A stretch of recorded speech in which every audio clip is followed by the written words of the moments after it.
We're going to get started here at 6 o'clock for Planning Commission hearing. We would like to welcome everyone on, what is this, Wednesday, June 24th. We'll be starting here at 6 p.m. Commissioner Jonathan Hill will lead us first in the Pledge of Allegiance. Pledge allegiance to the flag of the United States of America and to the republic for which it stands, one nation under God, indivisible, with liberty and justice for all. Thank you. We will start with roll call on my left, please. Ann Allen, no conflicts. Melissa Kendall, no conflicts. Lisa Jensen, no conflicts. John Lyons, no conflicts. Jonathan Hill, no conflicts. Joel Temple, no conflicts. Matt Wheelwright, no conflicts. I would like to start by reading a statement about decorum for everyone, just as a reminder. Although this is a public hearing, only the presenters and those invited by the commission may speak or ask questions unless otherwise invited by the chair. Please wait to speak until invited. When speaking, be sure to speak into the microphone so that the record is clear. Please start by stating your name and city of residence for the record. Please limit side conversations as they interfere with audio recording. If you need to have a side conversation, we invite you to step out of chambers. Please do not attempt to interrupt or speak over others. Intimidating or threatening speech or behavior will not be tolerated at any time. Please refrain from clapping, cheering, booing, or otherwise being disruptive during the hearing. I would also add, looks like we haven't hit quite this point, but there is overflow seating. For those of you who are standing who don't want to stand, just down the hall a little ways in the community room. So you're welcome to step in there, come and go as you need to. Let's see. Okay. Agenda item number 1. Item 1, RJ Henrie requests approval of a zone map amendment from R120, one family residential zone, to the SDP4 Lakeview Fields zone in order to create a 35-lot single-family subdivision located at 1804 North Geneva Road, Lakeview North neighborhood. Bill Pepperoni will start the presentation for us. Thank you, Commission members. This is a pretty straightforward application. The rezoning from R120 to the SDP4 follows the general plan designation for this area. And even in this general plan designation, there's a lot layout plan, which is unusual for a general plan. It's actually a 33-lot subdivision, not 35. 2 lots were reduced out of it from the original advertisement. As the Planning Commission has seen over the last few years, most of the subdivisions that have come through have been for smaller lots than this. Due to the high land costs and improvement costs, we tend to get requests for smaller lots than this. So this is refreshing to see a development of lots that are at least 8,500 square feet and up to almost 13,000 square feet. The subdivision to the north has been platted and is under construction. The intervening one is vacant land. And then there's this property, the subject property. That's the general plan appendix map I was referring to.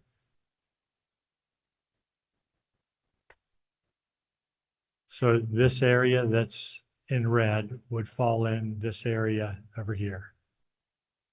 So you'll notice that the lot layout is different, but the road configuration is different. But the fact that it's all single family detached homes, they're all at least the minimum lot size of 8,500. It's consistent with the general plan, and staff thinks this is a good use for this property.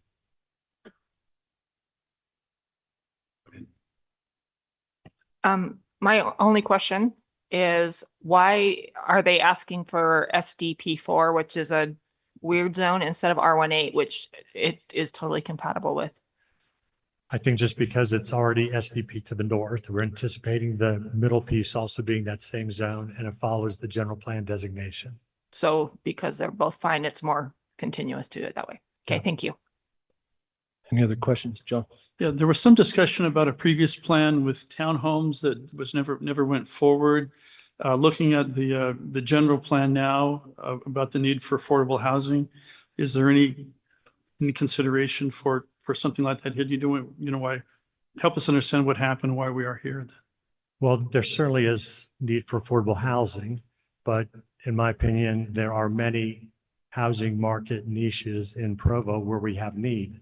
And single-family detached lots of this size are also one of those market needs. We've certainly seen a lot more townhome projects in the last few years than we have seen subdivisions like this. I do have one question, Bill. Can you just clarify, looking at this map, is 2800 West Street built, it exists in its entirety, the way that shows on that map to the right?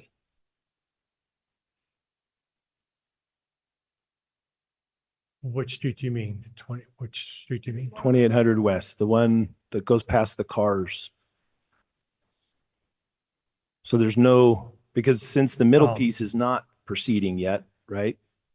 I'm just want to clarify that there's nothing, we're not creating a problem by having a little bit of a leapfrog issue there. No, I don't think No. that's a problem. Engineering, do you see a problem with that? Any other questions? All right. Thank you, Mr. Pepperone. Is the applicant present? So we have 15 minutes reserved for you if you need it, Okay. but we invite you to state your name, city of residence, and up to 15 minutes. Okay, I'm Jay Henrie, live in Orem, and I won't take the 15 minutes. I'll leave that for somebody else. We've owned the property for about 6 years, and we did come in with a twin home development plan here about 3.5 years ago. And that was not recommended by the planning commission and then we went on to the city council and they denied it. So we went back to this that is in the general plan, like was mentioned, and it's kind of been the idea for this for a long time. We've, the part that you see that's already developed just up to the north, those lots are being sold. Ours, the average size of our lots are about 10,464, and that one's about 10,478 or something. So they're almost identical to those lots that are under construction have been developed. The piece just to the northwest of ours, you'll see that come in to the planning commission probably next week or next planning commission meeting. We were going about the same time. We joined together on the twin home development portion. And then there's been some ownership changes there, but they'll be coming in. They're doing very similar to what they're doing. The piece between ours and the one to the north is, I've been negotiating with them to maybe purchase that or help them develop it. I know them fairly well, but terms haven't come together yet. So we anticipate that will be developed along the same lines, probably in the same general area. Now the piece of property just to the south of mine, southwest, Ben May and his brother own that. And we've known them for a long time too, but they would not like to have a sub road or a stub road down there. They don't see the need for that. And so the final plat will be a little bit different than this one. We'll have 34 lots instead of 33 because we eliminate that stub road that's not needed. And we at one point had a stub road down on the east side as well to serve the church property. But we got a letter from them saying that they don't intend on selling that. They want to use it for, their own purposes. And so we eliminated that stub road as well. So what you see here from the north that's already developed, then once those two sections between mine and theirs, that should be pretty much the entire community. So I'm here to answer any questions if you have any. Any questions for the applicant?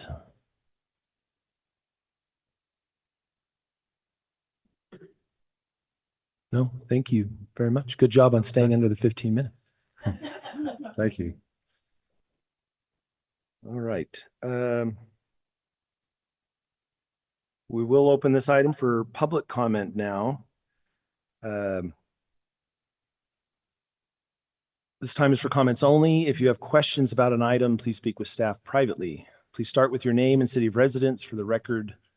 When your time is up, you'll hear a ding and the microphone will be muted. Each person may comment once. If we have questions, we'll invite you to come back to the microphone at that time. But we would like to start. Is there a neighborhood district chair or representative from the neighborhood district that would like to use their 3 minutes? Not seeing any, then we will open for the public. 2 minutes is your time frame. Is there anyone here that would like to speak on this item?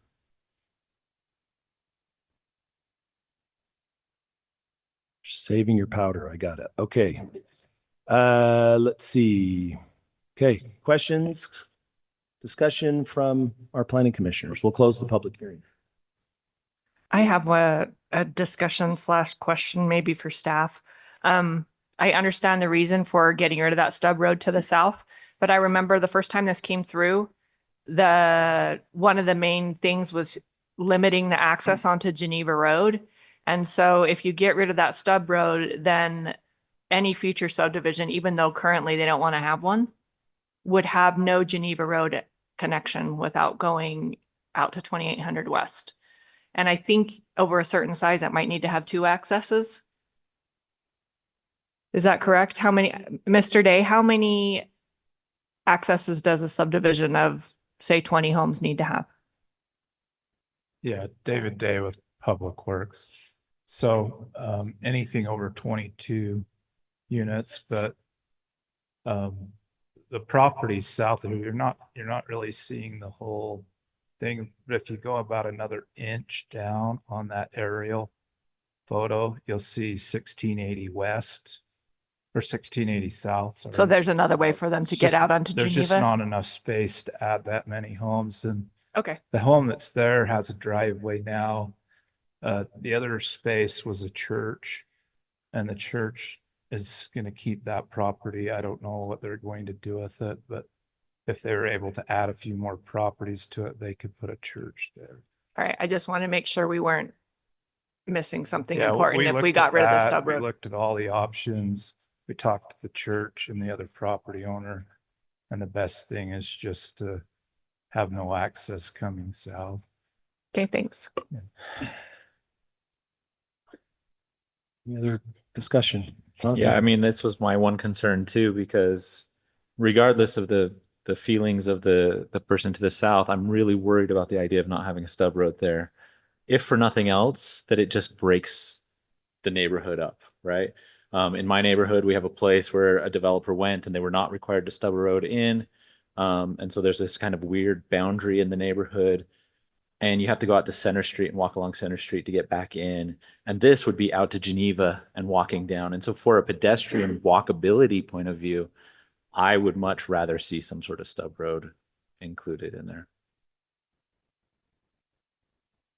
So I don't know if we are forwarding this on because it's a zone map amendment. So the city council can take that under advisement, maybe, that we feel strongly that someone might regret not having pedestrian access in the future. Yeah, for me personally, I think I would be comfortable saying I recommend approval with the condition that a stub road be included.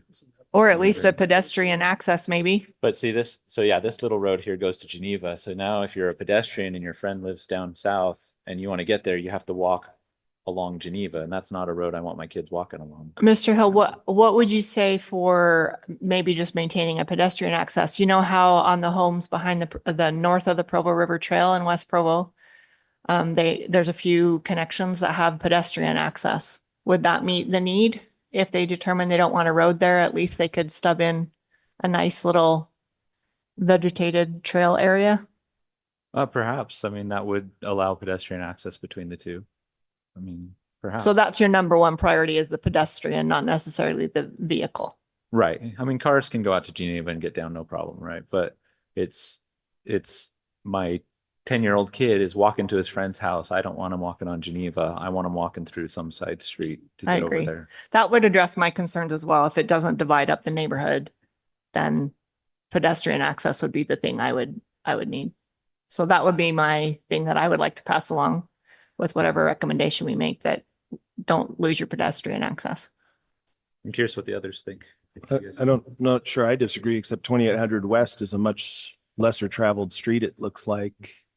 And it's not uncharacteristically far away to go that way if you want to stay off Geneva. Yeah, but if you live in lot 5 and your friend lives directly behind you or 3 houses down behind you, naturally you're going to go out to Geneva to get there as fast as you can before they're your gonna- ice cream They're melts. going to you jump know? the fence. They might jump the fence. They might.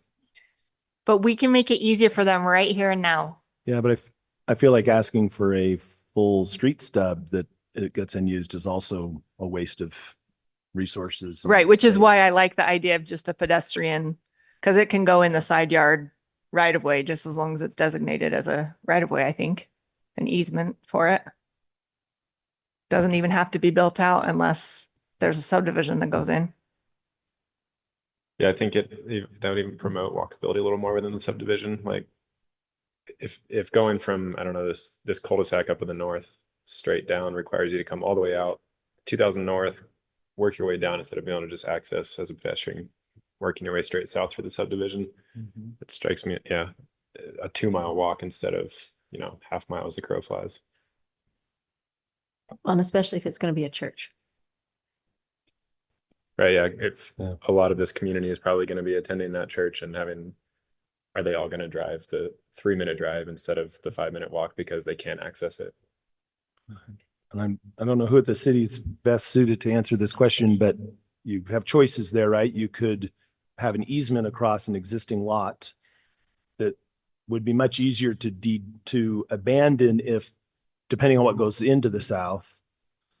Or you can define it as its own space, which would be, I think, more difficult in the long run to reapportion back to one of the neighbors. Any thoughts on if we said, hey, it's really important to us, there's pedestrian access from whatever street, 1826 to the south, developer can choose kind of where it is in the middle of that run. Does it really matter to the city if it's an easement on a lot or a defined public parcel?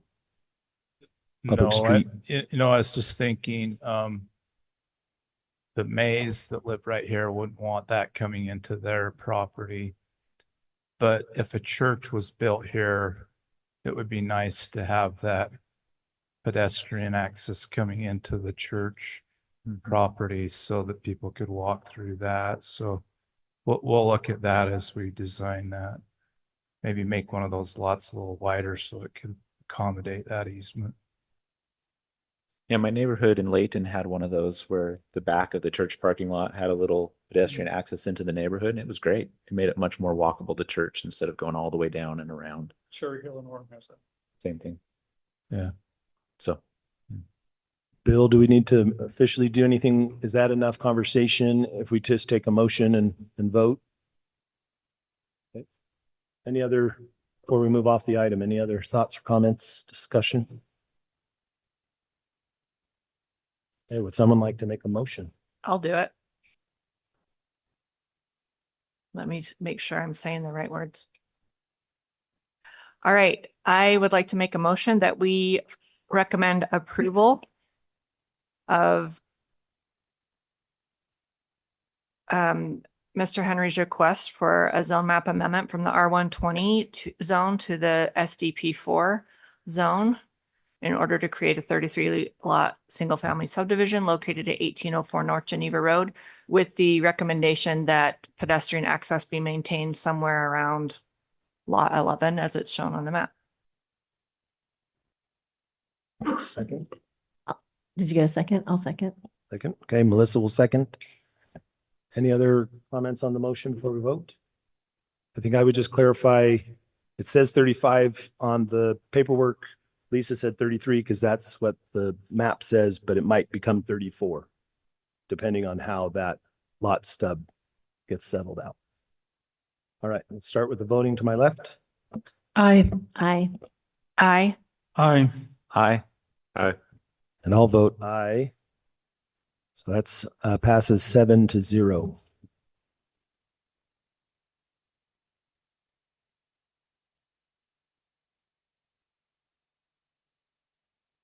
Okay. I will now read in three items simultaneously. So item 2, item 3, and item 4 on the agenda are all connected.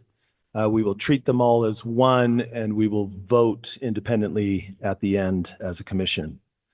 So item number 2, Bryan Bayles requests a general plan map amendment for approximately 100.7 acres of land to move from the agricultural A and parks, recreation, or open space PR&OS designations to a commercial designation to allow for an entertainment and hospitality development located at 6622 North Highway 189, North Timpview neighborhood. Item 3 reads, Bryan Bayles requests a zone map amendment from the A 1.5 PF and OSPR zones to the SC3 Regional Shopping Center zone for approximately 100.7 acres of land to allow for an entertainment and hospitality development located at 6622 North Highway 189, North Timpview neighborhood.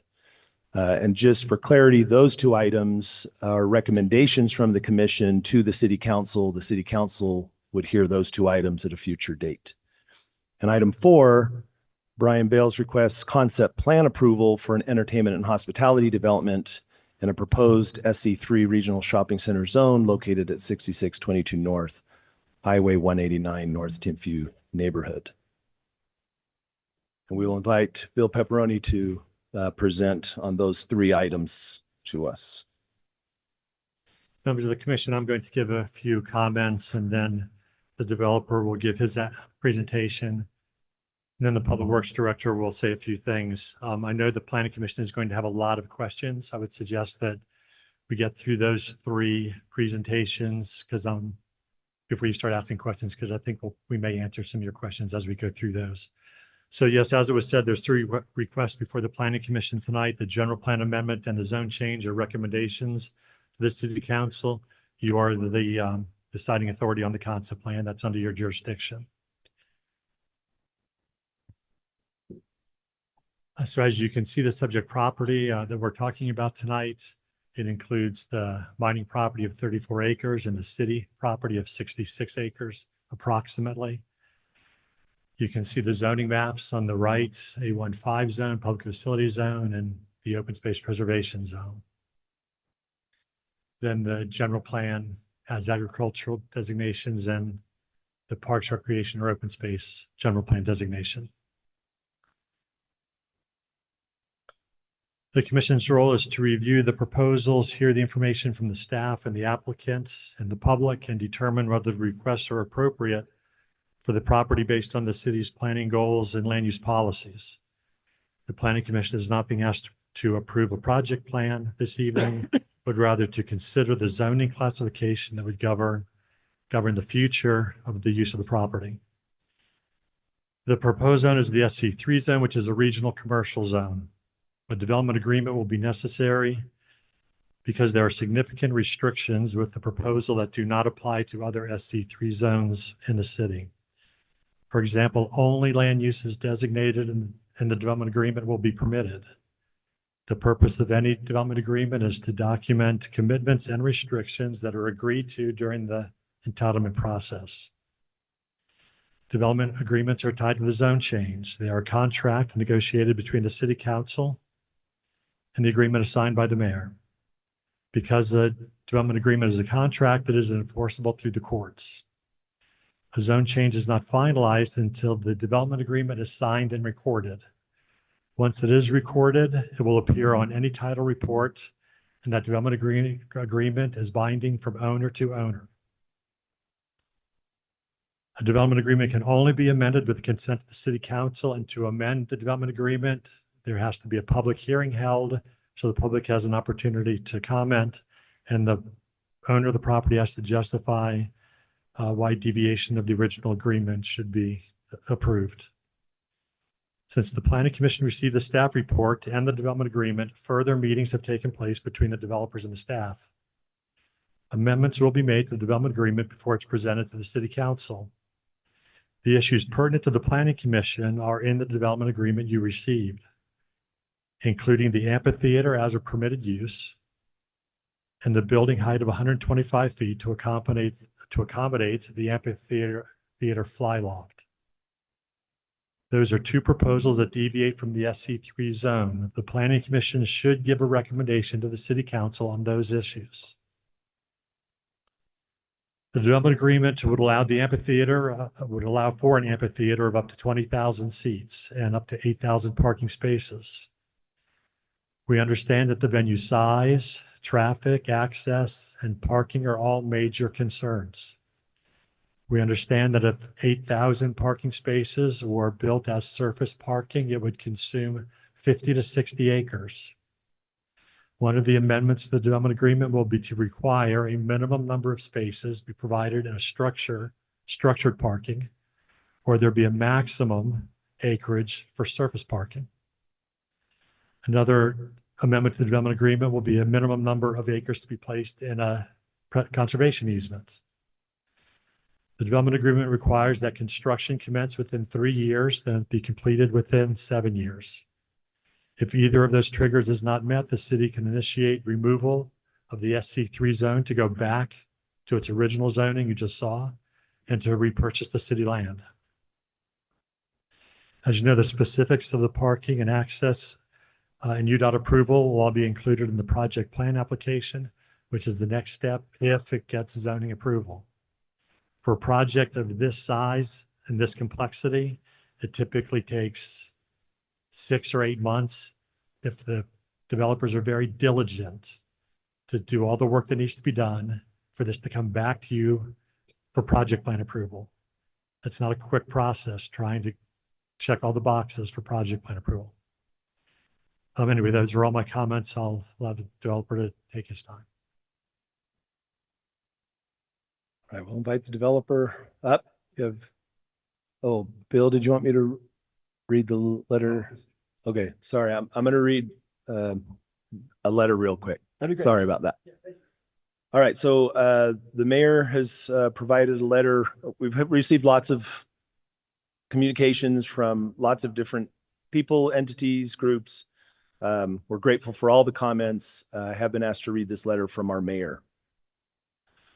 I want to express dear members of the Planning Commission, I want to express my sincere appreciation for the time, diligence, and thoughtful consideration you have devoted to reviewing the proposed Vesper Amphitheater project. This is a significant decision for our community, and I am grateful for the care you are taking to gather information, listen to public input, and thoroughly evaluate the proposal. This project has received substantial scrutiny from both the public and city officials. I have received many emails raising important questions about the proposed zone change, traffic, environmental impacts, infrastructure, open space, sound, lighting, safety, and the enforceability of commitments made by the developers. These are valid concerns, and I share the desire to ensure they are fully addressed. Because of those concerns, I have worked closely with Provo's legal department, Public Works Department, and Development Services Department to create a comprehensive development agreement and real estate contract that, if approved, would legally bind developers to strict project standards. Together, these documents establish clear requirements and obligations that must be satisfied before the project can move forward. If developers fail to deliver on these obligations, any rezone recommended by the Planning Commission and approved by the City Council would revert to the existing zoning. As you continue your review, I would like to highlight 2 issues that have generated significant public interest: traffic mitigation and the future of the existing gravel pit. First, traffic. Provo City's Public Works Director and Traffic Engineer have been working with UDOT and the Vesper Development Team to review traffic studies and identify mitigation measures. Completion of those studies is required, and all applicable federal, state, and local standards for safety and traffic operations must be met before UDOT will even consider allowing project organizers to utilize Highway 189. Second, the future of the gravel pit. When I first learned about this proposal, I spent time studying the long-term realities of gravel pit operations along the Wasatch Front. What I found is that gravel pits rarely disappear on their own. Because aggregate materials remain in high demand and transportation costs are significant, sites near growing communities often continue operating for decades through mining, material processing, and recycling activities. I remember when the Point of the Mountain was a true point and a world-class hang gliding destination. Now, despite significant opposition from Draper City and its residents, the most recognizable landmark between Salt Lake City and Provo has become a massive gravel mining operation. I hope to avoid the entrance to our beautiful Provo Canyon suffering a similar fate. The Provo Canyon gravel pit has been mined for decades and is already functioning as a material reclamation and recycling site. Gravel mining is protected under state law, and cities cannot regulate it. The unfortunate reality is that this gravel pit has the potential for ongoing, increasingly invasive operations for decades to come.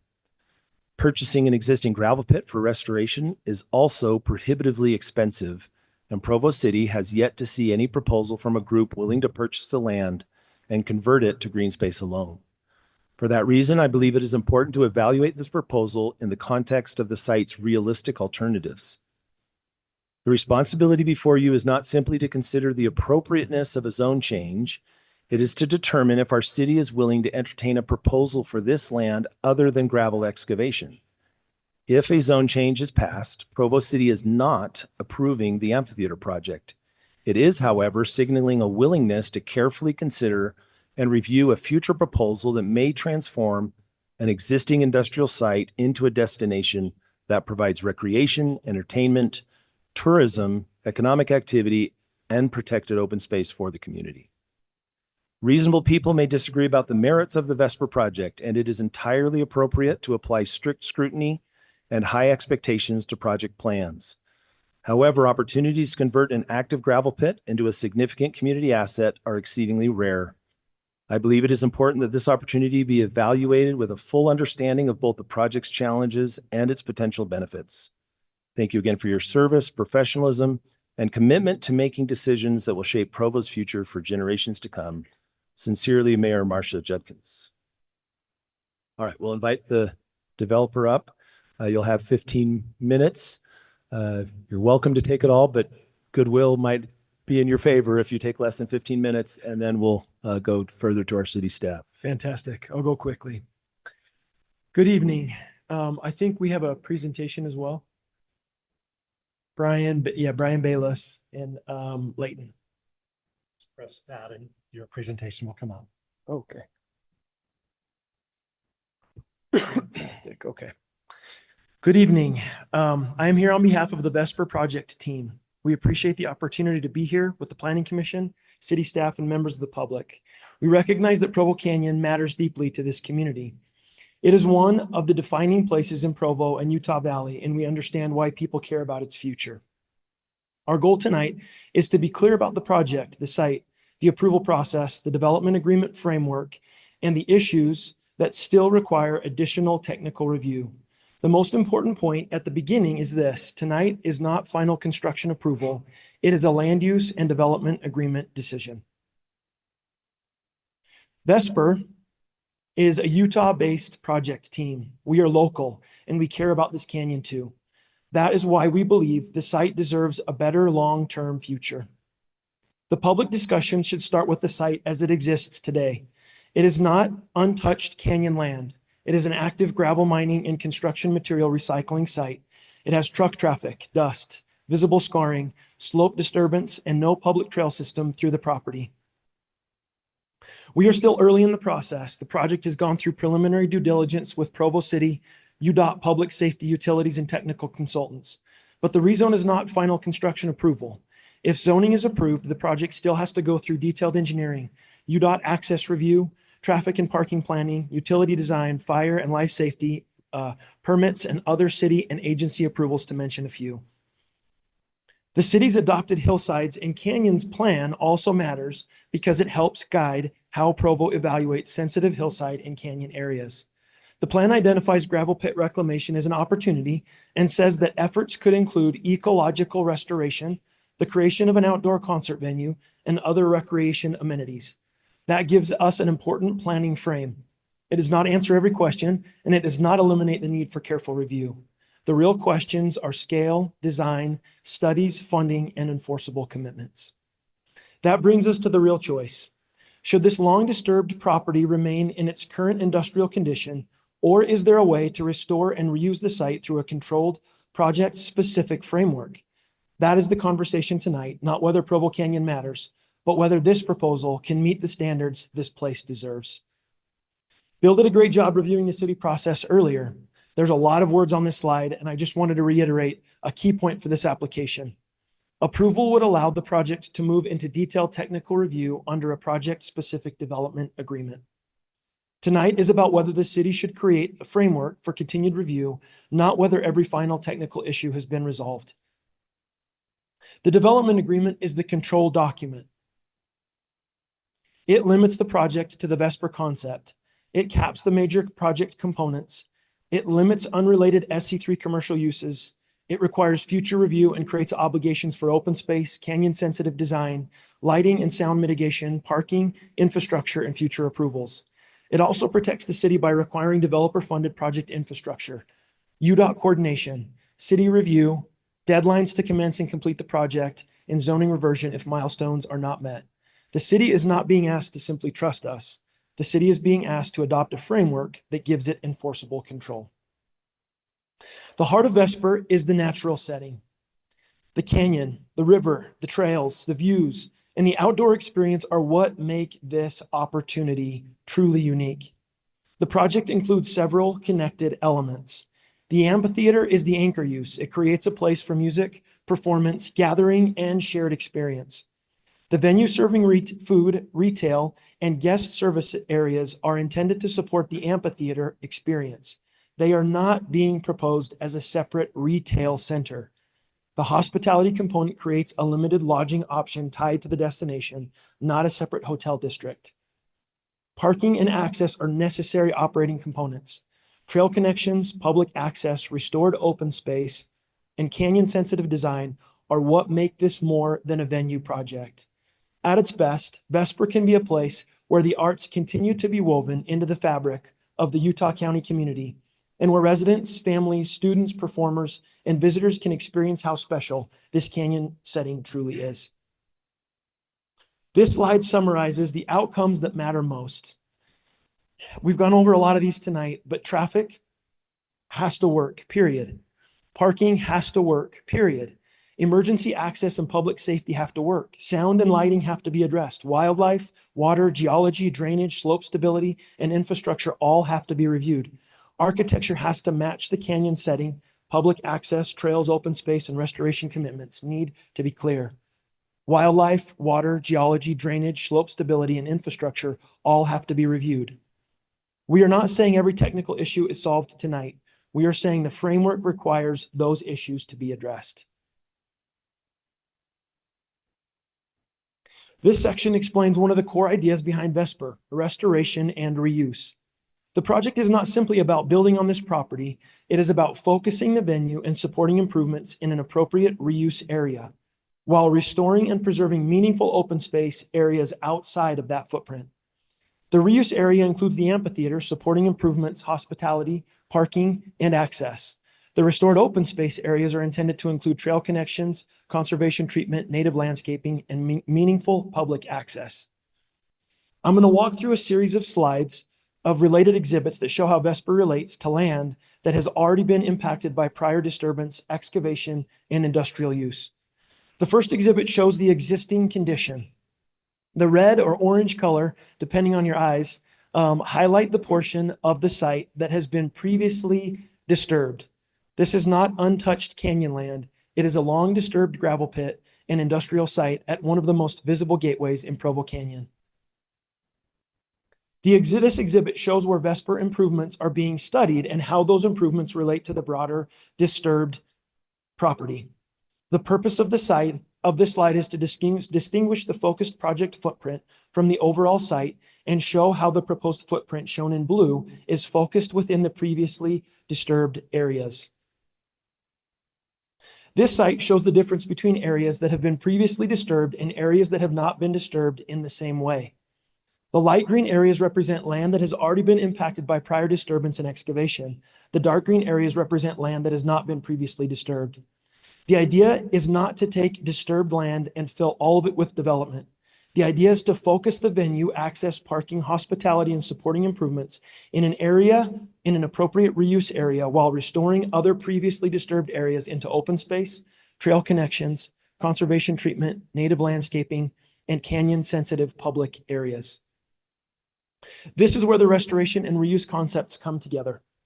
Of the property, Vesper is proposing to purchase from Provo City, up to approximately 60% or roughly 40 acres is proposed to be preserved as open space, with public access to those open space and trail areas.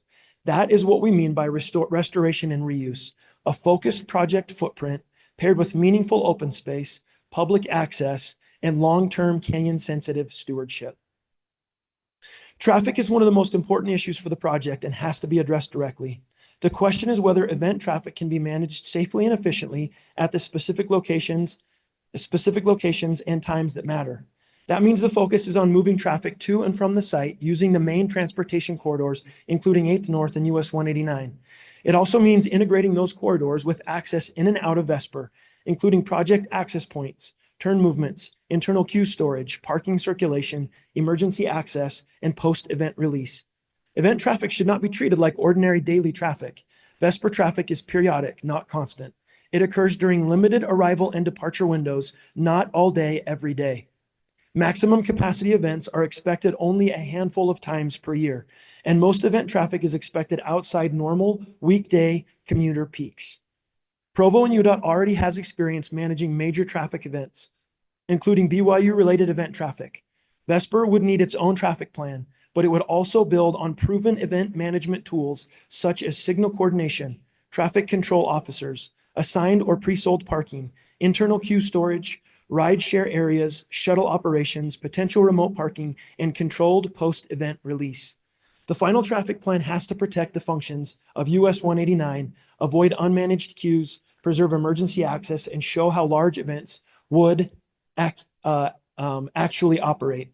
Final traffic operations require Provo City and UDOT review before large event operations can occur. Parking is directly connected to traffic. Because the arrival and departure system only works if the parking system works, the development agreement establishes an 8,000 stall maximum cap. That is a ceiling, not the target. It prevents open-ended parking expansion while still allowing the final technical review to determine what is actually needed. The project is not being studied as one large surface parking field. Vesper is evaluating a combination of on-site parking, structured or covered parking, parking integrated into the site topography, and managed event operations. That matters because parking has to work visually and operationally. It needs to be screened and integrated into the canyon setting. And it also has to support internal circulation, ADA access, rideshare, shuttles, buses, employee and vendor parking, emergency access, and post-event departure. That matters because parking has to work visually and operationally. There are multiple parking and event management solutions that still have to be studied, considered, and finalized as the project progresses. If the final parking and event management solutions cannot be demonstrated, then the project cannot operate at that scale. Sound and lighting are real concerns. They need to be addressed directly. The existing site includes active mining, truck activity, equipment operation, and construction material processing. Vesper would create a different sound and lighting profile that has to be studied and managed carefully. On sound, the project will need to address venue orientation, speaker design, sound limits, and event hours. On lighting, the project is required to meet dark sky design, shielded fixtures, and reduced lighting when it is not needed for safety or operations, and these are just to name a few. The 20,000 number has generated concern, so I want to be clear about what it means. 20,000 seats is a maximum cap, not the expected size of every event. Maximum capacity events are expected to occur only a handful of times a year. Most events would be smaller and would be managed based on demand, season, event type, ticketing, traffic, parking, sound, public safety, and operations. The reason capacity matters is not simply size. It is about what kind of venue this can become. A regional venue can support a broader range of artists, productions, community events, cultural experiences, and family-oriented programming. It can help make the arts a larger part of the Utah County community and bring people together in a setting that is truly unique. The project still has to prove it can operate safely and responsibly at that scale. A destination use like Vesper is expected to support local restaurants, shops, hotels, gas stations, and service businesses before and after events. It is also expected to create private investment, construction activity, venue operations, jobs, services, tax activity, and ongoing local spending. It is important to be clear that required project infrastructure is developer funded under the development agreement. Vesper's financial impact is broader than the land transaction. It includes visitor spending, local business support, private investment, and new economic activity in Provo and the region. And this is the last slide. So just in case. What we are asking is that the project be evaluated based on the actual site, the actual proposal, the city's adopted planning framework, the development agreement controls, and the future technical review that still has to occur. A long disturbed gravel pit at the entrance to Provo Canyon can remain what it is today, or it can be restored and reused in a way that creates a more thoughtful gateway, improves access, supports trails and open space, honors the arts, and brings people together. For that opportunity to be worthy of this place, it has to be controlled, studied, and held accountable. If the data shows something does not work, the project has to respond. That is why the development agreement framework matters, and that is what we respectfully ask the Planning Commission to forward a favorable recommendation to the City Council so the project can move to the next stage of review. Thank you. Thank you very much. Stay close. We'll have follow-up questions, but I don't know who's, all right. Thank you. My name's Gordon Haight. I'm the Public Works Director for Provo City, and I just wanted to make sure we gave out some information because there's been a lot of questions about a couple specific items about this project, particularly transportation. And so we have been meeting with UDOT, with the developer for the last month, 2 months for regular sessions on the transportation. What we have found is that there's no fatal flaw to finding a solution to these things. They're very expensive. They're going to cost a great deal of money, but the responsibility of the developer. These are changes that would need to be made both at 8th North in Orem and also along Highway 89.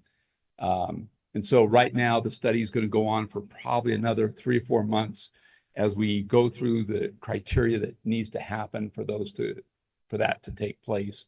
But in all cases, it would be a massive improvement to the whole system, even though the maximum discharge from this site would only happen several times a year. The rest of the community would benefit. And again, this would be the responsibility of the developer, not UDOT or the city. The second is the mining operations. I've worked in public sector or in private sector, or excuse me, the public sector for a number of communities that have seen these mining operations come in. And I've seen the cities go after a great deal of effort to try to stop them. And none have been successful. I've seen whole mountaintops get removed. I've seen gateways get cut off. And it was interesting in those communities, the effort they went through to find potential buyers to stop this. The economic benefit of a gravel pit is based upon the distance you have to carry the material.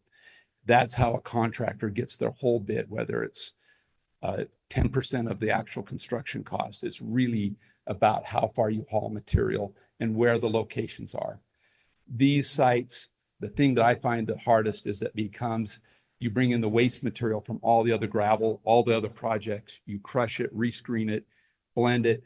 This pit literally will go for another 50 plus years as this continues to tear down the mountain. There's other private property up there that immediately is grandfathered. The state has allowed that to be accumulated as projects go forward. So that's my experience with other cities that I've been at and I've watched kind of sadly with the residents as those have just transformed areas that were beautiful, and we were sad that happened. So those are my 2 thoughts on that. Sorry, Gordon, will you stay for another second? Yes. My guess is there are lots of people that have questions about utilities, water, sewer, Yes. storm drain, any of those kinds of things. You're the right guy. Can you talk a little bit about the utilities before you sit down? Yes, I can. So the developer has agreed to help us fund a preliminary utility plan for sewer and water and energy. That plan wraps up next week, and we'll be going through them with the details of that plan. And that will then, they'll be responsible for putting together the design for both the sewer, the water, and the power to reach the site. And those have already started, and we're working on those right now. And again, they're costly, but none of them are engineeringly infeasible or not. They're all feasible to do. Thank you. Okay. All right. I imagine there are a lot of questions up here. So just to be clear to our guests, we will talk for a few minutes, ask questions probably to the same people that just stood up. Then we will open for public comment. So please pay attention to what we're talking about. There's no need to keep rehashing the same exact things. We do not need to stay here until midnight. In fact, we won't allow that. So, Ann, can I just start with you? You got some questions for somebody? You want to start us off? Sure, I got some questions. We were just talking about how big the gravel pit can get from Gordon. And I'm wondering how much bigger can the gravel pit get? It has to stop at city land, right? Gordon, if you'll just answer from that there, and then the developer can speak from the dais, and I'll speak from here. There's a button here. Okay, thank you. No, I can sit here and answer. So the private land is all grandfathered in. I've done the research in the state. The U.S. Forest Service has only granted 2 other leases on their property to expand gravel onto federal land. So this could just be stopped, and that's probably the case. It would just be on the private land if this were allowed to continue on. But there are cases of that happening, but I suspect that wouldn't be the case here unless a lot of money and influence was in. Right, because the only place it could expand is to the west, right? Because otherwise it's hemmed in by city land, right? Right, it'd have to go Okay. to the west. Okay. I had a question about how often do we expect oh, no, you answered that. What limits the hotels and shopping in the future? So I had questions about the city land that is involved, and are we selling that land? And what is to stop? Like he said, the developer said there's no permanent shopping going in. It's only to support the events. But once that land is sold, like 10 years from now, what's to stop it from turning into a hotel district or a shopping district? Like we don't have control over that, right? Hospitality, as you saw in the development agreement, hospitality is permitted. But all of these things are supposed to be a part of the amphitheater project. So to not build the amphitheater and just go forward with the hotel by itself, yeah, I'm not sure that would be permitted. No, I just mean like from the project expanding. So we build everything here and then we're like, oh, we'll just make it bigger because there were like, how big is that conservation easement? There was a lot of land in this from the city. I mean, do you kind of like when he was showing the footprints?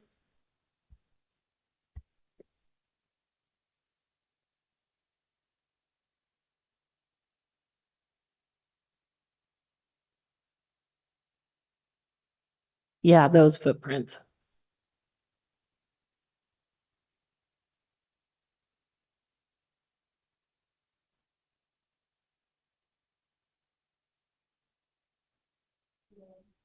See what I mean? It's So- like only 34 acres of mine and then we're giving up So- 66 acres. So 40% of our land, 60% or 40 acres, it's going to be over in this area here.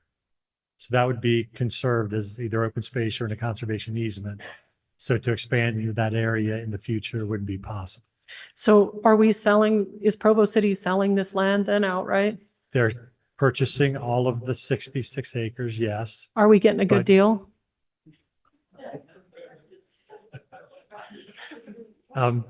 Negotiations are ongoing. The contract will have to be very definite before this gets to city council. Do we get to see how much we got it sold for? Well, I'm sure at some point it's going to be public domain. It's still being written now. It might Yeah, still- I mean, before the deal goes through. I would imagine at the point that the city council has agreed to the conditions, then that becomes public domain. Is that right? Yeah, Do gotcha. other people get to make bids on it or is it just for the Vesper project? Just for the Vesper project. Hmm. I think I think that's all my questions. Thank you. Bill, can I follow up on that a little bit? So just so everything's clear, the city is selling 66 acres, but the agreement says that a portion of it will be developed and another portion will be put into a conservation easement. So it will remain open space, park area. And Yeah, in how fact, that many- will get locked in once that's done. In addition, if I read the development How many agreement acres? correctly, the hotel size is capped at 75 rooms currently in the current version, as well as the square footage of the commercial area. So to answer Ann's question about future expansion, the development agreement would stop that from occurring because Right. it's capped there. And then you saw also in the development agreement, it talked about different uses that had to be ancillary to To the amphitheater. Yeah. Right. Sorry, how much was in a conservation easement? Like what percent, how many acres? 60% or 40 acres. 40 acres. You can speak to that. So a follow-up on that, Bill. What does ancillary commercial and retail uses mean? And how does that restrict it really? And how do we control that? Ancillary means it's supportive of the amphitheater functions. We use that phrase a lot in the zoning ordinance. That's very common in the zoning ordinance, Is it- ancillary to some other use. But it could be 24/7 operation as long as it was ancillary to the amphitheater, right? No, I don't believe so. So how is that measured? Or So do we- how is it controlled then? So the word ancillary does a lot of work there, you're saying, right? Does that imply they can only operate when the amphitheater is in operation? Well, certainly the hotel could operate independent of the amphitheater, but the commercial uses are supposed to be ancillary. Brian, do you want to? Yeah, is it okay if I Yes. answer some of those questions? Please. The hotel is 24/7. That will be happening all the time. There's a restaurant associated with the hotel that will likewise be operating 24/7. Well, not 24/7, but within normal business operation hours. All of the remaining retail, which will be concessions and merch shops, will be subject solely to when the concert venue as the anchor is in operation. So the rest of that retail will not be up and functioning. And that is what is documented clearly in the development agreement. And so if there are questions about specific language there, that's what the intent is, and that's the direction. Yeah, There was one other I'm reading from the question. development agreement. All it says is ancillary commercial and retail uses compatible with the primary amphitheater use. It says compatible, so it could be compatible. It doesn't seem, so I would suggest we might need to tighten that wording up. That's a good suggestion, John. You asked about value. It's very, very clear how the value works. It's not a surprise to anybody. And I don't know if someone of the staff wants to talk about what the city's ordinance says. But we've spent a long time. I mean, we have to be very transparent and clear about how that works and what the value is. So does somebody want to talk about the city's ordinances about valuation and how property? It simply has to be value for value, whether it's land trade, whether it's cash, it's got to be value for value. There's already been city appraisals done on our land, but all the details haven't been worked out yet. But those will have to be worked out before this goes to city council. Melissa, are you ready with some questions? Okay, how about the improvements for the roads, working with UDOT? Who pays for those improvements? Working with UDOT, that's the responsibility of the developer. So the taxpayers are not going to be responsible for road improvements to get this? That's to not, work? UDOT has no funding for it and the city doesn't either. So they're the ones that are on the hook for that. Okay. Let's see.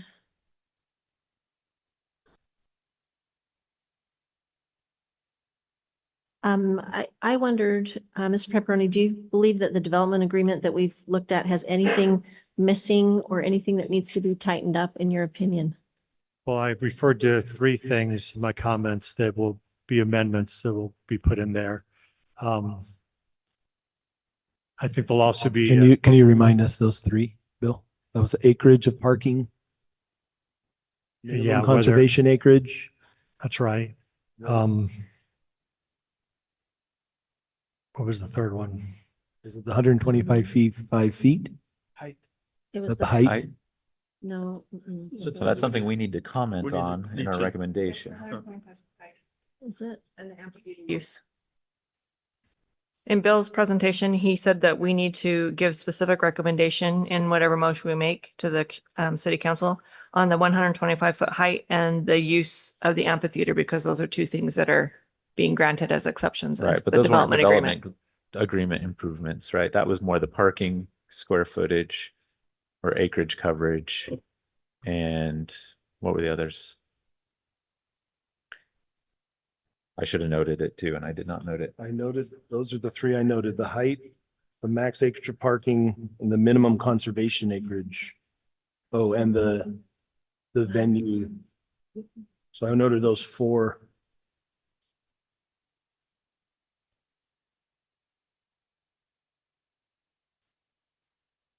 We can come back to that, Bill, if. you need Then to on it. what already in the development agreement is the timing. But I think what needs to be added to the timing section is we need better definition of what break ground within 3 years means.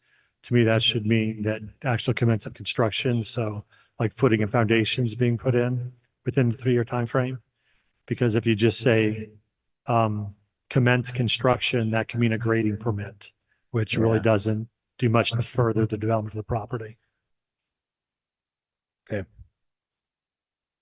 Sorry, so I interrupted your comment about tightening up or the development agreement as a whole. You were saying, So there's the number of spaces that would be put into a parking garage. structure or the maximum acreage that would be put in surface parking. There's the acreage for the conservation easement. They've answered that. What was the other one? Height, the building height? Building height and the use, the amphitheater use are two issues that you need to weigh in on in your motion. But that's not one of the amendments. No, that wasn't one of the clarifications. So what was one of the, were there 3 amendments? What was the third? I'm still missing that. Those are already in the draft agreement. I mean, the city attorney and I are already on draft 2, and those are already in it. Okay. Parking cap was an one bill from 10,000 to 8,000. That was an adjustment. Speaking to the microphone. Yeah, I was just mentioning that the parking cap was another adjustment from the, from 10,000 to 8,000 is the parking cap. Was that what it was, Bill?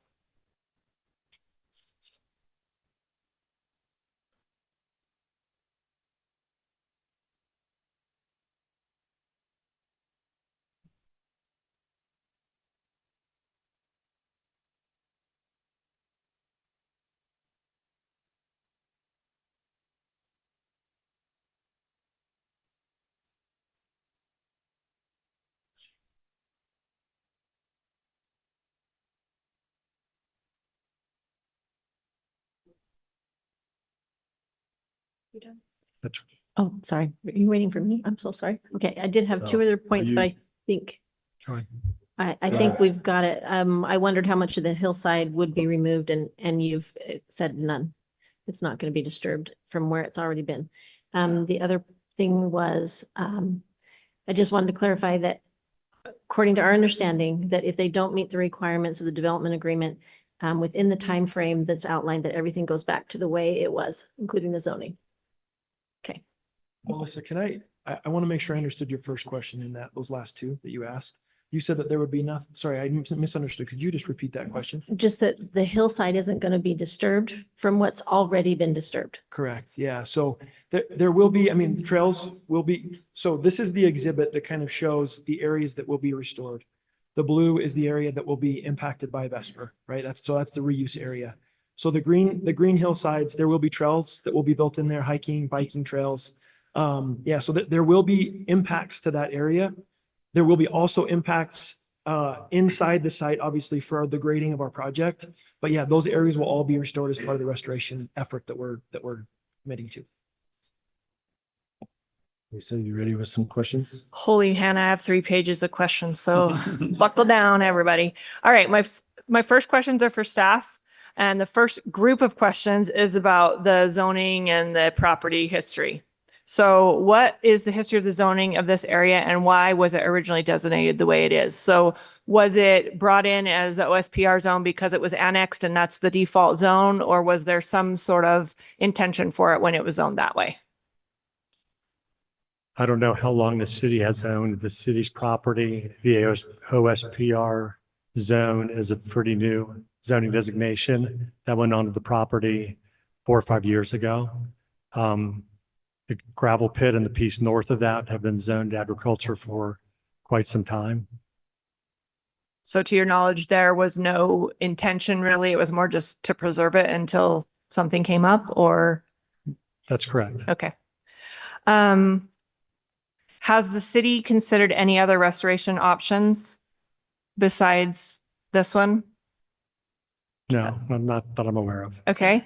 Can you tell us the greatest benefit that Provo would get from this?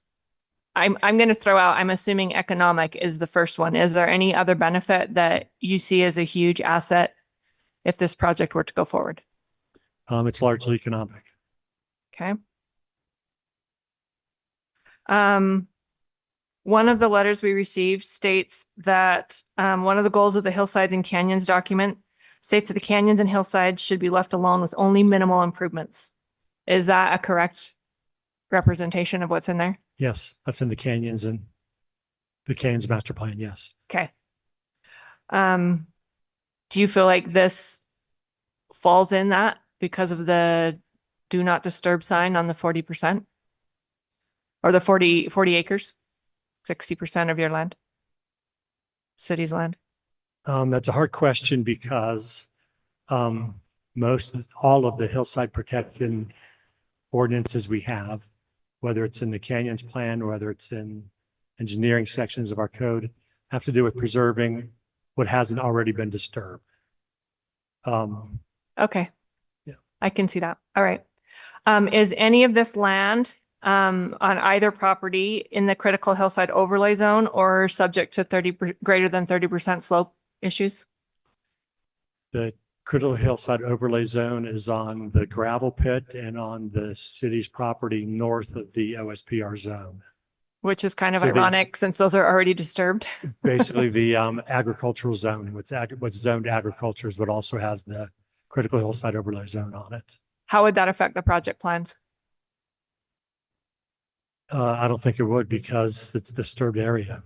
And so it kind of by default doesn't have to follow the rules because it's already been destroyed.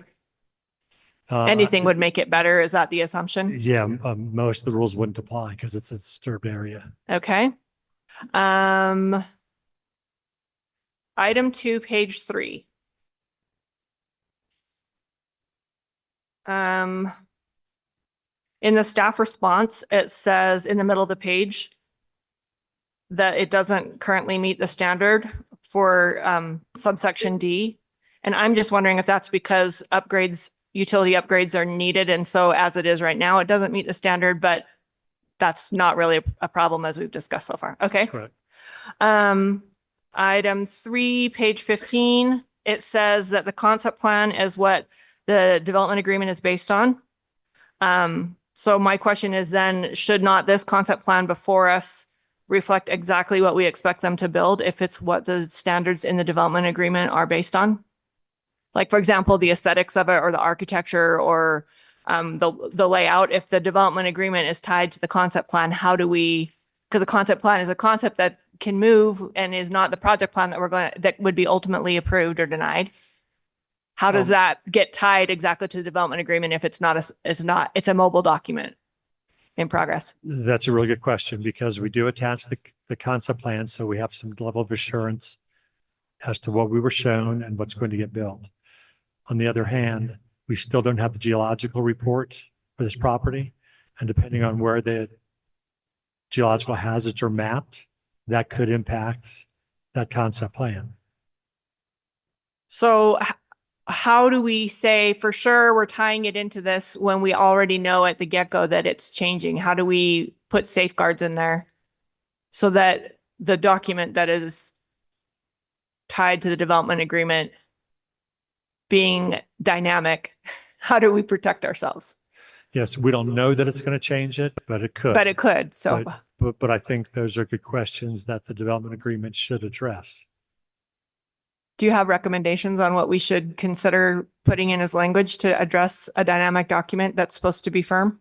Well, certainly we want it to be generally designed the same way, and we don't want it to expand further into undisturbed hillsides, right? We want to make sure those things don't happen.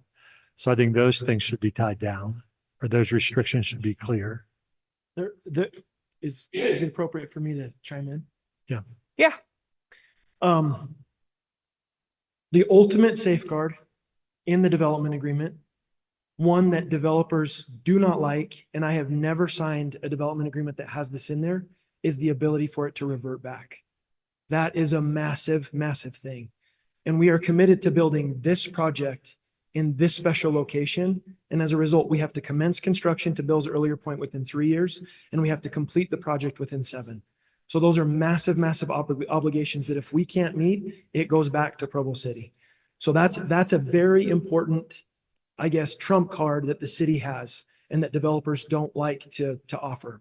We're offering that because of the flexibility that we're asking for, because we don't have some of these answers in the rezones and the project as it moves forward. There are a lot of design related elements in the project. So there are design, dark sky compliant lighting, there's architectural requirements. The application has pages of those in our rezone application. So it talks about the different components of this project and what those architectural requirements will be. So there's a lot of design related information that's in there that ties us to those obligations and commitments. Okay. The exact location of where the parking structure is, where the trails go, how we access the site in order to provide as much stacking, internal circulation, all of those questions will all be finalized as we move forward with the project. But yeah, there's a lot in that development agreement that commits us and obligates us to levels of standards of quality. Can she interject? I just have a follow-up to that. Can you explain why a smaller project, a smaller venue with not 20,000, why that's not what you're asking for? Why are you asking for 20,000? Yeah, no, it's a valid question. And one that we tried to adequately address in the project, or in the comments earlier. It's generated a lot of concern. And so 20,000 seats is the maximum cap. It is not the size of every event. Secondly, maximum capacity events are expected to occur only a handful of times each year. In order to attract the talent that we feel like that we're looking to attract, the project has to meet that size. So Melissa, that's a critically important component for all of this. If we can't have a certain size venue, it doesn't fiscally make sense. And so that allows us to attract that talent. Most events will be smaller and managed based on demand, season. For 6 months of the year due to weather, there's an indoor component to this and there's an outdoor component to this. So there's 8,000 seats that will be indoor. There's another 12,000 that will be outdoor. And so based on weather, we can't have 20,000 seat venues for the majority of the year. So 6 months out of the year, we can't even have the largest capacity events. And usually those events, not usually, in all instances, those events will only occur on the weekends for the maximum capacity events. So those are some of the reasons why 20,000 seats is important. Third, Sorry, Brian, and you keep using that term handful of times, but I don't think anywhere in the development agreement, it actually says a cap on that. it doesn't. I want to take your word, not capped. but we've all had developers not keep their word. So can you help us feel a little better? Or is there a number that we can put in the development agreement that makes me feel better? That's a great I question. put you on the spot. Matt, There's it's a lot great to work question. out, but I think that should work its way in there somewhere. Okay. Handful is my hand is bigger than my wife's hand. Right? Like, Valid. okay. I don't know that I can give you an answer because a lot of this is based on the business side of the project. A lot of it's based on artists and their interest to come here, what that all looks like. And so we have a hard time committing to that right now, but if that's something that needs to be directly considered by you all, then we will look at that. So my strong feeling there is that if you don't give a number, we'll think of the biggest number we can think of and then hold the project accountable to that. And we'll think in terms of that term, in terms of environmental impact, in terms of noise, light, traffic, et cetera, et cetera. So Okay. if you don't limit it, we'll put that on you. Okay. And can I clarify on the design? Because it's not jumping out, but I've built things and it looks like how you get to the 20,000 is the indoor component. If you can see my hand as the indoor, that somehow that also becomes part of the outdoor. Is that what's happening? Is that what I'm seeing? Right? I'm Like not there's sure a if I covered understand. portion Like that the opens covered up. portion opens up and now the whole Correct. venue is one big Correct. amphitheater. So if you can see the picture there behind you, this is the indoor component. That would be the 8,000 seats. That's the indoor component of the amphitheater. The stage would be obviously up there at the front. Then this is the area that would be open and available in the summer months for probably, you know, six months or so out of the year. And that part is retractable and can be removed. Those walls and the ceiling can be removed so that it will be a fully outdoor concert venue in the summer. And then it will be up to 8,000 seats indoor in the winter. It is. Thank you. All right, let's come back to Lisa's 3 pages. Yeah, we're almost halfway done with my big questions. Okay, the next section is on the rights and the enforcement and any potential problems that we could see. So my first one is, this is for city staff too. So if you want to stand, that's totally fine, but it's most likely going to be for them. How does saying that the city will protect against these impacts actually protect effectively? So what happens if we can't find out it doesn't comply until it is built up and running? So in order for them to have, this is the same with BYU or anybody else, they can have that venue there, but if they don't come in and get a permit from us on each event, whether it's a football game, Stadium of Fire, they have to come and get a permit from the city to operate. So literally we control time, date, the size of the event, traffic control, all has to be approved. And it's not approved by just the city, it has to be approved by Orem City, has to be approved by UDOT, the Highway Patrol, everybody gets involved. So anytime you see those events, everybody there got approved, just as this would get approved. So is that any size event here? No, it's any size that would require, so if any size, for example, a basketball game would require, this would always, anytime, if they had a 500 people, no, they don't need us. If they're doing 8,000, they're probably going to need an event permit from us. What triggers that? So we look at the facility and make sure that the average, what we'd expect could handle it. So if we see a block party in the street of 200 people, we don't need to do that. And so we have the criteria, UDOT has the criteria, and Orem has their criteria. So that would happen every time there was a large event that would impact the traffic. So will that be determined before the site goes live, that at some point when a certain number of tickets are sold at an event? So they would have a venue, they'd have something they'd want to do. They would come to us a month ahead of time. We'd get a permit. UDOT would have that. Everybody would review it. Everybody check off. We'd have people at our. Right, but what triggers, how will we know what the right number is? Will that be determined before That will be determined by UDOT because it's their facility that's going on to it. And those exact numbers of what it would be part of the program. So we know when UDOT so BYU knows when they're doing a certain event, what they have to do to get involved with us. So that. And how's that enforced? They don't get to do the event if they don't come in and get the permit. So it's basically, they don't do it unless we say yes. Okay, my next question is about trail access. Do you want someone else to chime in? Yeah, the city attorney had some answers to previous questions that were asked. Okay. Hi, Brian Jones, city attorney. I was watching upstairs and I had some answers to some of the questions that have been asked about the DA.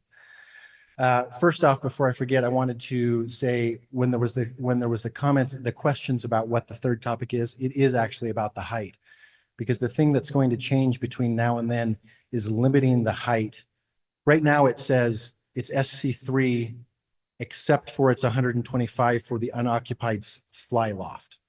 And the change that's coming is there's actually going to be a cap that's lower than the SC3 for the buildings, but the unoccupied sky loft will remain the 125. That makes sense. So that's the third change that was coming out of when we were talking about the changes that will be coming. The other thing that I wanted to mention is, well, two things. First of all, there was a question about the concept plan and the DA, and I wanted to clarify a misunderstanding about what was described as a living document. The DA does not change as the plan changes. The concept plan is the floor base tied in by the DA. So the DA is a combination of, once it is executed, they must abide by the concept plan, the zoning, and the terms of the DA. So the terms of the DA are additional to the concept plan, not something that changes as the plan changes. Okay. But if for some reason they discovered something and it had to change something substantive, it would come back to us, you, the city council. City council. To modify. City council. So there is a provision in there for non-substantive changes, minor changes, and those minor changes are defined. Minor changes can be approved by the Development Services Director. Anything that is a material change would require the DA to be amended, which goes back to the city councils. Okay. Which leads into my comment that I wanted to make about DAs and how they work and why this is so unusual that you're seeing one. And we've done the joint trainings that we've done before with the Planning Commission and the City Council. And you'll probably remember from those joint trainings, I've actually asked you in the past to ignore DAs, even if they're already being negotiated when these items come to you. And that's because those contracts are between the City Council and the developer. That's where they get negotiated.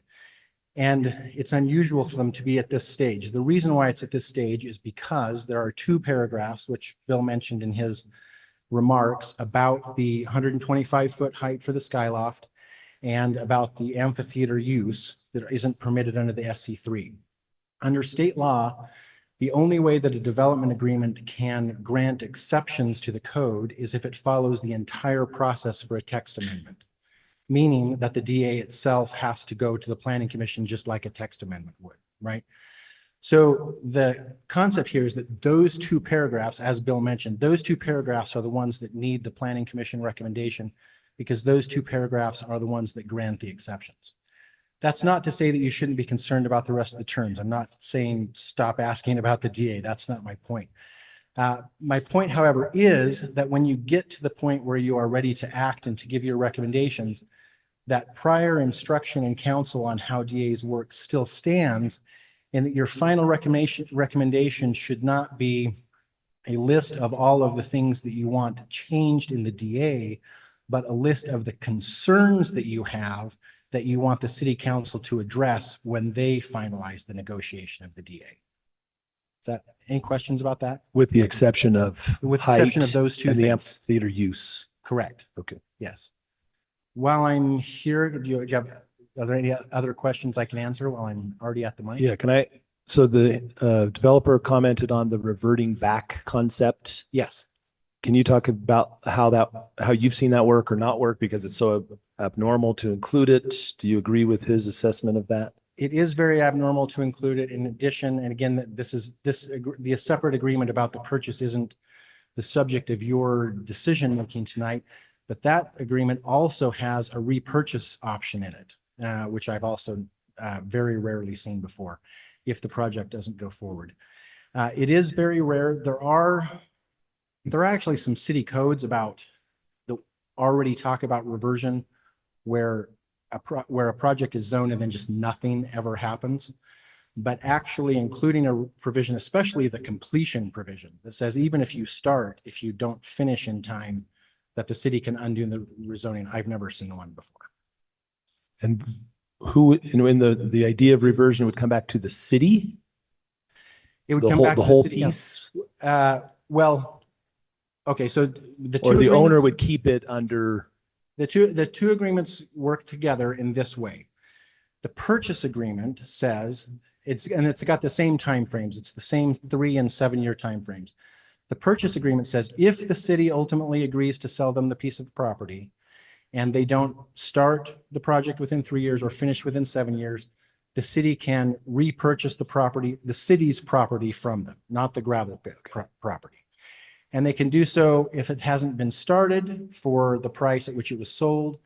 If they've started but haven't finished, it's the price at which it was sold plus the cost of useful improvements that have been made. But only the current city property line. Only the current city property, the 66 acres piece. And what would happen to the other? That remains in, that property would remain in the hands of the developer, but bound by the development agreement, meaning that nothing other than what is on the concept plan could ever be built on that property. Yes. So who pays for it if it's like half built and it's a huge problem? Do you know what I'm saying? Yeah. The mess. Well, that's a great question, and that's something that would have to be decided at the time. It's an option for the city to purchase. It doesn't have to repurchase. So it's different layers of security of options. One option is we repurchase it. If we repurchase it, proceeds could come from the sale. If the proceeds from the sale have been placed into the general fund and kept, maybe from the sale, there's also a land swap contemplated. Perhaps there's a sale of the piece that was swapped, or the city just has to decide whether to come up with it out of the general fund if they want to repurchase it. Now, even if they don't repurchase it, they can still rezone it. And then they can rezone it to open space. It can't be developed. The developer would still be the owner of the property, but can't develop it except for anything that the open space zone would allow, and would still be bound by the development agreement on the other portion of the property. Yes. If the city were to, in that case, buy their property back, and you mentioned the improvements would be part of the cost, would the improvement to the roads be included in that? That you're talking about to the internal roads, and it'd only be improvements that were on the property. Okay, I'm Anything- going to keep going through my list, but I have Okay. some that I think are for you. Okay. Okay, on the development agreement 4B, it says notwithstanding additional uses permitted in the SC3 zone, the land uses for the property in the SC3 zone are limited to. Should that not say this property instead of all SC3 properties? It's 4B. I know that the development agreement is specific to this property, but it made me wonder if it might be misconstrued as all SC3 properties. No, because the property is capitalized because it's a defined It's this term. one. Okay. And 14K of the development agreement.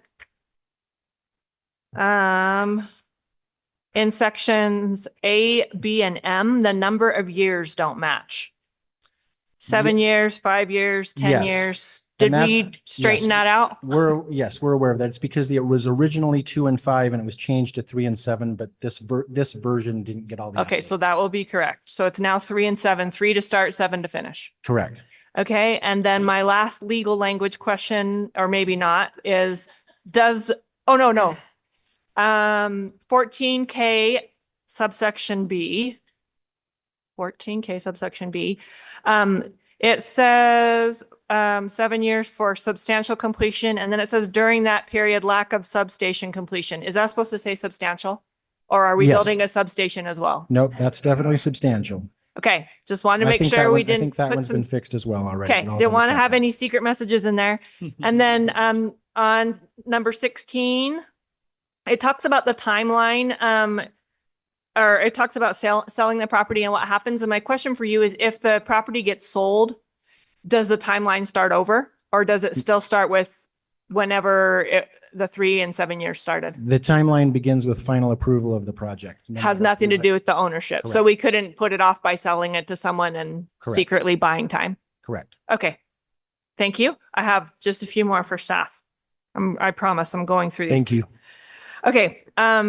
Development agreement 7B. Will the venue have unlimited right to close the trail access whenever they deem necessary? That section talked about how they had rights to the trail, and let me look at where it is. That talks about the property being in the conservation easement. And the conservation easement shall also allow for the use and maintenance of public trails as approved by the city. It shall allow the owner operator of the project to implement appropriate measures and safety protocols to protect the venue. And so when I see stuff like that, that seems a little bit of wiggle room. So does that give them permission to say, we made these trail improvements, but you can't actually use the trails on these 49 days because we're going to have an event? So I'm just wondering what the rules are on that. Yeah, I think this language would open that possibility. So, if so, how is something like that communicated to the public? What would the requirements be? Brian, how do you intend to manage that?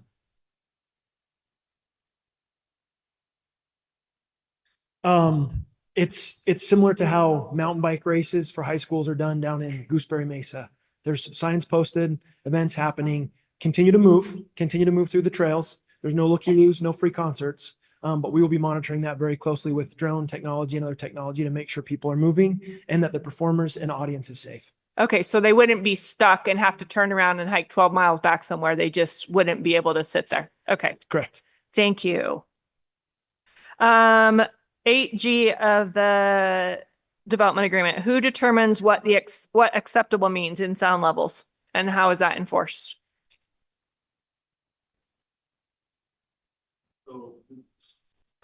The city has a noise policy right now. So when it comes to like the stadium, other things, that's something that we would be involved in. Once that noise level is determined, we would monitor that. Okay, To a specific decibel level, or how do you? It'd be to a decibel level. It'd be to how far off the project transient noise is traveling. Same with lights. We'd be watching all that.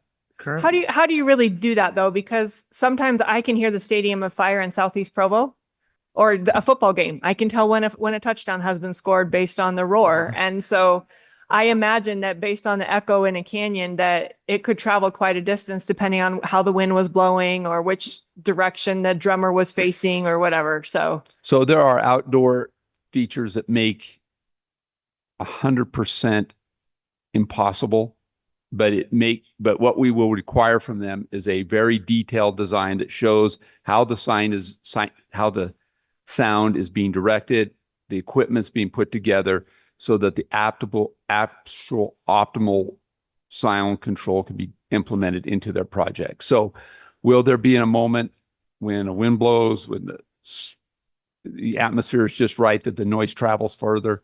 That will happen, but we will be monitoring it. If that needs to be a course correction, we didn't do it right, or there's some more information, that will be an adjustment. so if somebody at Vivian Park is complaining about noise, you can look We into can it go and and possibly observe make it, be different things. offsite, look at that and Okay. see what's going on, and then come back to the developer or Lisa, to can I actually interject to to the follow up? venue and talk through it. Yeah, please, Jonathan. I want to follow up on this. 8G in the development agreement specifically talks about using commercially reasonable efforts to incorporate current and evolving sound attenuation and noise mitigation technologies. So I was wondering, can you comment on what those look like and how they function? There's a lot of science with regard to sound. And so some of the aspects that we are looking at incorporating right now into the project, and again, these are the technical aspects that we have to understand with traffic, parking, environmental impacts, all of these things. These are things that we've got to finalize as we move through the project. Right. Specific to sound, the frequency and location of those speakers matters a significant degree. And there's a lot of different venues that are more current because a lot of the earlier venues just blast the sound. They put it up front, they blast the audience. But with sound damage, hearing damage and other things, a lot of newer venues are changing those technologies. And that's what we're intending to implement in order to meet the city sound requirements that Gordon was talking about, in order to make it a better experience for our guests. Do you know what other outdoor amphitheaters around the country do to attenuate sound and how that's managed? Yes. So we are actively in conversations right now with the same sound consultants that are helping Red Rocks, and Ford Amphitheater and a lot of other amphitheaters across the country. So we will, as we move through the additional project approvals, I think the next step that Bill said was part of the approval is, what did you call it, Bill? Project plan Approval. The project plan will require a lot of those details, Jonathan, and we will make sure to address those concerns in detail. So Okay. I look forward to seeing those because that is, I think, for me, a major concern is the sound. that So comes a off couple of this. the follow-ups, and right now it feels like approval just on, hey, we'll do the best case, but is it possible the best case isn't good enough? Across the street is a venue that's often used for weddings, for example, and their needs during one of their events, their existing use, I can see how this could clearly impact a wedding, an outdoor wedding kind of thing, or up the canyon otherwise. So right now, I don't know if there's any controls. We're going to do our best case. Doesn't feel like there's a lot of controls for the city at this point. Is there anything, I mean, what does the best case mean? Will it, do you have any DB levels at the property boundary? Help us understand that a little bit. It's just the city's ordinances, John. So it's. Okay, so you will follow the city's ordinances. If I We have- remember we right, have the to. current ordinance in it says 60 decibels at the project boundary, right? That seems like a hard one to me. 75 during the day, and I think it's 65 at night. So I'd have to go back and look, but yeah, our In that intent is to range, though. follow the ordinance. And so they'll be hiring a sound engineer that will take our ordinance and implement it into their project. Now, football games don't maintain that, do they? They're written into the ordinance a little differently, and and that got done before I got here, and I love the games, and so I don't want to bring up any hard feelings about people that might live near the stadium, so we won't talk about So that. just for clarity, the commitment is to meet the city ordinance at the boundary. Okay. All right. So Gordon, just to clarify that, because there's in 8B about lighting, it says reasonably possible. In 8D about parking, it says to the extent commercially reasonable and feasible. And 8G says commercially reasonable efforts. But what you're saying is that all of those have other codes that will speak We'll to be using the city details code, yeah. of the, They'll have to use all those measures to meet the code. okay. So what happens in the case you can't do it? Can't They- get 75 They have to do it or the project or Cancel the stops. project. So they have to do all these things. So it's not a pass. You have to do them. So as you listed those things, those are all things that have to be addressed and answered or the project stops. There are a lot of rabbit holes. Lisa, keep going. Okay. Development Agreement 10, this is probably for engineering or public works. What happens if they violate the grading rules and dig without approval, as has happened in some areas of Provo before? So if they violate them, we have a stop work order, we go through the process. So before they even start, we'll be looking at the plans. We'll be verifying what they should be building, what should be happening. All the grading plans will be run through the office. If they do something, I think maybe what you're referring to is they get off-site and start grading on undisturbed, even though they own the property, we would stop that. Part of our process in these kind of areas would actually, before the project starts, is to go up and physically demarc the area with construction tape and cones that their equipment cannot pass. And those will be hard passes, even though they own the property. None of their equipment can go past those points to disturb any of the pristine areas that they're buying from the city. So those will be bought from the city, left in pristine, put a conservation easement, and given back to the public. Okay, thank you. I have two more questions for staff, and then I have a few for the developer, so don't get excited. I'm not done yet. All right, item number 2, page 11. Is it possible that this development might set an undesirable development precedent? We've had a lot of comment about that. I don't know if that was in the staff report or if that's just where I was writing down my comments, but if you think that it's possible, first of all, the question is it possible for this to set a precedent and create a domino effect of development going up the canyon? And if so, what do you think would be a reasonable scenario for how that might play out, either negatively or positively? Well, I would hope that the city is very clear that if this were to be allowed, it's being allowed because it's on the site of an existing gravel pit. And since we don't have more gravel pits up the canyon, we should not let the development continue to spread up the canyon. Okay. Lisa, could I add also that the water that we're providing to this site is only enough to service this site. So there wouldn't be access to additional utilities for growth. For anything else to happen. This ends here with utility. So they would struggle that way. Thank you. In terms of limiting growth, that is very big. Okay. That's usually the thing that opens up the door to more growth, is bringing in utilities that makes that possible. Okay. Thank you. My last question for staff, would this development encroach on access to the Bonneville Shoreline Trail and the Indian Road Trailhead? That was something we heard a lot from I have to let you know, we had more than 100 pages of public comments that we've read. So I'm trying to represent the repeated concerns that I saw in these questions so that maybe the comments don't have to be repeated. I'm not sure where the Bonneville Shoreline Trail is in relation to this. Do you know, David? So one of the things that the developer has talked about is that right now, if you want to connect the Bonneville Shoreline Trail across Highway 89, you have to go all the way in and out. This bridge will be part of that Bonneville Shoreline Trail. It will actually be the Bonneville Shoreline So you don't Trail. have to go all the way to You will Brattleboro not have Falls? to do that. You will be able, this will be a hub that will connect Provo River Trail. Oh, sorry. So the developer intends to have a connection that will connect the Orem side and the Provo side of the Bonneville Shoreline Trail that will be safe for both bikes and pedestrians and runners or whatever trail users. So this will be a pretty cool amenity for that. What about the Indian Road Trailhead? That's to the south, correct? So the Indian Head Trailhead is in Provo.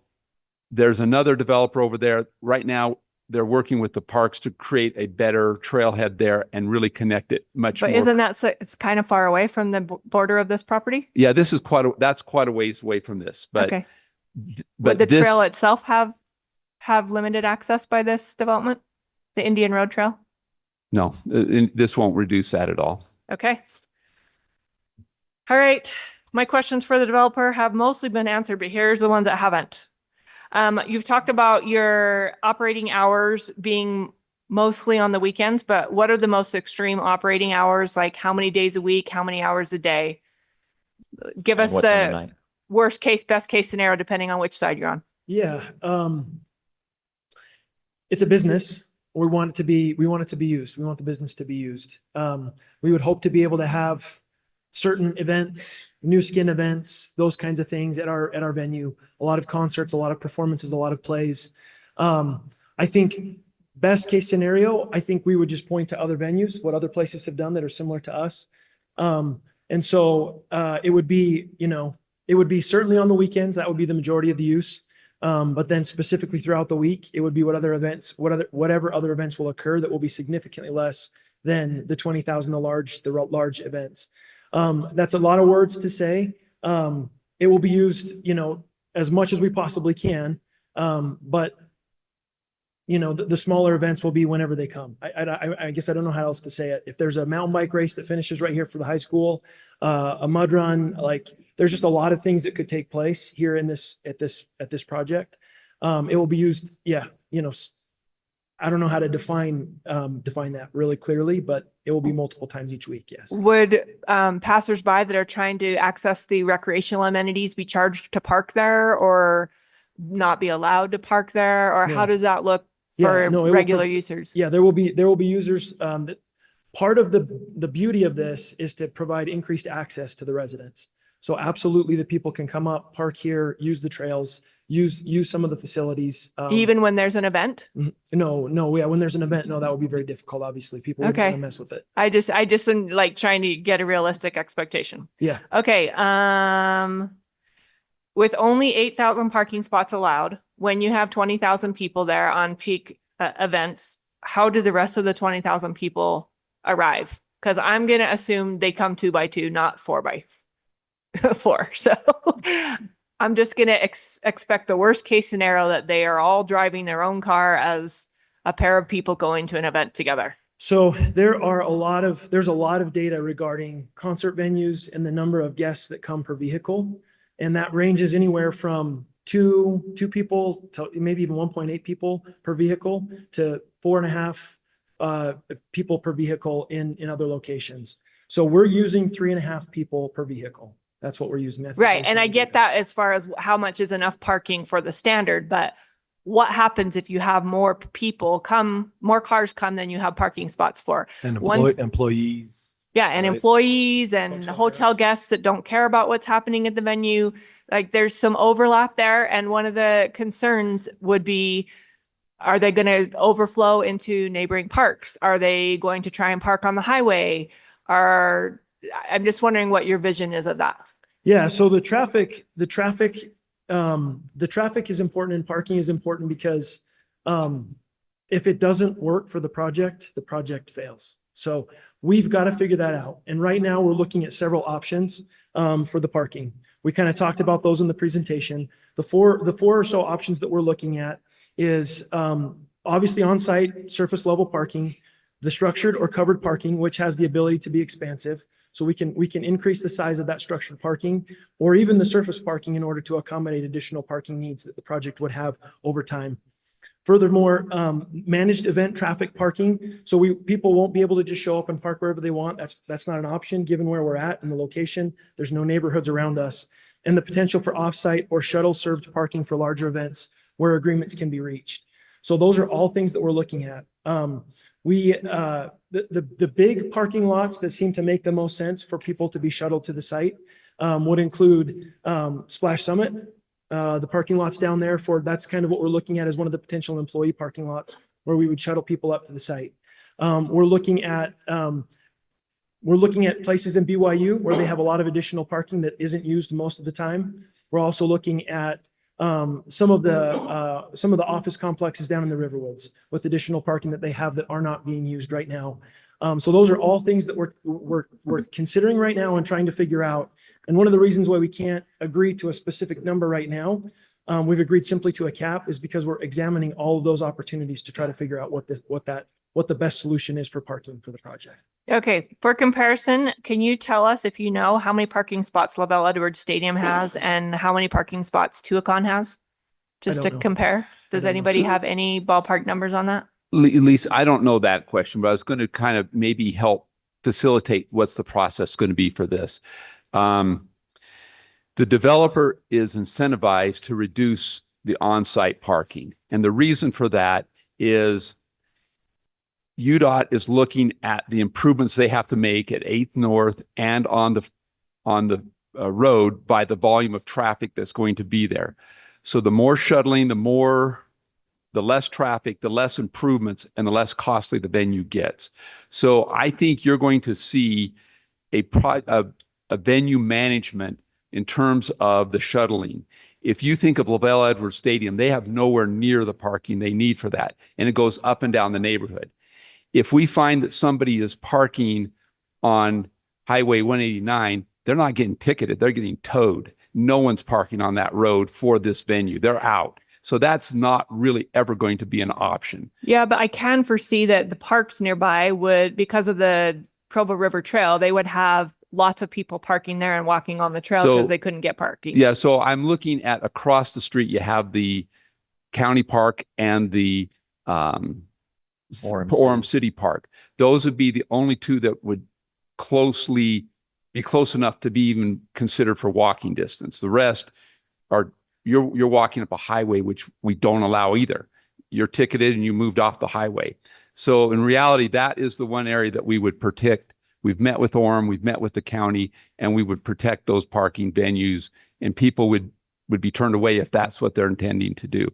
So it's on the shoulders of the event and the organizers to make sure they've communicated clearly, because otherwise they're going to have events, people are going to buy tickets, and there's no way to get there. So they'll have to do that, and that will have to be managed as part of each event and how they take care of that. So from a city standpoint, we're going to watch and protect the neighborhoods. We've looked at the area, and in reality, it's just across the street. We would make sure that those are not being trespassed on for these large events. We've talked to UDOT. We've looked at what the Highway Patrol city would do to protect the highway so that it's safe. No one's parking there. And as you look at the area, you're starting to go way deep. The next parking lot's past 800 North, and that's not going to be feasible. If we see that coming up, we'll enforce on that as well. So just because I'm trying to connect dots here. So you talked about traffic management beforehand. So this would be a case where they're going to do a large event. It's large enough that they need to have a permit from the city. They would have to submit that traffic management. I think it said in the agreement or somewhere that they would also probably hire Provo police to help with the management. And that part of that would be protecting those other parking lots from abuse, things like that. So you see that with games. We are ticketing and booting people, BYU games, but anyway, that's what we do. Okay. All right. Item 3, page 33, there's a sketch of your site. There's an area that's east of the roundabout across from the amphitheater parking lot. What is that area? Sandy, could you bring that up maybe? Page 33 of item 3. It's the black and white sketch.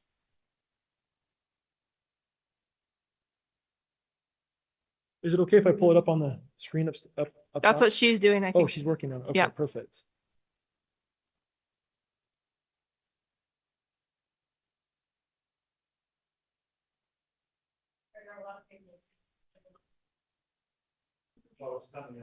What's coming up earlier was asked, what's the public benefit of this? I'm sure that a 40-acre conservation easement has a public benefit. Thank you. All right.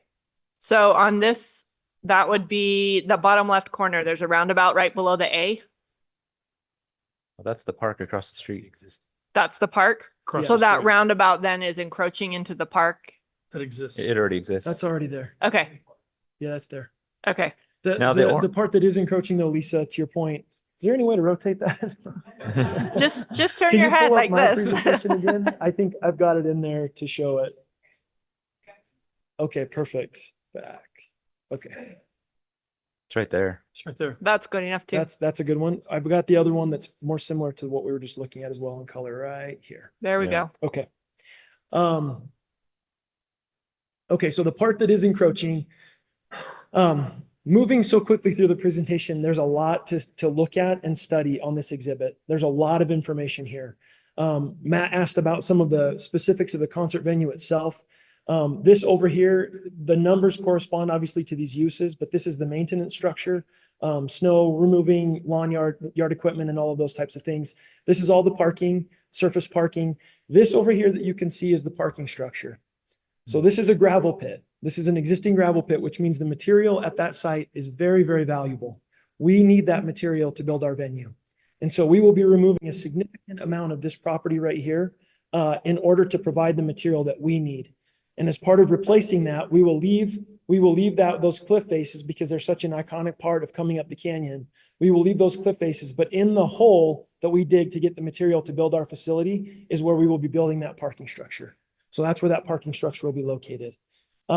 So the parking structure is there. You've got the hotel, the kind of boutique hotel that goes up the mountainside. This would be a restaurant in this location, and then the concert venue with concessions and retail and things that go to serve that. Getting out of the site. So arriving at the site, there will be turn lanes as you get into the project here. As you leave the site, that's an important component is this bridge, Lisa.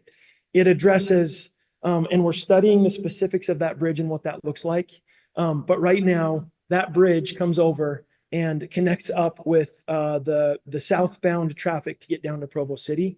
And that bridge does impact that park. That park is owned by UDOT. That property is owned by UDOT, maintained by Utah County.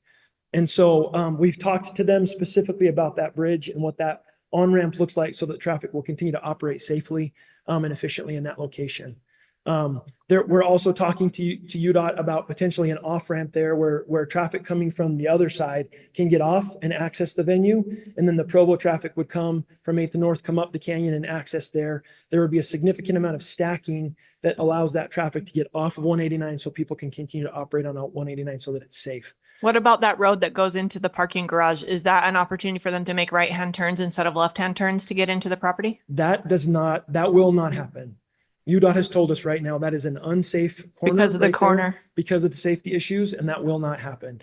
And so that's part of what's being considered in our traffic study right now is this bridge being in the right location in order to provide both pedestrian access that Gordon was talking about earlier with people coming over and accessing the Provo River Trail, and then also for vehicles coming both as you arrive to the site from Heber and then as you're leaving the site to get back down to Provo safely.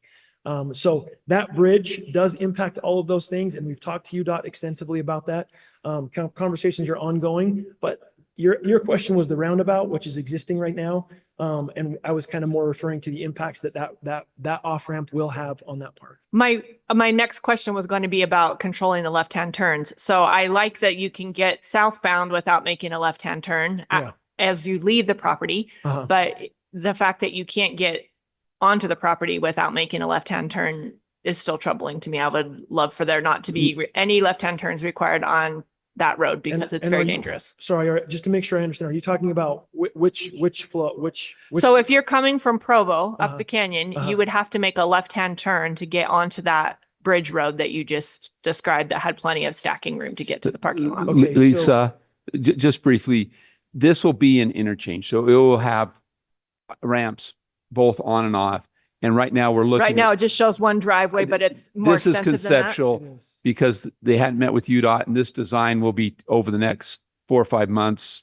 And what we're looking at is the park in Orem, both the county park, is to have their access off this structure That would too. all So tie in together. we're looking at eliminating all the accesses along here. So this is, Nice. so when you talk about one of the benefits of this project, it's going to make this whole thing a much safer in terms of some of the real dangerous accesses and turns that are in there right now. And I'm assuming that the location of the interchange would be related to the distance from the curve so that people don't come That's around right. the curve and crash into The stop site traffic. distance will be a big deal. All that's right now Okay. in the very preliminary stages. On your heights, Yeah. because that's something we have to consider tonight. At 125 feet, the topography isn't super clear or easy to understand. Yeah. And these drawings aren't accurate. At 125 feet, can I see anything from the other side of the south side? You know, where the Edgemont neighborhoods are and where Riverwoods No. are? Yeah, that's a good question. Okay, is it buried deep enough in here that that hill is high enough? Yes. Okay, So that 125 feet would be in one location and one location only. It would be about right where that cursor is on the map. do you know how high the peak is above that floor right there where you're coming 125 feet off the floor? That's the top of the amphitheater, right? No. Do you know how much higher that peak is? So the 125 would be measured, correct me if I'm wrong, Bill, Brian, Gordon, but the 125 feet starts at ground elevation. So it's at where that Right, at the structure- grade. where it touches the ground, but no, below the grade, because the 125 feet is measured at the foundation essentially. Okay. So okay. it's below the grade, and that 125 feet goes up, and it has to be tall enough in order to accommodate. So a lot of that will be buried in what you already see there, if So- that makes sense. So it'll be kind of tucked behind the retail, and then there will be a structure that will provide for staging and lights and sound and all So of those from the things. Riverwoods, Yes, we can't you see will not see it, hotels not a or, chance. okay. I guess, and my next question is like, how much light spillage am I really, we'll see a glow or are we gonna see lights? We have to be dark sky compliant. That's one of the requirements of the development agreement, is that we have to be dark sky compliant. Our hope would be that unless there's an operation, a concert or a venue of some type, that the lighting is very, very low. Right, because we Um, just approved a super swanky neighborhood here last week and I'm like, how are they gonna feel about this? Right, right. They're on the other There is side a of the super mountains. switch. Well, that's what I'm asking, dear. You I'm won't- like, are they gonna, is it gonna interrupt that? You won't see it, Ann. Yeah. I'm done. All It's a right. miracle. We love your comments. We love your comments. John, you got a few more? Yes, I do. Let's see, just random different things. There's high tension lines that go right by the property. Those gonna be a problem? What's the plan for those? Yeah, we'll have to relocate those. Okay. And so that's it, part of the plan, and you'll cover the costs of that. Yeah, are we There- going underground with those? Are we burying them? That's another benefit to the project. They're burying the power lines, so. Okay, good. The plan that we received is a little bit different than the one you presented. Is there a way that we can have the presentation be considered the concept plan we included as part of the packet? This is what we will be providing our opinion or vote on for that, because we'll approve that as opposed to the one that's in front of us, right? Mhm. Because the one in front of us talks about 25,000 capacity, now it'd be limited to 20,000, and the parking to Correct. 8,000 and so on. Correct. Okay, Yeah, I noticed that as well, especially in item 4, the concept plan itself. Since we're approving, I think we should make a note in our motion that some of the numbers are incorrect in there and that we're changing those.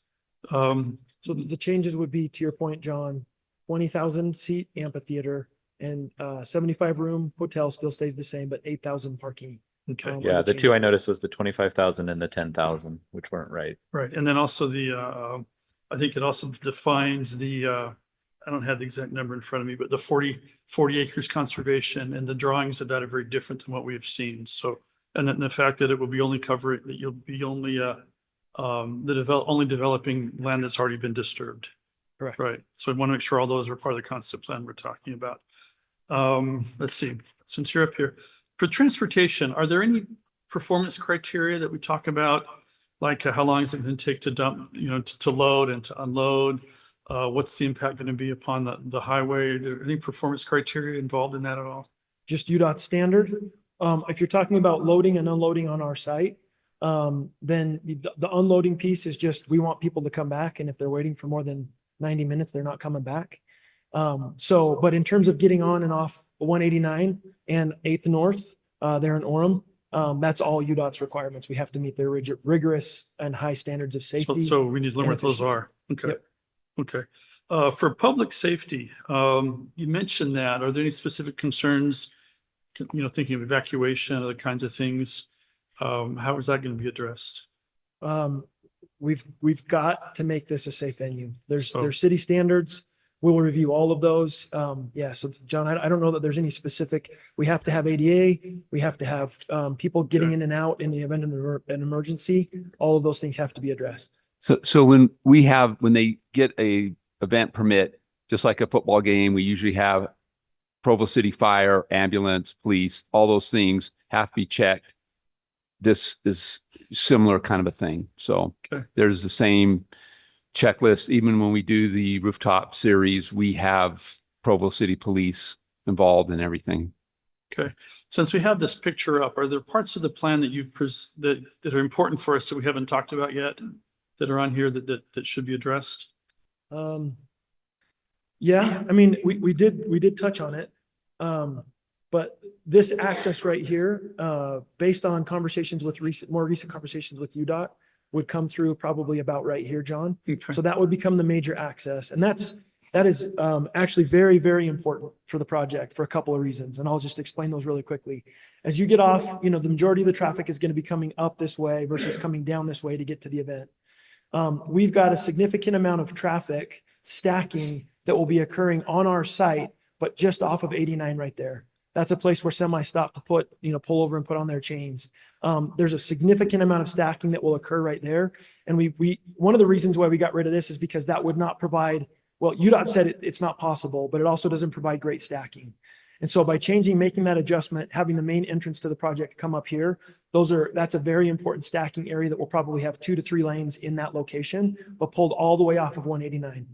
And then as you come south, as you continue to access all of these surface parking lots, as well as the parking structure, there's additional stacking that will take place. And so we can handle a lot of cars in a very, very efficient and safe way. So those things are probably some of the most important that we're analyzing, trying to figure out right now the best way to accommodate that, given UDOT's access points and all the other different components that we've got to address. Other than that, John, I would say that's probably the most important one. But Okay. yeah, I think we've gone over some of the details of the site. So that's probably it. Yeah, thank you. Mr. Chairman, the planning commission questions and discussion have been very beneficial and helpful and appreciated. The public's been waiting 2 hours now, and we probably should give them a chance to speak sooner Yes. rather than later. Okay. I don't want to abandon my last two friends here. Any quick questions? Talked about a lot of things. I agree. I've chimed in a few times. I have a couple more questions, but I can wait until afterwards for those. Joel? Yeah, I can say my question as well. I just have one or two. Okay. The one question I would ask somebody to talk about is the distance from the shooting club, and just talk a little bit about the safety, but also the impact. We don't want them going out of business or whatever that means, because I think that's city property also. Can somebody just address the offset and what that means to them and vice versa? So we recognize the incompatibility of the gun range. Right now that's being analyzed. It's managed by our parks department. We've met with the police. We're looking at where it could be relocated, how it would be done. Those things are still being considered, but we don't want shells falling on the venue. Okay. Anyway, so we're looking at that Okay. right now. All right. Okay. Joel and Jonathan, we will start with you after public comment. Okay. Thank you for your patience. Commissioners, anybody need a quick break? Are we okay to power on? Soldier on. soldier on. Okay. What do I do with my list? Okay. So we are addressing all three items simultaneously. They are so closely connected that no one need worry about whether your comment specifically applies to one versus the other. Let's see, we will start with our district chair. I believe Sharon's still here. We'll invite her up for her 3 minutes, and then we will go to public comment. So just a couple of reminders, you heard it before. Other than our neighborhood chair, Sharon, she gets 3 minutes. Everybody else gets 2 minutes. The microphone will actually shut off. I think you'll hear a little ding depending on what else is happening, what you're saying or what's in the room. And please note that if you submitted a comment prior to this hearing, we've already received it. What you see on the screen, I believe, is accurate as of about 3 o'clock, 3:20 today. So if you got, okay, so normally we would read all these names into the record officially. We are going to use this method because they're just a lot of names. We have read those comments. Many of them came in early. We read them. Then they came in more yesterday and more today. Know that you've been heard, but part of the process is to hear you. So we do want to use that time. If we do not vote tonight, the vote could get continued because we just can't go on forever. But the public hearing process is intended to allow voices of the community to be heard. So Sharon, your 3 minutes, and then we'll open to Chair, may I recommend that we try to keep a line of about 5 or 6 people behind the microphone just so we can move through them quickly? Yes. So if you see the line getting short, go ahead and step up into it. Yeah, we don't want a lot of downtime between speakers. Okay, 3 minutes for Sharon. Thank you. Yes, name.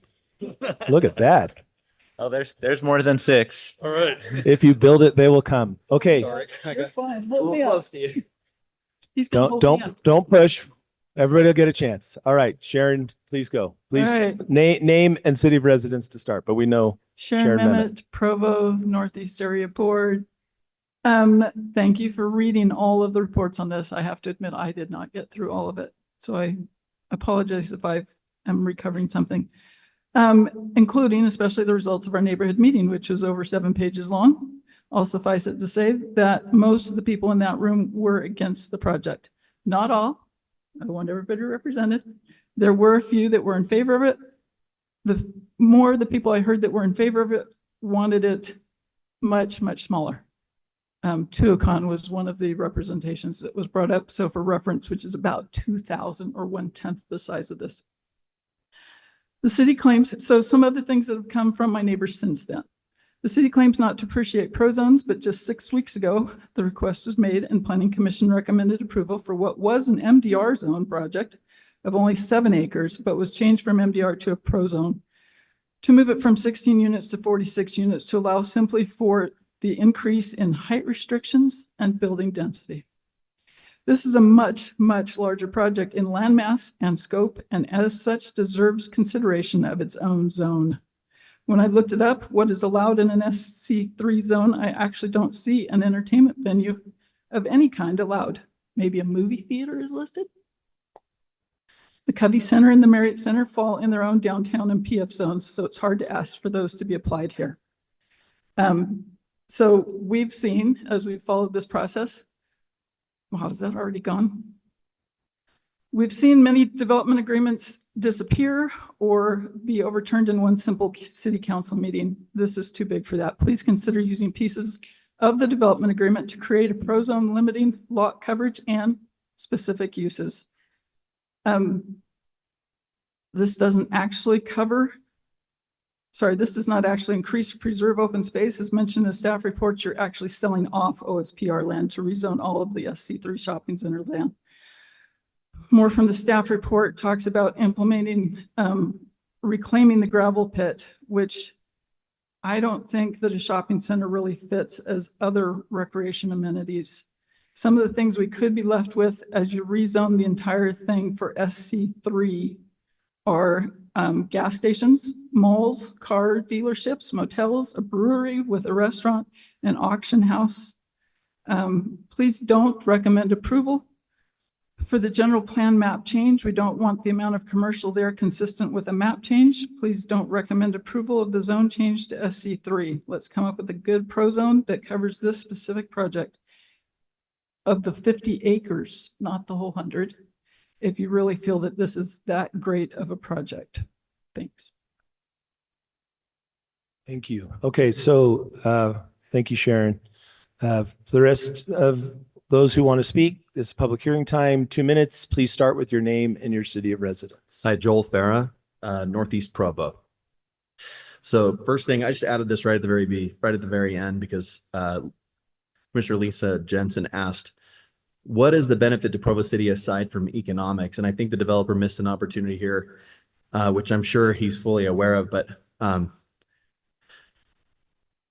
would just ask this, would you rather see an open sore, an unending excavation on the hillside, or an improved, beautiful, green, well-kept property that provides enjoyment to the community and also contributes thousands of much-needed jobs, many of them high-paying full-time jobs, and valuable money to our economy?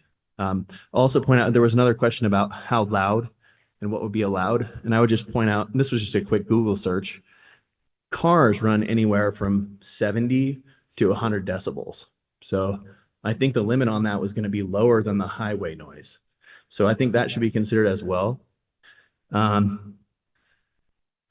am excited to learn a lot more about, I'm not an expert on this project. I want to learn more about it, but I am behind it.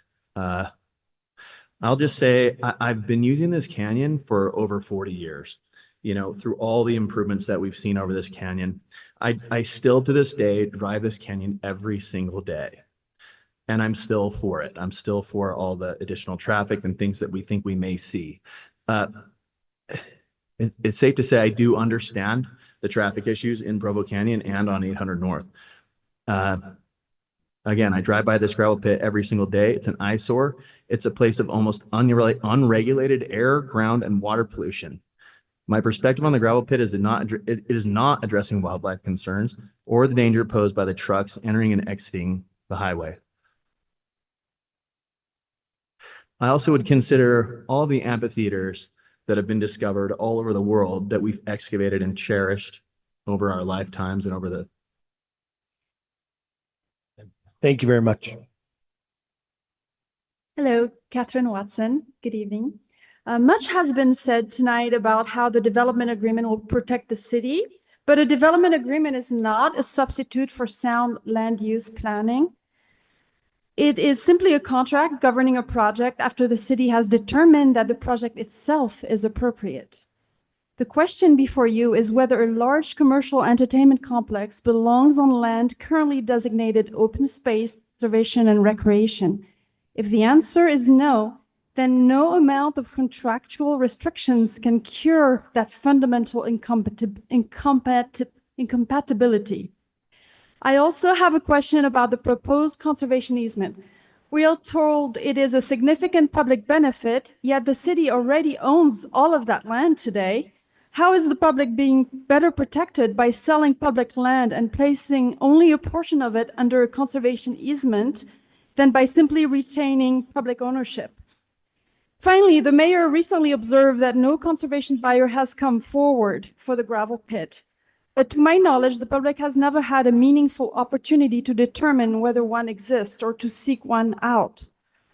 Before making an irreversible decision that will permanently change Provo Canyon, I respectfully ask you to recommend tabling this matter for a reasonable period of time to allow conservation organizations, philanthropists, local businesses, and concerned citizens the opportunity to present a viable conservation alternative for the gravel pit. If no such proposal emerges, the city can honestly say it explored every reasonable option before transforming one of Provo Canyon's most treasured landscapes. Oh, I still have 10 seconds. Thank you. Good evening. My name is Tom Walker and I live in Provo. We moved here 5 years ago and absolutely love it. The quality of life here in Provo is just excellent. The fine arts, we've attended the ballet here at Covey. We've gone to lots of community theater throughout the region, dry bar comedy. The arts here in Provo are just first rate. And that's one of the reasons that I'm supporting this amphitheater, because of the quality of life that the arts brings to this region. I was raised in a musical family. We all sang, played instruments, performed. It's just been a part of my life. When I was a child, our family used to go to the Hollywood Bowl and see the LA Philharmonic perform Tchaikovsky's 1812 Overture, and just outdoor entertainment has just been such a major part of our family's lives. The question was asked, why 20,000 seats versus Tuacahn with 2,000? And I think the answer is obvious. There's only one venue in Utah really of the similar nature up in West Valley City that attracts really large, big acts that people want to see. Just making lists of some of those that I've seen in the past years at similarly sized venues that would never play at a small venue. Aerosmith, Brooks and Dunn, the Eagles, Fleetwood Mac, James Taylor, Jimmy Buffett, Journey, Kiss, Ozzy Osbourne and Black Sabbath, Paul Simon, REO Speedwagon, Rod Stewart, Rush, Santana, Sheryl Crow, Steely Dan, Steve Miller Band, Sting, Styx, Tom Petty, Toto, Van Halen, and The Who. None of those would go in Covey or in Red Rocks or any small venue. A venue of this size brings the opportunity for our county to have a really first-rate facility that does not exist anywhere at all in the region. And I think Provo would be a great place for it. Thank you. Thank you. Hi, Dave Lewis from Provo. I love the vision for the Vesper Amphitheater, so I'm supportive in moving these 2, 3, and 4 forward to the city council.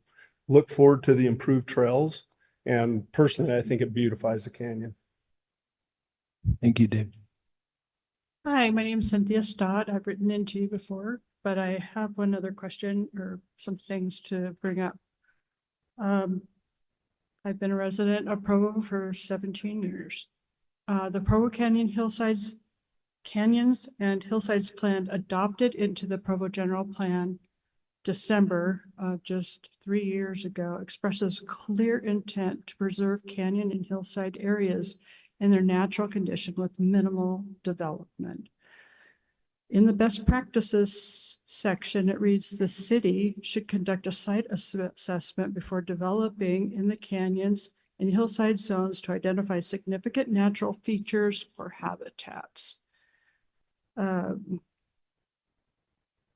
just going to ask a couple of questions beyond that. I have more, but I'm going to set that aside because I'm wondering if the developer comes in, he does all the studies, he does all the grading, he does all these different things, and then we find out it's not going to work because of the environmental studies. Who's going to pay that? Sounds like the city will be responsible for paying for all the improvements they've made. It wouldn't be? Okay. All right, that's good to know. And then who will actively monitor the demarcation boundaries that the city is going to put up? They're just going to put a stick in the ground with red tape on it? I don't know. And then snapping back zoning is not always as easy as it sounds from what I understand. And there's going to be a lot of financial things going, we have to pay them back. We're going to deduct the amount that they spent on improvements, etc. I'm just wondering if that's worth it. I'm just wondering why we are deviating from a plan that was carefully researched and devised, meaning the Hillsides and Canyons plan, just a few years ago in a... Yeah. Thank you. Remind them about comments on questions. They can ask rhetorically, but And just a reminder, if you have questions, the staff is happy to answer questions and emails tomorrow and offline. But we definitely want to hear your comments and concerns. Yeah, hi, Isaac Pritchett, Mazer Neighborhood.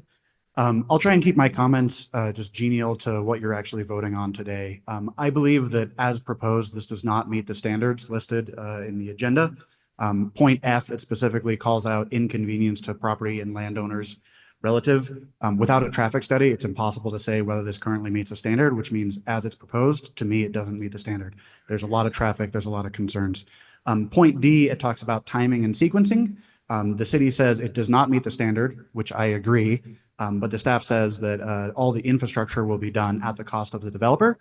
To me, the reading, I'm not a lawyer, so hard to say, but it says that the developer is liable for costs for anything they damage from Provo City, but subsections 9A and 9D specifically call out that the city is liable to reimburse the developer for any infrastructure improvements that improve on shared lands. So the 800 North, all of those costs will likely be reimbursed by the city, as well as section 9D does specifically call out that Provo City can be liable for increased funding going through the city council, mind you. But to say that all of this work will be done, all this infrastructure will be done without cost to the city, to me is not what's currently in the development agreement, which is again genial to the point of does timing and sequencing make sense? To me, it doesn't meet the standard and can't without significant investment and cost.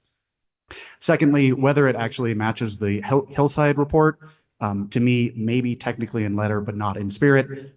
As Bill mentioned earlier, there has not been a committee or any significant investment to see what would be done to reclaim the gravel pit. And this is like the first big project proposed. I think that there are a lot of ways and steps we can go through in order to match better the spirit of the canyon agreement. Finally, this may seem like a nitpick, but the SC3 zone itself in the city code calls out it needs to be near a freeway or an arterial. This area clearly does not meet that requirement for the SC3 zone. And as a result, an SC3 zone doesn't make sense. All the traffic.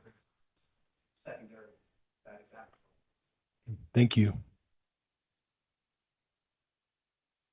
Hello there, my name is Willie Hope and I'm from Provo, Orem, and Heber, currently in Heber.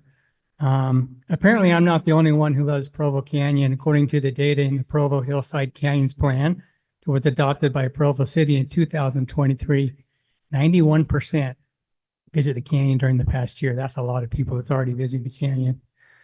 In October 2024, a resolution in Appendix D from the Hillsides and Canyon Plan reads, this is number 5 on that addendum. When it comes to the Provo River, the most important priority to the people was preserving the area's wildlife habitats, preserving the watershed, and preserving the area's current look.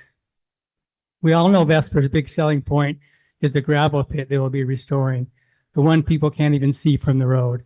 This is not a restoration project. It seems the 24-acre gravel pit will be restored to an asphalt parking lot. This lodging, shopping, entertainment center is over 100 acres in our canyon that is supposed to be protected from the exact development of Vesper proposals per the plan and zoning put in place by you, the Planning Commission, and the City Council. Loud concert, bright lights, cement buildings, and commercialism have a place. It's just not in Provo Canyon. We're not against these entertainment centers. It just needs to be somewhere that's conducive to the spirit of what they're trying to put across. The recreation opportunities are already there. Picnicking with family and friends being the #1 use in the canyon. The canyon itself brings people together. I mean, how's this venue going to bring people together? We already go there to get together with families in the parks there. We float the river, we do photography, we shoot guns, archery, mountain biking, and we're being at one with nature. Stick to the plan you created. That's why you have plans. Follow the hillside and canyon plan you created and keep the zoning you created to protect the Provo Canyon. The hillside and canyons of Provo are a place where residents and visitors, present and future, can experience and connect a network of trails and parks and gather in a way that celebrates the city's natural beauty. That's the vision statement that was made on the hill. Thank you. My name is Tina Bean and I live in Pleasant Grove. The main thing I think that most of the people here that are against this development are feeling, and it's about the traffic. We're not against the venue. It sounds great, but it's just the wrong location. This is a bottleneck area of the canyon, and Vesper might become a cork for that. The plan that you have to build the bridge over the highway to the parking areas and those stacking lanes are not really going to solve this traffic problem, because right now the online data shows that there are 20,000 cars a day on a weekday going through the canyon. That's how many commuters are going back and forth, and 32,000 a day on the weekends. The real question I have is, how is Vesper going to get people from I-15 along 800 North in Orem, Center Street in Orem, Center Street in Provo, or from Heber via the canyon without it not affecting the current traffic flow for people who have to use that canyon daily and for all those residents along 800 North, Center Street, and Center Street? How can we guarantee that it will not affect our traffic flow? Because that affects the quality of life. The people, the truckers, they want to get home at night to their loved ones. They don't want to be stuck in traffic because of an event. This is the main question I think that most people are having. It's the traffic. And these, if you wanted to widen those roads, that's going to be a major, major cost to Vesper, I guess, if we're not going to pay for it. And I assume that we're not going to as citizens. I'm just asking you to ensure that the development aligns with the safety, the infrastructure capacity, and quality of life for all the locals that live along those roads. Vesper really can generate taxpayer revenue easily in any other location and with a lot less infrastructure cost that would maybe burden taxpayers if that ended up happening. I ask you to represent the long-term interests of this community and deny this reason. Thank you. Mark Allen, Protect and Preserve American Fork Canyon, resident of Wallsburg County delegate, lived and have driven this canyon for 50 years. To answer the question about noise ordinance, it's 50 feet. Orem City passed 929 in 2007. I initiated that. I'm surprised that staff has shortchanged you in studies. You also have a noise ordinance. I've got copies here if you like it. This venue happens to be on the worst geological fault in Utah County. There's special studies. I read, if a fault were to rupture beneath the building, significant damage or collapse may occur, likely causing severe injuries and or loss of life. This feels like a private-public partnership. And I'm embarrassed that the mayor would have prefaced this meeting to taint the meeting. That was totally inappropriate. Comments from staff feel like they're putting their finger on the scale prematurely. It's supposed to be an independent body. This is really a taking.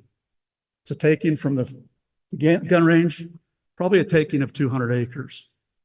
I don't have any problem with the gravel pit being a fire zone buffer protection. I would like to see it be a lake. David Osmond, my friend, was on the news the other day and he said, the cart is before the horse. And absolutely, the horse's name is due diligence. The plan they have presented to you tonight is absent all the important data. Table this, bring it back after a year of EIS studies, GIS studies. If they do MIDA funding, they pull the rug out from underneath you. You have no jurisdiction, just like they've done up to Sundance, just like they've done at Deer Valley. PIDS funding, the city would be incentivized to help them. No, thank you. Do you want any of these? No, thank you. We have those. All right.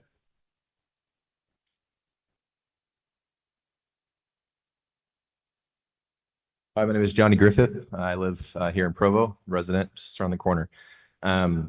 We were prefaced tonight by being told this was a land use discussion. I've felt it's a discussion about what should be taking place is a discussion about not falling prey to whataboutism or false equivalency. First off, I'm not paid by the Chinese government. I know developers like to throw that around. I am local here. I'm involved in a couple things, including swimming on the river as much as I can. And so it does feel personal to a lot of people that use this canyon. But what feels even more personal is this pattern of cities and developers railroading through these things. We've seen it with the box elder, as the world has seen that. We've seen it in many other iterations. We saw Utah Lake. Our governor almost embarrassed himself by standing in front of the world and saying that this deal was going through. If I'd come here pro Vesper, I would withdraw because the due diligence is lacking. I'm not a developer. I'm a nurse, so I know how to check boxes. I would expect the same for you guys, and that's not happening, and that's really disappointing. Second off, on this whataboutism or this equivalency, Red Rocks is owned by the city of Denver. It's not a main thoroughfare, and it would never go through today. And so let's be clear when we make these comparisons to Red Rock that it's not the same. Second off, why are we being fear-mongered into old man Turley expanding in the gravel pit, but also he wants to play ball apparently? So I need some clarity on what's going to happen with that gravel pit. I know it's subject to state laws. I know it's subject to federal mining laws. I understand those things, but this needs to be tabled. This is being railroaded. That's not a good look in 2026. Thanks, guys. Which mic do I use? Does it matter? My name is Matt Peterson. I'm from Orem. Okay, let's start the clock. A lot of what I wanted to say has already been said. It's relative to traffic. Traffic is a huge problem, okay?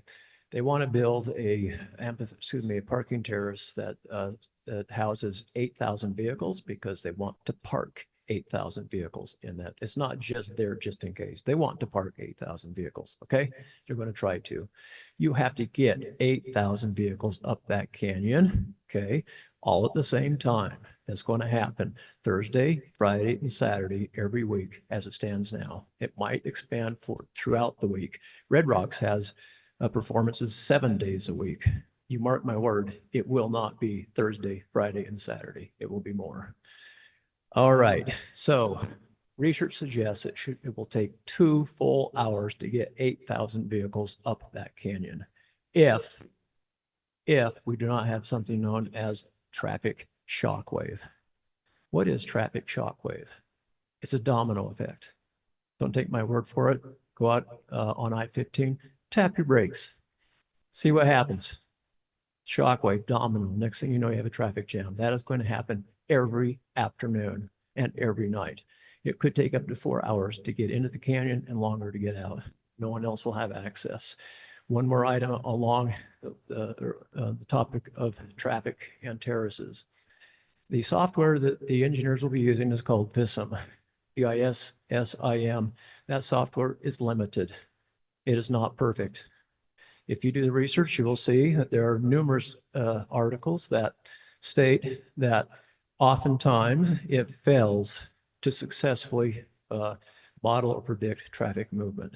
You have to have real world field data to feed it so it can accurately predict. We don't have that real world field data. That's it. Thank you. Alan Simons from Provo. Restore the gravel pit. Mayor Curtis said in his first campaign that he was going to restore Slate Canyon, the Thorn Rocks Quarry scar. That's never going to happen. I'm kind of a unicorn. I spent 30 years analyzing cities and relative to development for pension funds, banks, stock companies to determine what makes a city viable. In 1998 to 2001, I worked on a project called Hollywood Highland, $615 million project, which would be $1.2 billion today. Relative to buying land, it cost us $50 million to buy a $3 million apartment complex because nobody wanted to sell it. You probably want it to be successful. When we were going to build the Kodak Theater where the Academy Awards was before they turned it to the Dolby Theater, we were quite concerned about what exactly is the impact of Hollywood Bowl, Universal Amphitheater, Greek Theater. So we studied it to see the economic impact. You don't know how many directions it goes, what it does to a community, what it does to a convention center. If you want Utah Valley Convention Center to really be transformed, you're going to want to have regular events there because that's the kind of decision that people that book convention centers make. The performing arts departments at BYU and UVU are incredibly involved in those situations. All the other businesses that affect that entertainment situation, the economic growth is incredible. 45, 1,600 spaces. That's one record. Thank you. Okay, hi, I'm Ashlyn Thomas and I'm from Orem. And I just came today because I just wanted to say how excited I am about this project. I'm married with 2 kids and previously we've split our time living here half the year and in Ketchikan, Alaska, half of the year. And a while back, we actually decided to live in Utah County year round because we just loved it so much and we love the community and that there's just so much more to do here with our kids and as a family.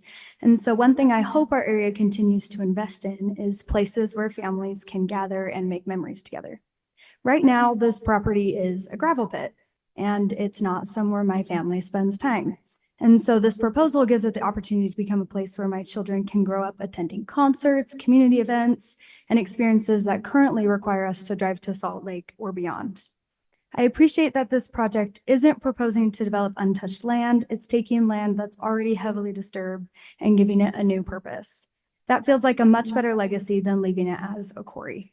So I just wanted to end by saying I am in high hopes that this project goes through. I understand that traffic and these other things would obviously like make living here different, and I'm willing to accept that for the trade-off of having a place to bring my kids and more reasons to stay and raise my family in Utah. Thank you. Thank you. Hello, my name is Chris Livingston from Provo, Utah. And I've owned and have lived in a 100-year-old home just up the road from the gravel pit called Springdale for many years. Also, I've worked in event management for many years, directing events with tens of thousands of attendees. And I've got receipts, so ask me and I will show you. Music is core to my identity, and Vesper is a cool concept, and I applaud the entrepreneurial spirit. But location, location, location. This plot of land already has been altered. The pit could be argued as a scar requiring betterment, but the real star of the show is not a band, it's Mount Timp and the trees. A venue at this proposed location will disrupt the whole canyon's public access irreversibly. Multiple times a year, traffic backs up miles up the canyon from the bottom. Weekends are the highest pressure. What if you aren't a fan of Lady Gaga but want to celebrate a birthday for a family member? The canyon's roads are already not well equipped for holidays. It's hard for me to hear that we're looking at building infrastructure to mitigate, not solve, massive surges of traffic. It's not just at the bottom of the canyon where bridges with a quick ingress egress will solve. The whole canyon access from the bottom to the top is a bottleneck to the whole canyon public access. We don't want enforcement drones telling us that we looked at an event for too long. Provo, the land is ours. Don't even consider selling our land. It's not all figured out yet. Even if it was, protect our environmental public access, because the economic impact is great, but not at such a greater cost. Vesper, I admire your vision. Find a new location, the people will come. Great idea. Absolutely not in Provo Canyon. Thank you. Laura Skaggs from Pleasant Grove. I'm just a licensed marriage and family therapist, and my fiance is a Utah County Search and Rescue team member. I think the thing that I just want to say is, I keep thinking about how spiritual traditions from all over the world, most of them center on experiences that seekers had, like there were two components, and a lot of them were in nature and in solitude. And those two features, I think for me, have been most readily found here in the valley in Provo Canyon.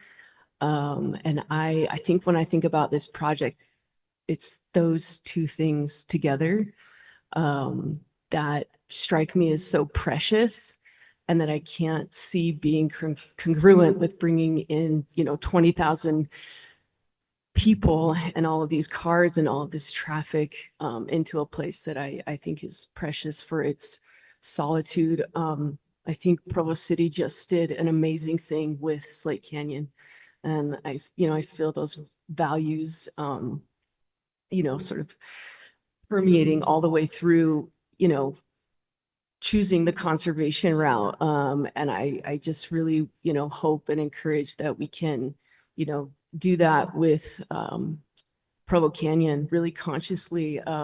Solitude isn't sexy like a concert venue, but it is priceless. Thank you. Thank you. Doyle, Pleasant Grove, business owner. Oh, Brandon Doyle, Pleasant Grove. A small business owner here in Provo for 15 years. My building's on Center Street, actually. I'm super pumped for this. I'm maybe partially supporting or representing the silent majority. Everybody that I chat with is very, very excited. Maybe that's just my circles. Yeah, I know there's some stuff that needs to be ironed out, but the thought of attending amazing events in Provo every month is very exciting to me and everybody else I talk to. So would love to see more instead of having to go up to West Valley every month.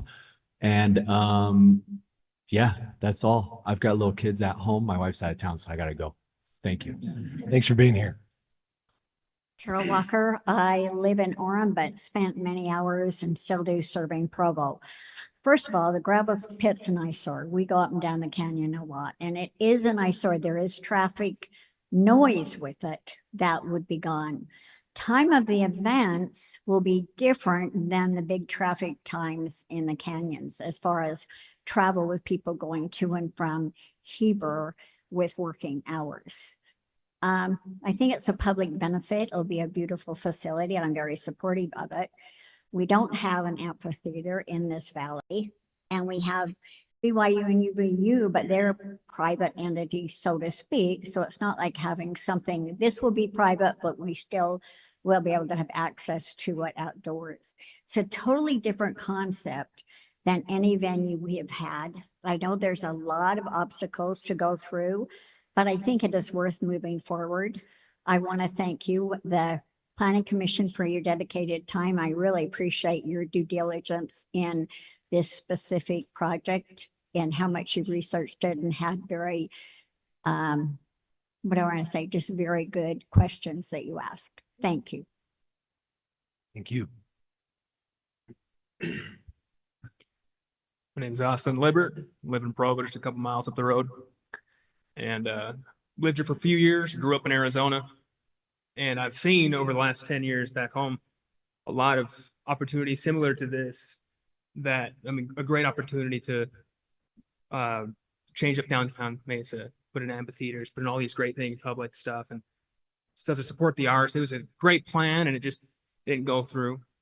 And I've seen my hockey team left to come up here because the city of Tempe couldn't agree on turning a landfill that's not being used anymore into a place for them to play. And, you know, I saw signage out there that says canyon preservation, not commercialization. I'm not the brightest bulb in the box, but I feel like if we got a gravel pit up there, I mean, that's not commercialization, that's industrialization. That's pretty gross too for the canyon. And yes, it may not be visible from the roads right now, but how long is it going to take for it to end up being like that eyesore up the freeway? I remember going on Mission and seeing that thing. That's pretty gross. Just that top of the mountain there, that big old pit. And I'm starting growing to like this area. It's taken a minute, but it's starting to grow on me. And I kind of like this idea. And I like the potential that y'all have to take it back if it's not working, right? There's that clause, you can buy it back, or the land gets reverted back to the 60 acres, or whatever gets reverted back to y'all, or however it works, or they can't develop on it, right? And I think there definitely needs to be some more research done, it sounds like, but why not keep going ahead with that tentative, that idea that if you need to, you can change your mind. And this could be a great opportunity. I mean, yes, this area is beautiful and people love their Provo Canyon, but there's a lot of people who don't know how great it is. And this could be a good opportunity for them to see this beautiful part of the world too. Thank y'all. Thank you. Hi, Golden Harper, Orem. I hate gravel pits and I love amphitheaters. We should absolutely beautify this space. I feel like I have a pretty unique perspective as I just moved here back to this area from living 5 miles from Red Rocks. While we could make memories at Vesper, it destroys the ability to make memories everywhere close to it in the canyon. And that's not a fair trade-off because the canyon is the only place in this area that those type of memories can be made. So for some comparisons, Tuacahn seats about 2,500 people. It's on 80 acres, fully used by the venue. Just like Provo Canyon, there's one road in and out. There's a huge parking lot and it still takes over an hour to get in and out, or to get out of there after a concert. How does this realistically work with concerts 2 times the size, 4 times the size, or nearly 10 times the size as is being proposed here? As far as Red Rocks goes, it's less than half the size at 9,600 people. It's over 2 times smaller. It has 7 parking lots. one of which is over a mile from the amphitheater that people walk from. This would put it in the middle of the Orem neighborhood, put people, that parking lot in the middle of the Orem neighborhood above the mouth of Provo Canyon, which is full of incredibly wealthy residents. It takes hours to get out of Red Rocks after a show. It's on 800 acres of property compared to the 100 here, with no hotels, shops, or restaurants. There's 4 access roads going different directions, all 4 different directions out of Red Rocks. They average a mile each, strewn with cars parked alongside them from the amphitheater. They quickly feed into multiple highways with no lights, including 2 large freeways that they similar in size to I-15 before the traffic affects any residents as Red Rocks is in a rural area. And it still takes hours after a show to clear everyone out. So I question the reality of being able to do this. It doesn't seem to make, when I ran the numbers, you'd have to have 7 lanes each direction. Thank you.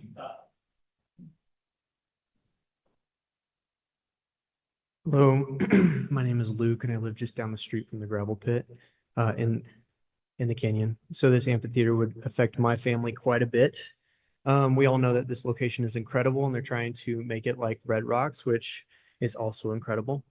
Although this amphitheater would be twice the size of Red Rocks. So I love the vision. In fact, the best concert I've ever been to was Ray LaMontagne and Red Rocks. Even though it rained, it was incredible. The rain was coming down, the lights were up, the music, the backdrops. Totally get it. I would love it in my backyard. The problem is the traffic, right? Red Rocks is half the size and has 4 entries and exits, all dumping into 2 major freeways. For those who don't know, the E470 is a 3-lane freeway and the I-70, which is a 4-lane freeway. And you can see that on the PowerPoint slide that was given out. This project is twice as big. We'll have 1 exit and entry, not 4, and empty into our little canyon highway, not 2 massive freeways. If anyone has ever gone to Red Rocks, you know that you have to get there 2 hours early and you're going to be stuck in traffic for 2 hours after the event, which is totally fine. We can deal with some inconvenience. It's fun, whatever. But in this setting, it could be super dangerous. Given all the fires that are currently raging all over Utah right now, we need to consider evacuation, right? Does anyone remember the wildfire in Paradise, California? I do. There was a viral video of parents trying to calm their children down while they're trying to escape, and the fires are raging on both sides of the road. Look it up. It's terrifying. Now, the family in the video fortunately made it out alive. A family friend of mine was not so lucky, along with 84 other people that were burned alive in their cars while trapped in traffic. So this is more than just a traffic issue, right? Once again, I love the vision, but pushing it through without due diligence can lead to catastrophic outcomes. Thank you. Hi, Sarah from Pleasant Grove. I am so excited for the proposed new zoning ordinance and also the Vespa Amphitheater. Utah County is continuing to grow and it's just booming. And we don't have anything like this in Utah County or the state. And I think it would be so beneficial to have something so amazing like this. Music has been a part of my life since I was a little girl, and some of my most memorable concerts are ones with an amazing backdrop. And how cool would that be to have Vespa Amphitheater with the majestic mountains of Provo Canyon? And I just think it's an amazing opportunity. I have 4 boys and we love to attend concerts together. We love to bike and we love to hike. And I just look so forward to this proposal. Thank you.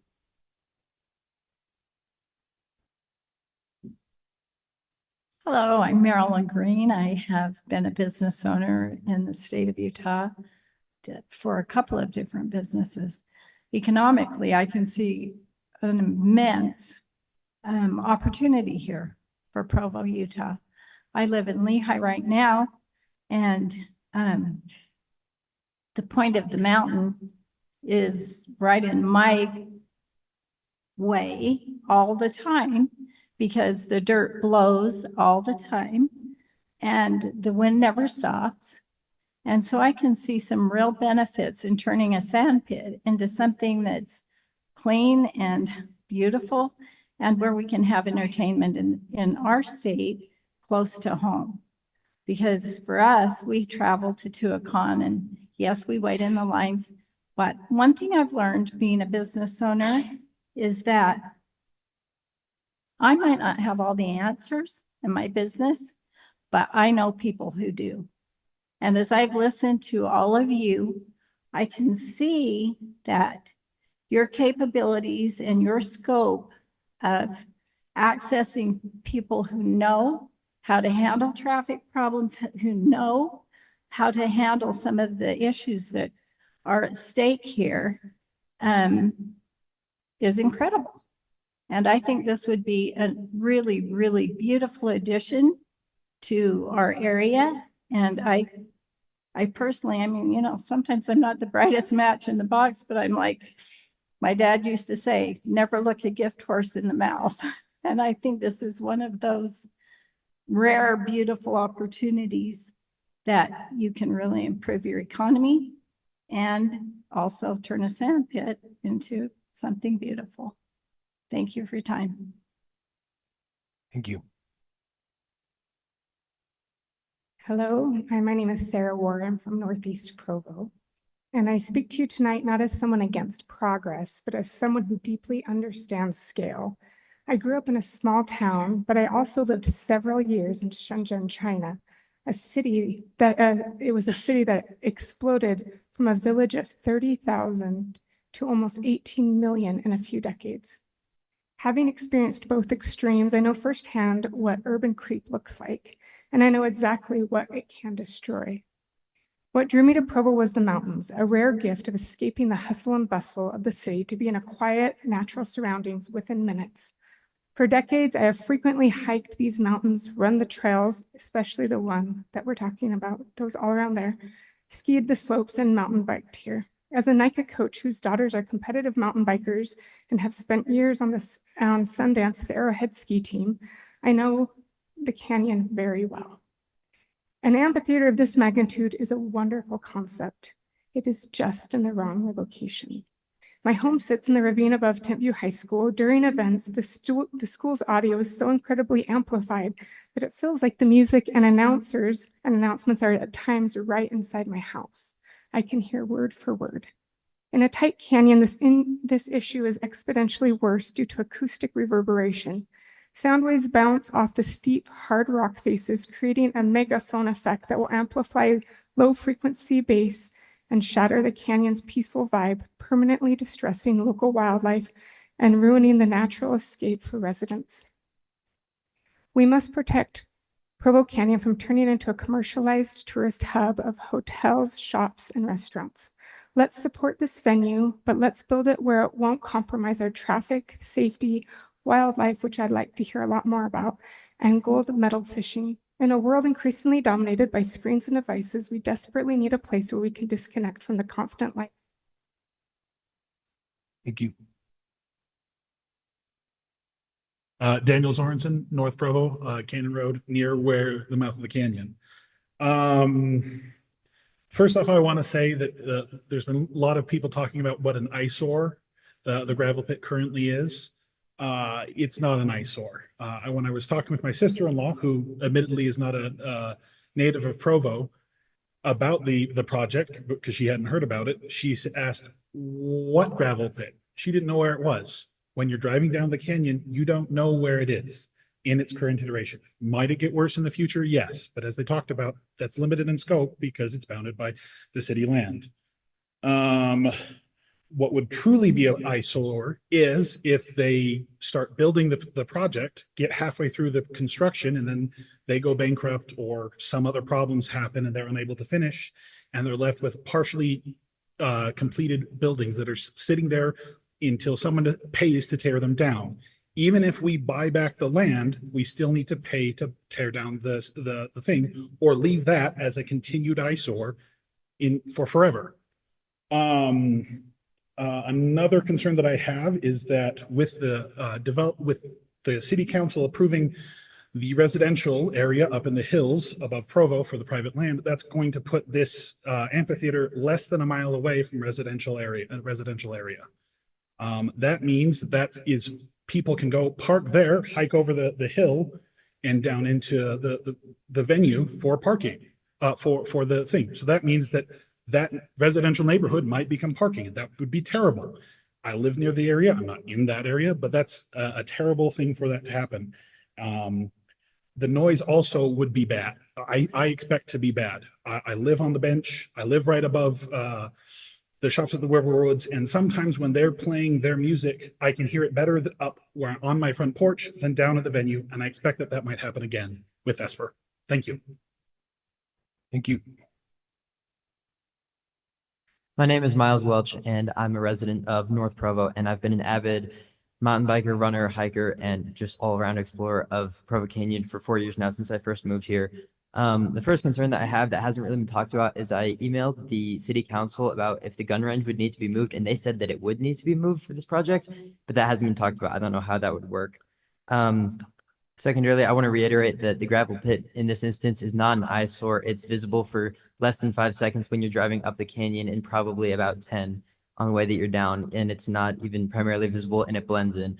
I did a 15-mile mountain bike ride today up in the canyon, and it's hardly visible. And to the average person that's up in the hills and on those trails, you don't know that it's there. It blends in much more than a 20,000 seat amphitheater with 8,000 things of parking. Lisa, I want to thank you for your questions on the trails and how they would connect, because I see a lot of problems in connecting up to the Bonneville Shoreline Trail and how that works, because that's all still on city land. I don't know how they're going to develop that. And it's about 500 feet and would likely be 2 miles of trails. I don't know what their plan is to build that. And also the bridge that they propose to go over that does not, you can't simply move the BST to be able to connect around. The point of the BST is that it's a 300-mile continuous trail. It works perfectly fine going all the way down to Bridleville Falls. You get to see Bridleville Falls, and then you come and you have a gradual climb back up and around the point. So the BST is fine as it is. It doesn't need to be moved.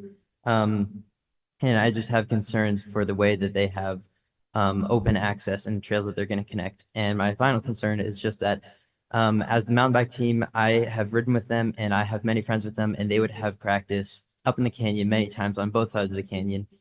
And this would likely have a lot of impacts upon that. And that would be a problem that I don't think has been considered, is the many people that are in both sides of the canyon. And so I am against this project. Thank you. Thank you. Thank you. My name is Wade Williams from Saratoga Springs. The previous two speakers brought up a point that I'd like to iron or drive home just a little bit more, and it's how visible is this gravel pit? That's one thing that the project is leaning on heavily. They keep bringing it up. It's an eyesore. Well, I want to test that if you don't mind, and I need the audience to help me to do that if you don't mind. No noise, just a raise of the hands. I need to ask if you can go back a year before you ever heard of this project. You've been up and down Provo Canyon. How many of you saw the gravel pit up Provo Canyon and thought, that's an eyesore, we need to get rid of that? I'm going to count. 1, 2, 3, 4, 5, 6, 7, 8, 9, 10, 11, 12 or so. How many of you a year ago, again, before you ever heard of this, drove up and down Provo Canyon and didn't notice the gravel pit? Well, 1, 2, 3, 4, 5, 6, 7, 8, 9, 10, 11, 12, 13, 14, 15, 16, a dozen. I'll say 2 dozen. So by that straw poll, the people that notice the gravel pit are half the number of people that don't notice the gravel pit. It is not an eyesore. This is a red herring that the project is selling you on. I don't know what PR firm they hired, but when I first heard their advertisements, I thought, are they going to lean on that? The gravel pit, it just is not visible. I've been up and down that canyon more times than I can count, and I didn't know it was there. We've already heard from the city that the chance of that expanding to the size that our mayor worried about at the point of the mountain is probably not going to happen. So that's bogus also. That's a red herring. The eyesore of the gravel pit is not a problem. The eyesore of a big development with buildings, parking lots, lights, sound, everybody will see that when they go up and down the canyon. Everybody will see that every time they go. So please take that into consideration. Thank you very much. Thank you. Sean Firmage from American Fork. I've worked in the sports and live entertainment industry in Utah for about 10 years, including BYU football and the Utah First Credit Union Amphitheater in West Valley City, formerly USANA. Some of the more comparable events of this size and scope. I did want to give some context to the other amphitheater in West Valley. I can't speak to what the Vesper Amphitheater is going to do, but in terms of large events, the most that they'd ever done is 35 in 1 year. And most of those do not sell out. I'd say the most they've ever sold out is maybe half as many of that. And most of the events end up somewhere between 5,000 and 12,000 attendees. I don't know if that's going to be the same scope of this, whether Vesper is higher or lower. I would anticipate it being lower since it's not owned and operated by Live Nation. But that's for someone else to decide. I do have a few concerns. I think what was mentioned by the developer and others today was a focus on the weekend. I do think the weekend is going to prove more traffic issues than a weekday event. And parking, 8,000 parking spots for 20,000 guests, I don't think is going to work. So some sort of forced or mandated shuttle system, I think would work great. If you purchase a ticket, you have to have a parking pass, you have to have a shuttle pass, one or the other, something like that. I think the capacity should probably be a little bit less. Our capacity at the amphitheater in West Valley was reduced to 18,500 while I was working there, which still services many of the top billed artists that you could possibly get for an outdoor venue here. So I do think the project is great. I'm very in favor of it. There might be some little tweaks and things, but overall, I'm very excited for it. Thank you. Good evening. I'm sorry we're all here so late, but here we go. I'm Angela Mauerick, resident of Provo. I'm going to read part of what I've written because I get super nervous. So just so you know, I helped review the critical hillside overlay zone. It was involved in that conversation that helped pass, and this has not been mentioned yet by city or anyone, House Bill 32. In 2023, this is called the Canyons and Recreation Management Plan. That is supposed to be facilitated, a conversation that has yet to happen by our county. Something that's really been interesting and a little perplexing to me is we are dealing with 3 entities up this canyon. We're dealing with Forest Service, county, and city. They are not very good at getting together. I know that firsthand. It was a group of residents here in Provo that put them in the mayor's office a few years ago to speak in person the first time. Something like this, I'm not sure how the city can go forward with discussing selling private property, public property that taxpayers paid for without considering this House bill. This has not been discussed yet. There needs to be a plan for the entire canyon. And yes, and I appreciate all the people that brought up the general plan that was rewritten in 2023 and the hillside and canyons plan that goes along with that as an addendum or an amendment. But we need to talk about House Bill 32, and we need that plan initiated by the county to include conversation with the Forest Service and with Provo City, Orem City, and all the other entities involved, probably Provo Rivers Council as well. And what does that plan for Provo Canyon look like long-term? Thank you. Hi, I'm Dave Freeman. I live in Springdale, just a mile up from this site. And my neighbors asked me to come speak on their behalf, and I want to speak on my own. On their behalf, 26 out of 28 homes are adamantly opposed to this, as I'm sure that's shocking to you. I'm a developer. In the last few years, I've developed over 100 million in real estate in New York and other states, and I've developed here in Utah, Provo, Salt Lake. You guys have a thankless job, and I'm impressed. I've been in front of a lot of planning boards, and you guys are paying attention. You're paying attention to details, and that's incredibly important. You've seen it so many times. As developers, we're optimists, and we get drinking our own Kool-Aid, and we just want to try to convince everybody that it's going to work. I don't know what UDOT's talking about, but there is no way. The math does not work unless you want to put in a 2-level highway through the mouth of the canyon. the traffic is not going to work. Cars are already parking on the highway. I'm not seeing them towed, they're from the parks, some of the things that get going on in the parks up there. It took me almost 20 minutes longer to get here tonight because the traffic was backed up in the canyon over a quarter of a mile. That's just tonight. That's at 5:15. I guess my main ask is this should be tabled until the developer can actually do the studies, get the actual plan, get real traffic, actually do the seismic work and so on and so forth. As a developer, if you can't afford to do the studies, you can't afford to do the development. And it's talking about putting the cart before the horse. That's happening. And you guys I know you're not the ones who can make the ultimate decision, but you can certainly make a recommendation. This needs to get paused. Thank you. Hi, I'm Kay Nelson. I'm from the North Kent View area, and I'm a member of Conserve Utah Valley. Several years ago, I participated with a group of residents who worked with Provo City on the Hillsides and Canyons Plan, which was adopted in 2023. The last version of the plan that we were sent was 80% complete. Then it was published, and I and others do not recall the words concert or amphitheater in the version of the plan that we were shown. But even still, if those words were there, the idea would never have been to build something to seat 20,000 people, and certainly not a venue for conventions, which is mentioned in the development agreement. And conventions happen every day, all day, not just on weekends and not just in the evening. I spoke with Senator Kevin Stratton this morning, who told me the canyon is the people's treasure, and he hopes city leaders listen to the people. The Provo Hillside and Canyons Plan aim was to balance the demand for growth, enhance recreational use, and mitigate its impacts, and conserve environmentally sensitive areas so that future residents and visitors can continue to enjoy Provo's stunning natural resources. The plan outlined many challenges associated with development in Provo's canyons and foothills.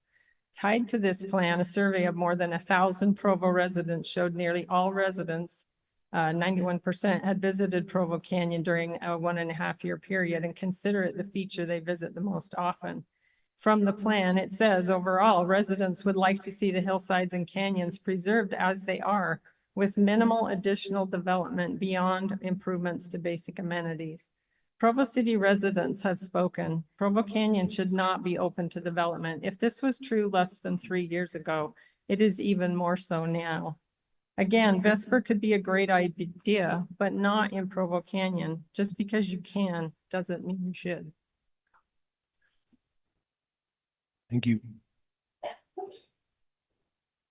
I'm already done. I think I made my point. My name is Jacob Wixom. I live here in Mazer. Hi, Dr. Kendall. My kids wanted to pass along their hellos before bedtime. So I am torn here, and I just wanted to share maybe a slightly nuanced perspective that I don't know what the outcome is of it, but my grandpa, Hart Wixom, was a big-time outdoorsman up here when he was alive.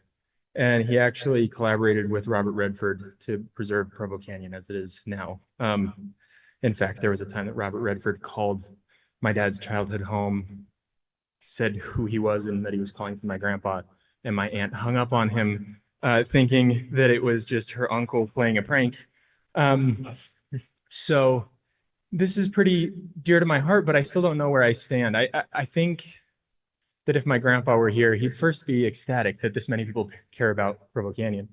And I think he would see a lot of value in making it a place that people can go and recreate in new and beautiful ways. But I think a key is that the amphitheater has to be a guest in the canyon's home, not the other way around. I was able to live just about a mile from Tuacahn for a few years in my adolescence and loved that feature. That it felt like Tuacahn was a guest in nature's home and secondarily in the residents' home.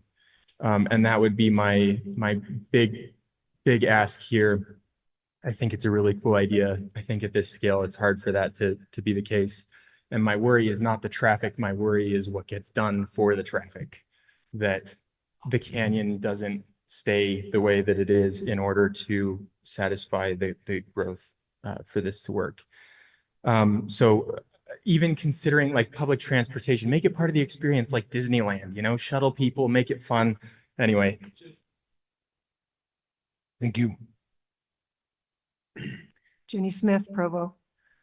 A studies done for the Provo Hillside and Canyons Plan adopted in 2023 analyzed areas of ecological constraint. It noted, quote, environmental constraints indicate areas with environmental considerations, high ecological value, and hazards for development, unquote. The studies found that the area of the proposed VEST for development has, quote, a high level ecological constraint. It is very troubling that full impact studies have not been done in any of these key areas, leaving the environment completely vulnerable. A few areas of concern.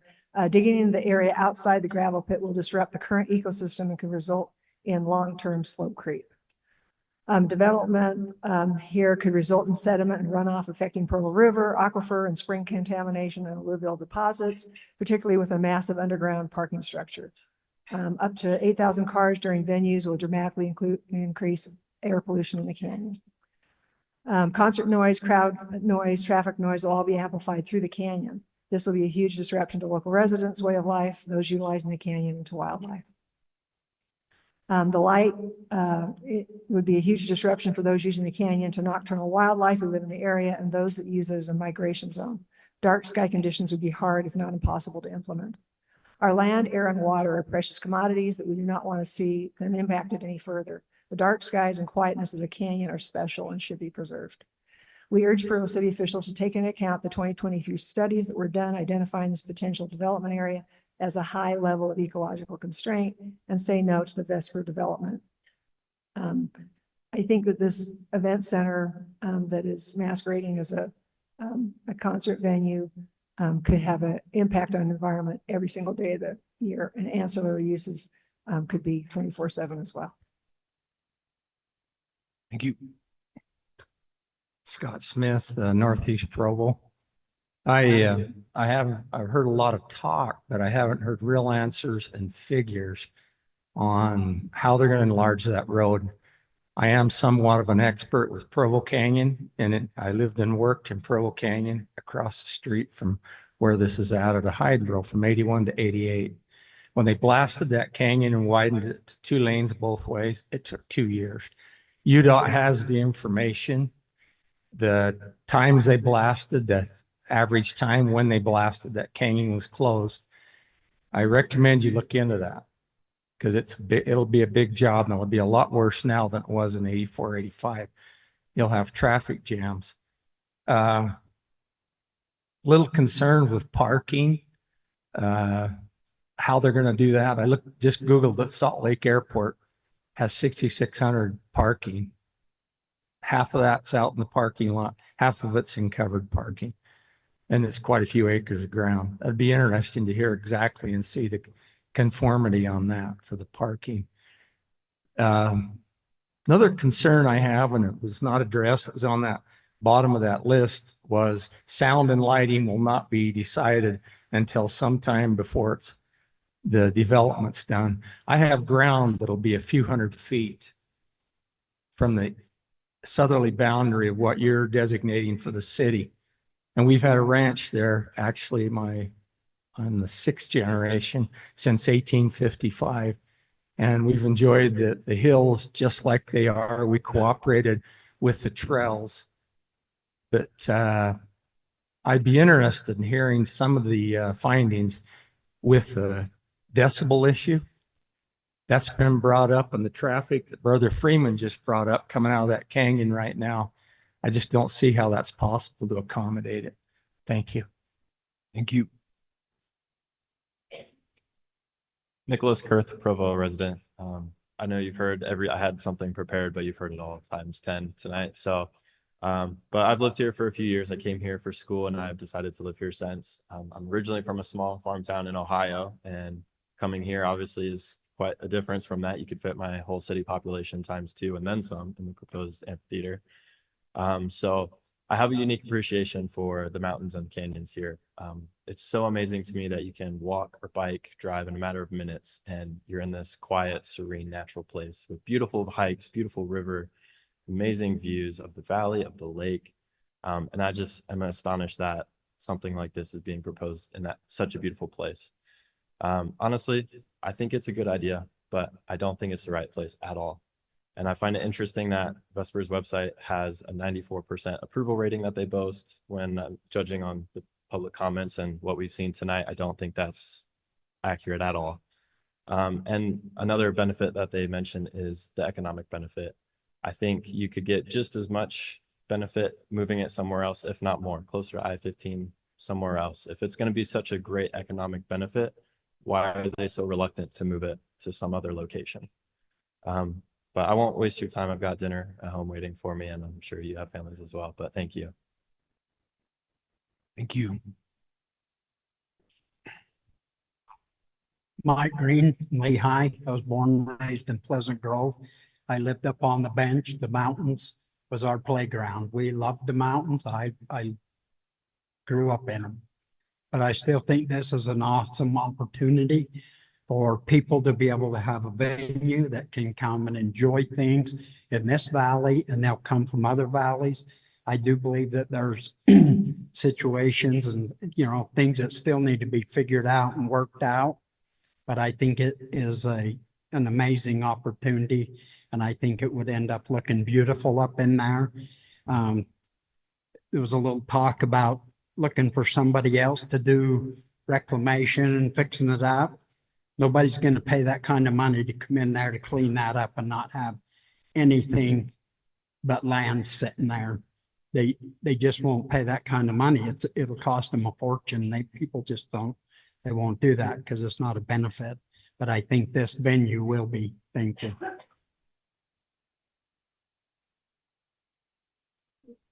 Yes, my name is Bill Ellis. I live a block off of Canyon Road, not too far from BYU Food to Go. I've walked that land, actually. I've been all over it. And I would say gravel pits get a bad rap. Everything we have, our homes, roads, everything we have, gravel pits contribute to those. So without those, we're in trouble. Now the question is this gravel pit a functional gravel pit or not to benefit us? Or is the Vespar development more attractive to us? And at this point, I would say Vespar is more attractive development, but we're only at the beginning of the process. And that's why I would encourage you to say, yes, let's fix the zoning to where we can move forward in the process. Is the zoning that's requested the right zoning, or does it deserve its own? I think that's actually a valid point to look at. I also am concerned about the time frame of 3 and 7 years. I don't know if 7 years is enough. I'd want to make sure that we get a project that's developed and built well, as opposed to one that's rushed to meet that 7-year deadline. And the opposition that can come to try and thwart those efforts between 3 and 7 years is a concern as well. Because if someone files a lawsuit, does that put that 7 years on pause? That's a concern. Another concern is that would we approve this just to be able to get the zoning of a gravel pit out and then try and stifle the project later? That's a concern of mine as well. As far as traffic goes, that is an issue, but it's going to be an issue no matter what we do with Vespar, because you have Heber Valley development and other developments along the corridor that are going to be coming in that will increase demand on the Provo Canyon traffic. And I think that needs to be looked at by UDOT. Thank you. Jeff Whitlock. I think he's trying to get me not to speak. He knows what's coming. My name is Merritt Norton. I live in the tree streets here. I keep my horses very, very close, just barely on the other side of the hill from where this development would happen. I watch it very carefully. I don't think there's anybody here that is up there more than I am. I'm up there twice a day, and I drive Provo Canyon because I have a business in Evanston, Wyoming, 4 to 5 times a week. So if anybody here thinks that they got me beat, let me know. But I'm literally there twice a day. So let me mention a couple things. The gravel pit's not a huge eyesore. The gravel pit is owned by just some person in town, right? We know the name. Let me tell you something. If the gravel pit was economic or was going to turn into a large issue, Geneva Rock would own it, Granite Construction would own it, Staker Parsons would own it. It doesn't operate. It's not operating right now. It's not an economic gravel pit. If it was, Geneva Rock would own it. It operated for just a few weeks this spring. So all this talk about the gravel pit's going to expand. The other issue is, if any of you have been involved, I was involved with the Forest Service in developing the trails plan that abuts the gravel pit. All right, with the Utah Valley Trails Commission, we spent numerous years putting that plan together. This plan they have has nothing to do with the plan that's been developed over the last 10 years with the Forest Service, with Provo City, with everybody. So this is just going way, way, way too fast. But the gravel pit, trust me, is not an economic anything. If it was, Geneva Rock would own it. I think this thing's going way too fast. Where's the peer review? Where is the peer review? Shouldn't do anything. We shouldn't even come to this meeting. Waste everybody's time without the peer review. Hasn't happened. Every major development operated plus the peer review. David Coombs, Salem. I really appreciate, first of all, I really appreciate how well the developer has listened to the community. You can tell he's hearing our points. I appreciate how you have listened. I want to, first of all, add my voice on top of the Springdale resident. I'm a commercial delivery driver. I pick up a package car in Orem every day. I drive Provo Canyon. I deliver in Heber. I come down Provo Canyon. And I compare this development as I'm thinking about it. It's like building a ship in a bottle. We have a geographic bottleneck, and then we're like, hey, we have this room where we can build stuff. And you can do that if you have room in the bottle. But we already have a ship in the bottle. There is an immense amount of traffic in Provo Canyon, and it's dangerous traffic.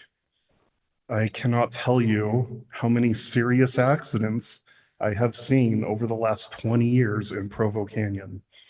And trying to add this scale of a project on top of that, it's unacceptable. The other question I had going into this is, why 100 acres? Why 20,000 seats? And we were told, well, that's where it's financially viable. And I found out tonight that, quote, it's not just an amphitheater, quote, it's a boutique hotel. If someone came to you and said, I want to build a boutique hotel in Provo Canyon as a standalone project, you would kick them out of this building. And yeah, amphitheater, it's an amphitheater and a boutique hotel, amphitheater and restaurants, amphitheater and commercial sales. Scale it down.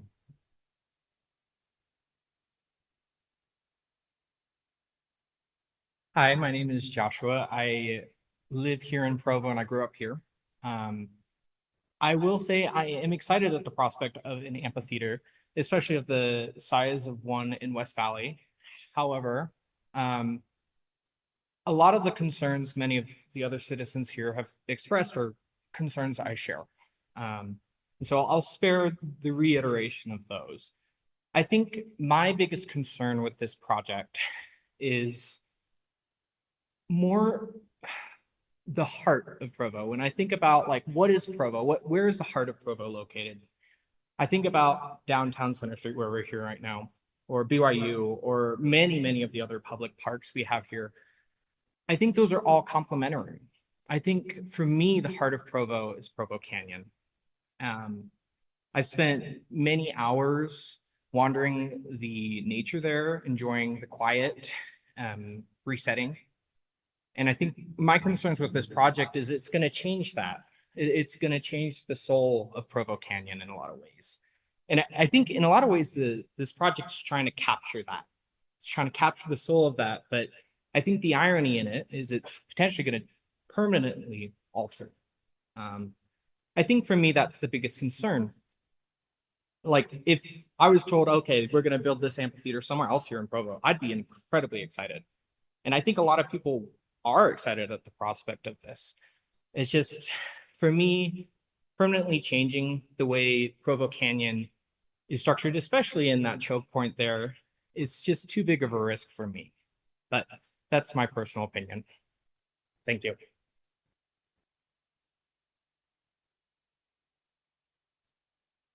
Hi, my name is Michelle Lyons. I live in Vineyard right now, but I've been in Utah County for the last 16 years. High level, I just want to say that I don't think that solutions to the raised problems are inevitable. I think that's been some of the tenor of some comments. And I also don't think that enforcement of an agreement is guaranteed. I think that requires intention behind it. So I've heard some will study it. We will try to figure out solutions. And I've also heard they'll have to do it because it's written, but I haven't heard very much on the enforcement teeth, like how does that actually occur? So the who of is examining this and monitoring it to ensure that it has been followed and complied with, and the how that we are ensuring that those standards have been met. And I also haven't heard of the penalty if it is not met. And so as mentioned by some of the commissioners and others, there have been other projects that the committee has approved previously or that Provo has moved forward with that have resulted in violations. And so for a place as precious as Provo Canyon, that doesn't really inspire trust if we don't know, okay, what are the ramifications? What are the penalties? What are the guarantees to help us ensure that like these things are going to go through the way we think they will? Alongside with that, on more of the we're going to study it and try and find solutions angle, in some ways, I'm not sure it's possible for the developer to prove that traffic, sound, light, etc. will be fine beforehand. So I'm really worried about what will happen if there are failures to fulfill these commitments and us as the residents being left with the bag and living with the ramifications of those decisions for decades. And that's aside from all of the other infrastructure burdens, like we're in the middle of a drought and it's going to be using lots of water and things like that. So thank you. Hi, my name is Mackenzie. I'm a Provo resident. I've lived here for 5 years and I've traveled and enjoyed the Provo Canyon many times over those years. I am really excited about the prospect of an amphitheater. I'd like a nice welcome into the canyon. That's really important to me. Every time I drive past that, I think it's hideous. I know there's people that don't agree with me, but I do. And it isn't beautiful. It's really a hideous sight to look at. And it's located on already disturbed land, and it's not accessible to the public. And for me, I want a place that I can go to, that I can enjoy the canyon, and the gravel pit is not that spot.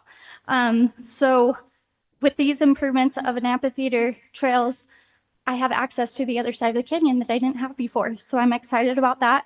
I'm an avid concert goer. I would love to have the canyon be the spot that I go to for a concert. That's a beautiful backdrop. People keep referencing Tuacahn, and I was just there this past weekend.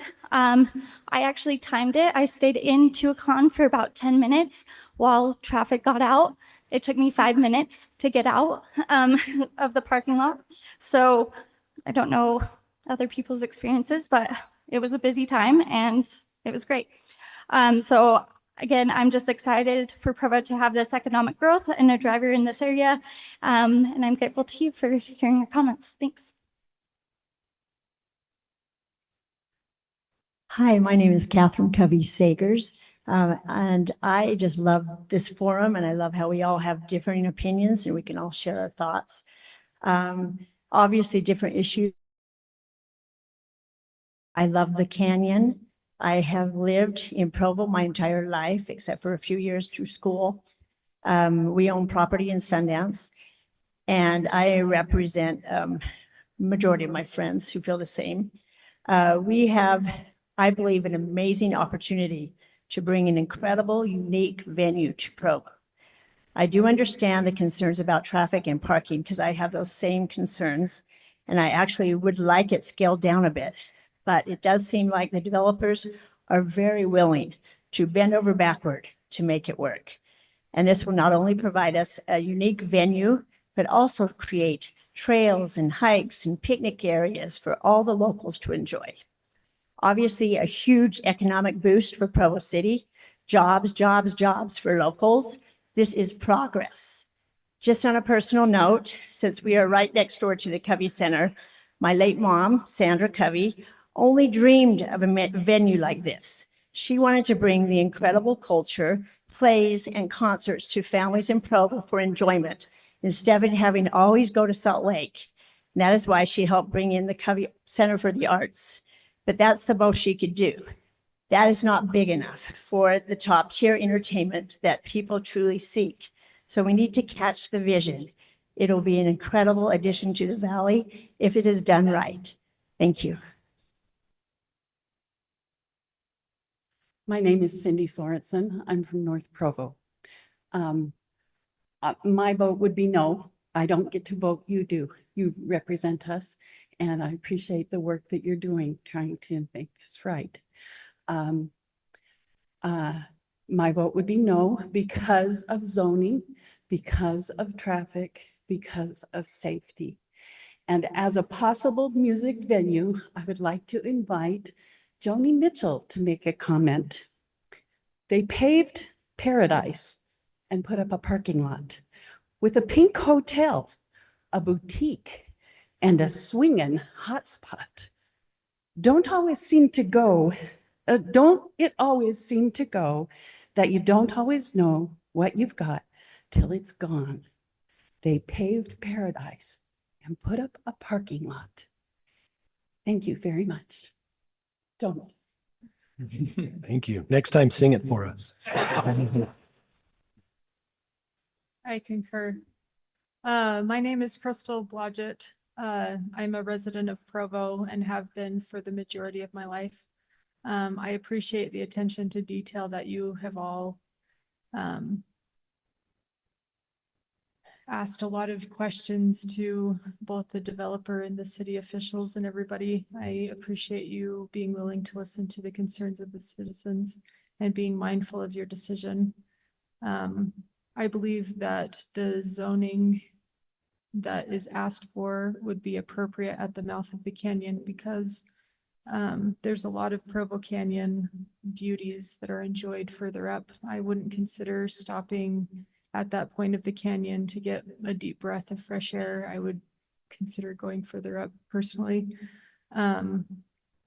Also, I think that we are looking at a pretty sweet deal with the developer where there's a timeline, a clear timeline put in place, and the ability to have the zoning go back to the way that it was and to be able to buy back the land if they don't keep up their end of the deal.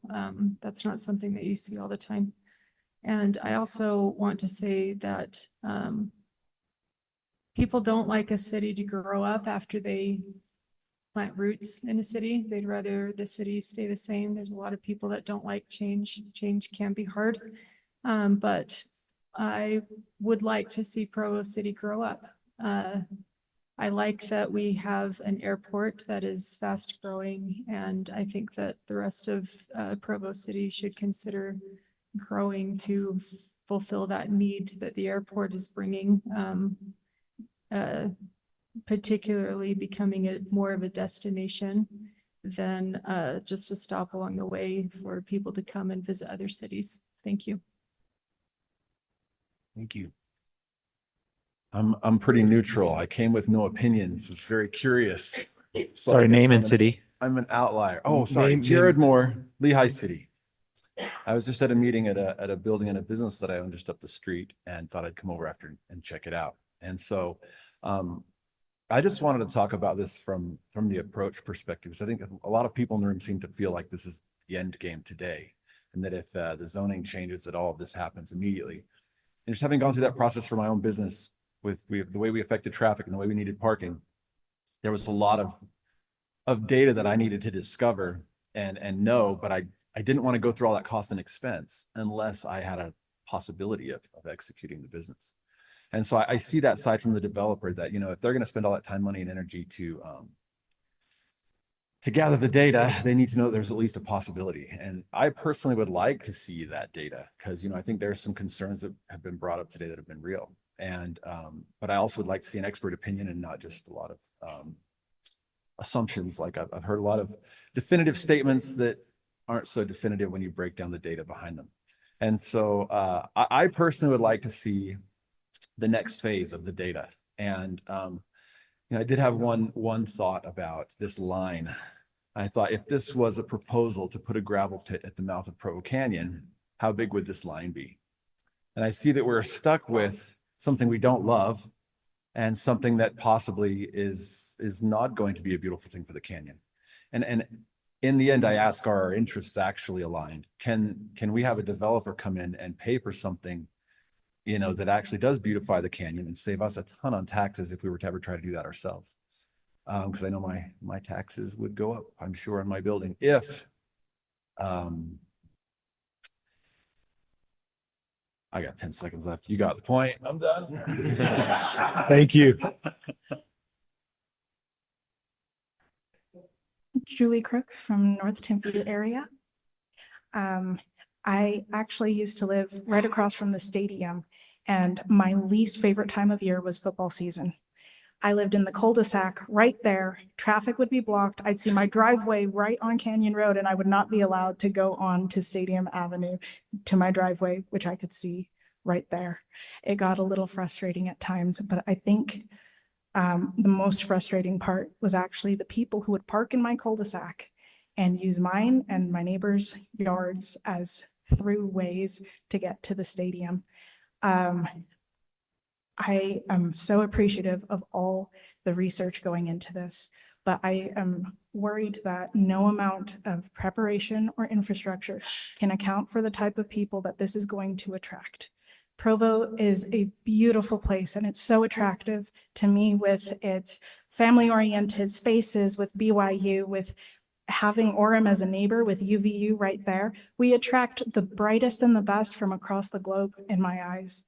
And I've been here for over a decade and I love it. And I never really had plans to leave. So to see something crop up and I'm like, well, shoot, what's this going to do to my yard now? My backyard's a little weird now. I'm a little worried about that because I have children and I was a nervous mother when I started seeing those people cross my yard at the stadium. And I don't know who's coming into the neighborhood now. So with just a venue, the people who are coming in to see these performers, they're not going to stay here very long. They're going to come and they're going to go. And I don't know what that means for us. So I'm just curious, what can we do to learn about that? Thank you. Thank you. Sorry. My name's August Jungfleisch. I am a resident of Orem. I've lived in Orem for 2 years, 7 years in Provo before that. My family has been up and down that canyon since I was 4 years old, really familiar with it. I love it.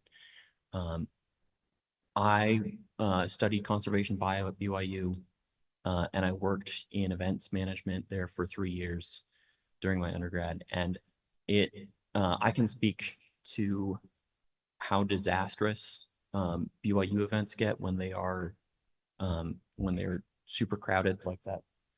In that neighborhood, I saw street parking fill up 12 hours or more before events. It was miserable just working there. We had to be shuttled in from campus sometimes because they didn't allocate parking for the workers. My sister lives in Heber. She has had medical emergencies. At one point, she had to be taken to a hospital in Heber that was not recommended because it didn't have the facilities to and the staff to treat her as best she could be treated, and had to be taken there because the traffic down to Provo would have been it wouldn't have worked for her, and the alternative is a life flight and a helicopter, and that would cost her her life savings and everything.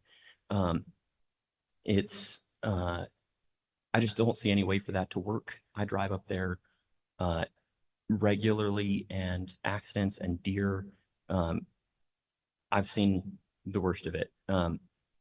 I think I'm running out of time, but I've studied insects and plants and mammals and birds up there for BYU, and this is going to ruin their habitat. My name is John Whitaker. I'm in Vineyard, Utah. I wasn't going to say anything, but I don't know. I kept thinking about it. I've been in event management for about 35 years. I actually worked with the Osmonds. I started as a janitor and worked myself up, and then worked a lot with Alan Osmond. Did Stadium on Fire for 25 years. So my experience in entertainment is quite large. I also did all the events at Thanksgiving Point, ran the Utah State Fair. So I've had a lot of experience, and as I was listening to people, there were some interesting things that came about. And I want to talk a little bit about what you have to do to get a special live events permit. And that's basically going to the cities and getting permission. So that's going to the police department, the fire department, to you people, the mayor, and so on and so forth. As far as how many people, it could be 250, it could be 500. That is determined by the city. So everyone can have different standards, but it's just how they run it. But in order to do that, there's some things you have to do. So let's just hypothetically say you're doing an event there. And I'm going to go high on the number because it's seating, but if you have 20,000 people there, and I'm just doing this for fun, you have to have 460 porta potties if they don't have the restroom facilities up there. And that's actually if they're serving alcohol, it goes down to 400 when you're not, which I thought was interesting. But to give you an idea on parking, the University Place or University Mall has about 5,700 parking stalls. So that gives you kind of a reference as to where you're at. 8,000, it's possible. I don't know if that's a good number to go off of or not, but. Okay, thank you. Thank you.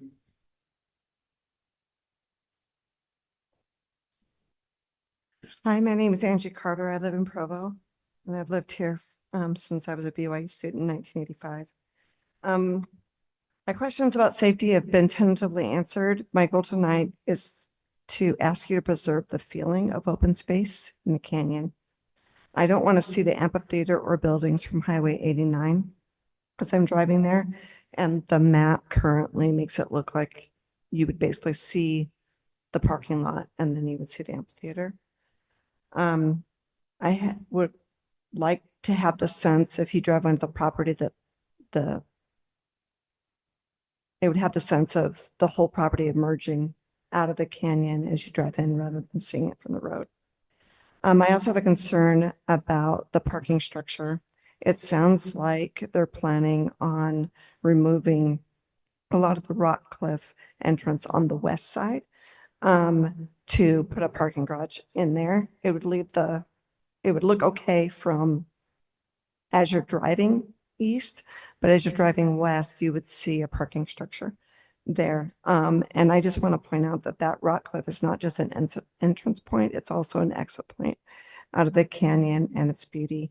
And I haven't really seen that aspect of it addressed. And I would be concerned both about structurally how that's working, but also aesthetically how that's working. Thank you very much. Thank you.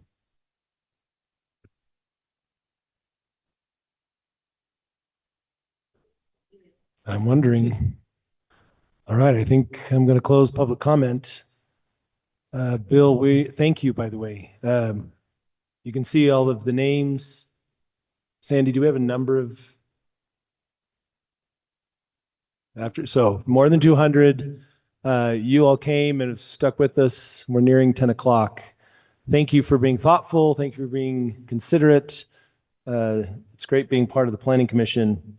I wouldn't say it's a thankless job. I can't remember who made that comment, but I learn a lot. I learn a lot. Bill, what's the recommendation? We probably have an hour plus of still discussing before we'd be ready to vote. Are we going late? What do you want to, what would you recommend at this stage?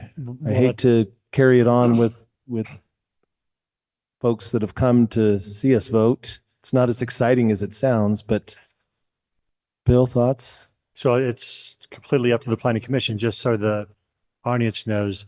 By planning commission rules, they can't take any new items after 9 o'clock, figuring that meetings would end by about 10. Of course, this isn't a new item. It's an item that started at 6 this evening. It's completely up to you. Maybe 6:15, but. Yes, thank you. I'm sure the developer would love to have a decision tonight and recommendation tonight. On the other hand, the hour is late, so it is really up to you. So wait, we could go till midnight, or we can come back tomorrow, or what's the other Come alternative? back July 8th. Oh, and pick it up at the next meeting. Yeah, we would have to pick it up in the next meeting. I would rather do it tonight. So I'd we rather don't pick have it to up at the next meeting. Start over again. But I'm not at the next meeting, so y'all can carry on without me. Make a comment? Please. We would request a vote tonight. Yeah, that would be our preference. Okay.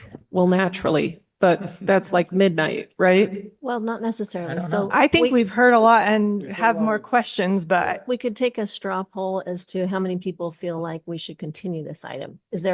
I've heard some things that make me think I would like to see some more information. There were a few things brought up that I would love to have just a little more to be able to make this decision. One is just at least just a little bit more of information from UDOT as to how you could make this work, because I think traffic is the biggest problem. And I did like the concept of getting county input and thinking about the entire plan for the canyon, just making sure at least that people are on the same page or that's been considered in some way. There were a couple more. Forest Service. The seismic study, because I hate also for the applicant to get too far down the road and something just isn't going to work seismically or traffic. They just, Yeah, how are you going to manage? They did sign up for that. I By know being a they developer, did. they signed up for that. I know they did, but Well, I'd like I to don't see know. some topographical maps when we're supposed to talk about heights. I don't understand the heights yet. And those conceptual drawings are not to scale and they're not right. So we're just making guesses according to drawings that somebody came up with AI. Like, no. and I actually think the decision can be simpler than what we're making it. Because I feel like our first question is this what the general plan and the critical hillsides or the canyons and hillsides ordinance general plan? Why can't I think of what that is? Canyon and hillsides plan intended to have happen here. And so for me, right out of the starting gates, having been part of those committees that drafted those and part of the planning commission that approved those, I feel like my decision can be like, I would love to share information on my experience in drafting and approving those plans and be like, I don't think this meets that.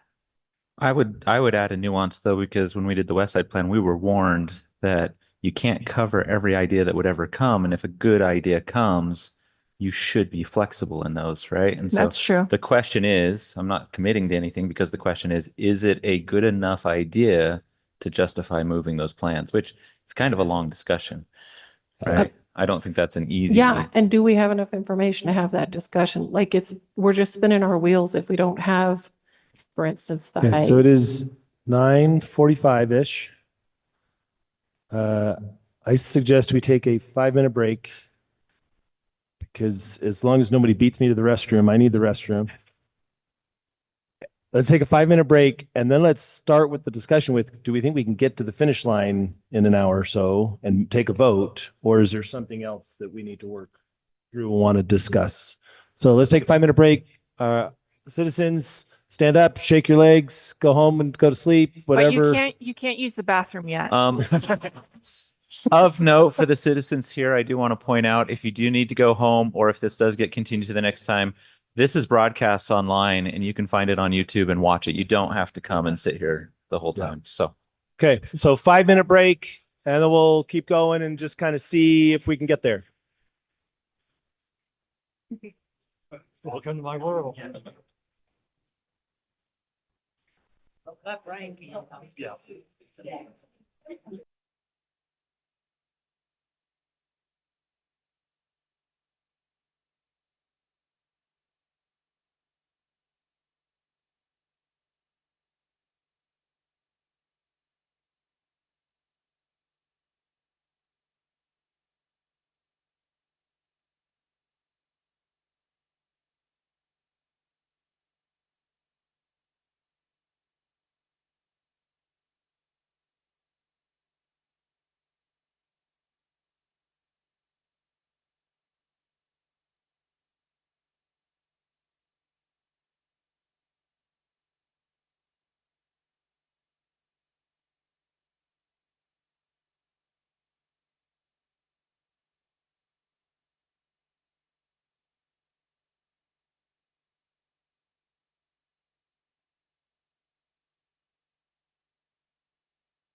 patient.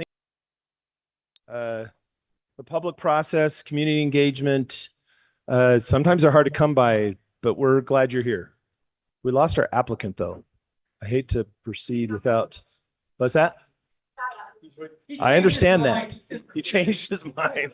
Nice try. Nice try. Okay. We will, shall I wait for him? Go ahead. Okay. We'll start with Jonathan, then Joel, because that's where we left off.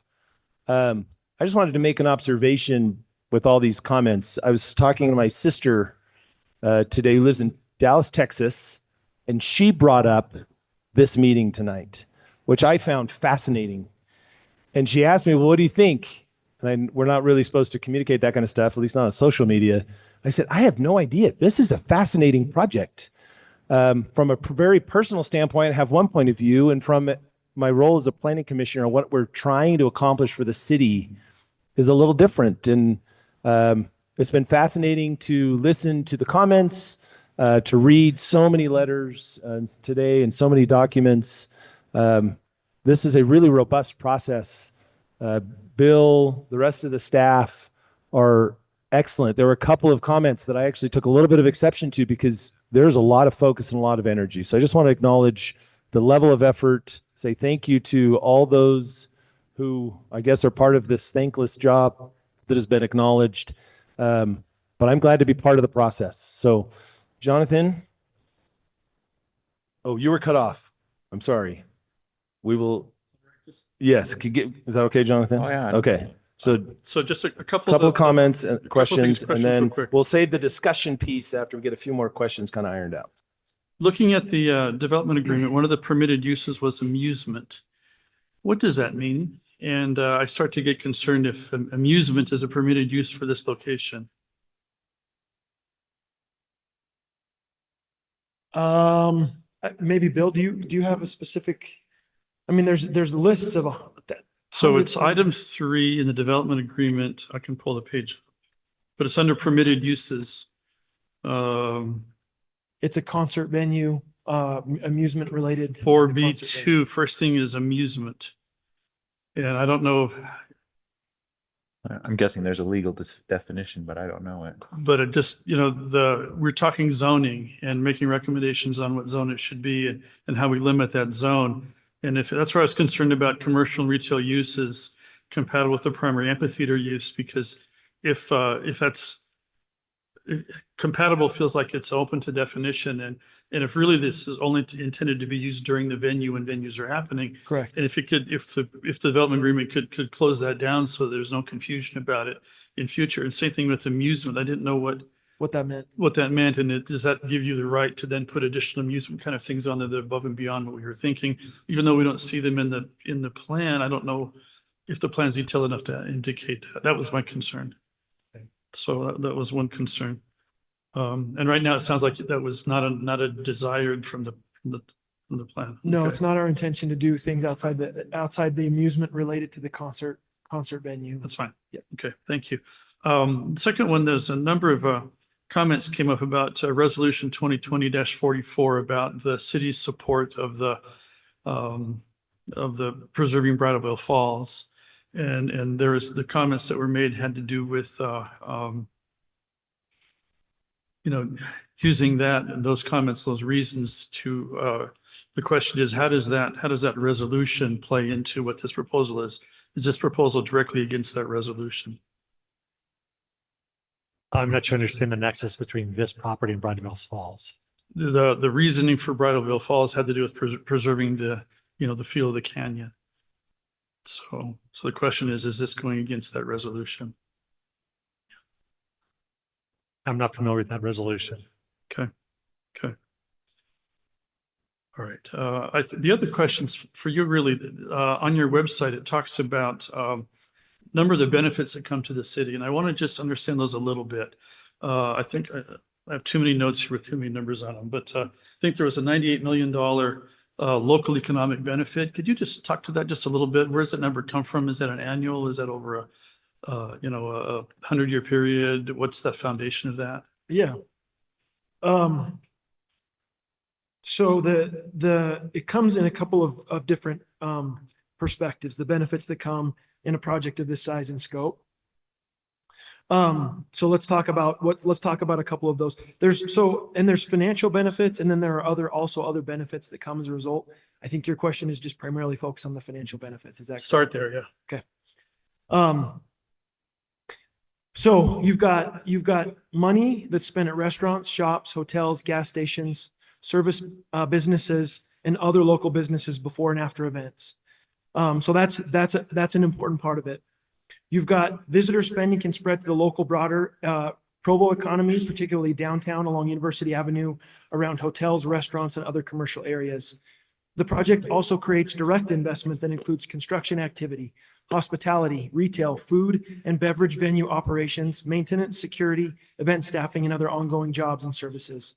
So we don't want to overstate, I guess, the impacts of the financial dollar amounts, but and we don't have a completed fiscal impact model, but directionally the project has the potential to replace a low public access industrial condition with a destination that creates taxable sales activity, hospitality activity, construction activity, increased assessed value, and ongoing support for local businesses. So those are the elements that come in as that financial benefit. Have you done any estimate? Have you estimated what the impact to Provo taxes with the tax rate would improve? Or what the total benefit to, and what's the annual benefit to Provo City? I guess as part of that, that's something that's very critically important for the city council as they look at that. That's not something that typically is reviewed or kind of addressed on the planning commission side. So the benefit is significant, and the conversation has kind of been primarily with the city council. So that's John, that's the answer. So we don't have an answer for us then. We don't, yeah.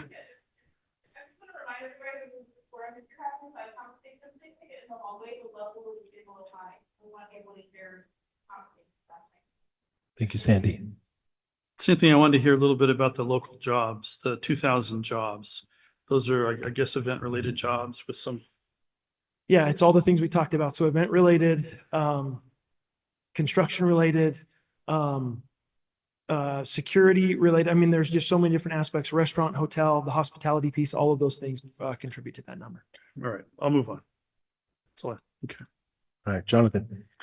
Okay, so I've got a few questions here. Then maybe after we're done doing questions, after Joel gets to do his, I'd love to have a discussion if we're ready to vote kind of thing and decide where to go from that point. But I think it does fit to get all our questions done right now. So first of all, I want to ask about just something that was on the map earlier on, and maybe this is for the city to answer. Part of this is a lot that is owned by the city, 66 acres or something like that. But when the map was shown with the development areas, a large portion of even the city property was already disturbed, right? Land. And I'm just curious what kind of activity was happening on the city-owned land that was disturbing it? Because I'm guessing the gravel pit was all on the private land, right? So I don't know if you know or if the city knows, why is that considered disturbed land in the city parcel? Yeah, that's a valid question. We went back and studied the aerials since the 1960s. And so we went through and analyzed all the different ways that those areas had been disrupted. And as you look at the aerials, it seems like they're every 5 to 10 years pretty consistently. You can see very clearly which areas have been impacted by that. Some of it has been the gravel pit. Others of it has been the shooting range. There were parts of that area that were cleaned up from the lead and steel shot that happened as a result of the shooting range. So there's a lot of different reasons for those impacts. And we haven't gone back and analyzed, but there has been a lot of extraction that's happened in those areas. And so that's where that exhibit came from. So likely it was before the city even owned it then. There was Likely. extraction on there. Yeah. Okay. So it's been since the 60s, I think, is when the aerial imagery stopped. Okay, excellent. Now it was brought up by several people, and so I added this to my list. The idea of not using SE3, but trying to create a special zone that would fit for this amphitheater and not just create exceptions within an existing zone. So I don't know, again, city or you, why pursue this path instead of trying to get a special pro zone? We tried to address this in a way that both limited the uses and then obligated us even further for a conservation easement. So that was kind of our concession to be able to kind of address these concerns of things reverting or things turning into something that the city doesn't intend. And so that was our effort to try to address that. It was the combination of the rezone, the general plan amendment, the rezone, and then the development agreement, and then finally the conservation easements to prevent anything that's unwanted by the city. So that's kind of the approach that we took in this, that felt like To kind was of the- box it in a little bit more. was the most efficient way to do that. Yeah. From the city's perspective, pro zone, yay, nay? What do you guys think? If the city council is comfortable with this concept, I do not think it would be hard to turn the development agreement into a pro zone. So it's something that's still open as we go forward. Yeah, I believe so. Okay. And I think we're open, Jonathan, if that is the intent and the direction, the direction that the city wants to go. I think we would be open to considering that as long as we can move efficiently. Yeah, it's interesting because I know as a city, we're trying to get away from pro zones because they're all specialized and built for something special. But maybe this is one of those rare cases where it would be best. And I don't know, nor do I have a strong opinion there. If SC3 with the exceptions gets us there and the development agreement has the legal teeth to hold us to what is proposed, that's what I want to know, right? That's what I'm worried about. And So- honestly, Jonathan, that's the thing that we're most concerned about as well, is it's just, there's several different paths usually to get to an end result. And I think this one was clear. There were a lot of boxes that were checked. And then, in addition, as we were moving through the development agreement negotiations, there was a lot of specificity put to these things. And it's kind of like a pro zone in that way, regarding the specificity, the use restrictions, the reversionary clauses, all of these things. It kind of felt like it was a specific zone for this project. But Right. if the city has a strong preference one way, I guess our question would be, what is it that you're protecting through this other route? Because that's what we would want to understand. This is a route that I think clearly Exactly. And gets us for me, same thing. As long as, the ultimate goals of protecting us against creep and those kinds of things that have been brought up. Exactly. I don't care the mechanism that gets us there. Okay. Someone brought up the idea of reimbursement on costs incurred on shared resources. And I thought this would be something to bring up and address because we do sometimes have that, but sometimes developers do just upgrade sewer systems and they eat the cost and that's the end of it. And so would, again, either of you want to clarify, or maybe even Public Works clarify how that ends up working in this particular case? So you're talking like sometimes a developer doing some work and then city will leverage that to do a project and maybe get it. Is that what you're kind of suggesting? Or Yeah, I'm never in those details, right? They're always after the planning commission, but I know there are cases where the developer will get credits for upgrading a sewer So, Jonathan, line what or is- something like that. What is standard operating procedure for any city out there is if the developer upgrades utilities beyond what they need for their development, the city pays for that upgrade. If the developer puts in utilities that another developer or property owner can benefit from within 10 years, that there's a reimbursement agreement during that 10-year period. That's typically how it's done. And that development agreement in this case actually calls for that. Okay.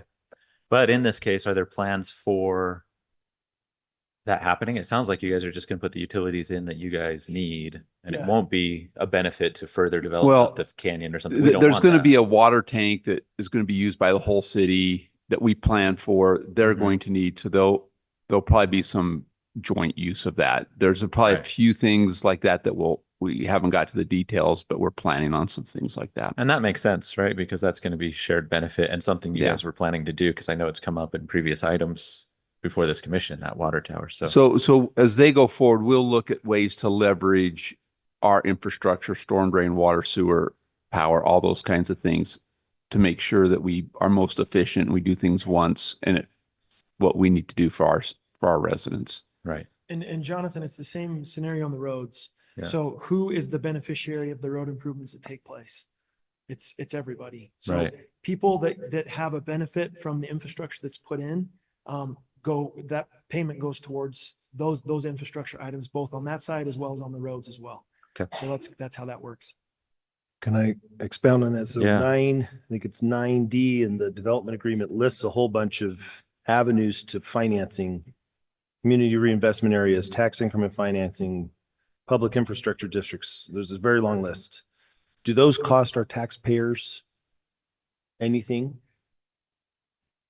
I'm a little confused as to So- why they're listed. well, Some yeah, of so them are they'll- listed there, but The one that that would be if the city council wanted to do a RDA or something like that, that is tax financing for something. And that may be how we pay for our portion of the tank or do something like that. So those will be looked at once the financial elements start coming together. The development agreement says he has the right to ask for those things, but it is completely non-binding on the city to approve any of those.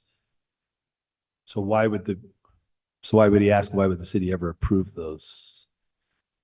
It's totally going to depend on the finances of the situation. We don't have those numbers now. There's been no request for them now.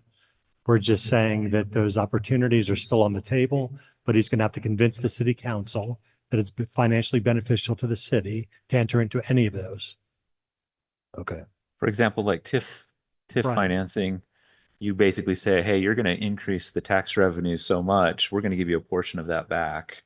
And so the city has to decide and evaluate, is it doesn't worth come it? out of taxpayer pockets. It comes out of Comes out of lost a potential future- revenue if they had Right. not done it. But they usually do it in a case where they feel like it would have never happened. And so it's still a gain for the city. Right. Does that make sense, Matt? Yep.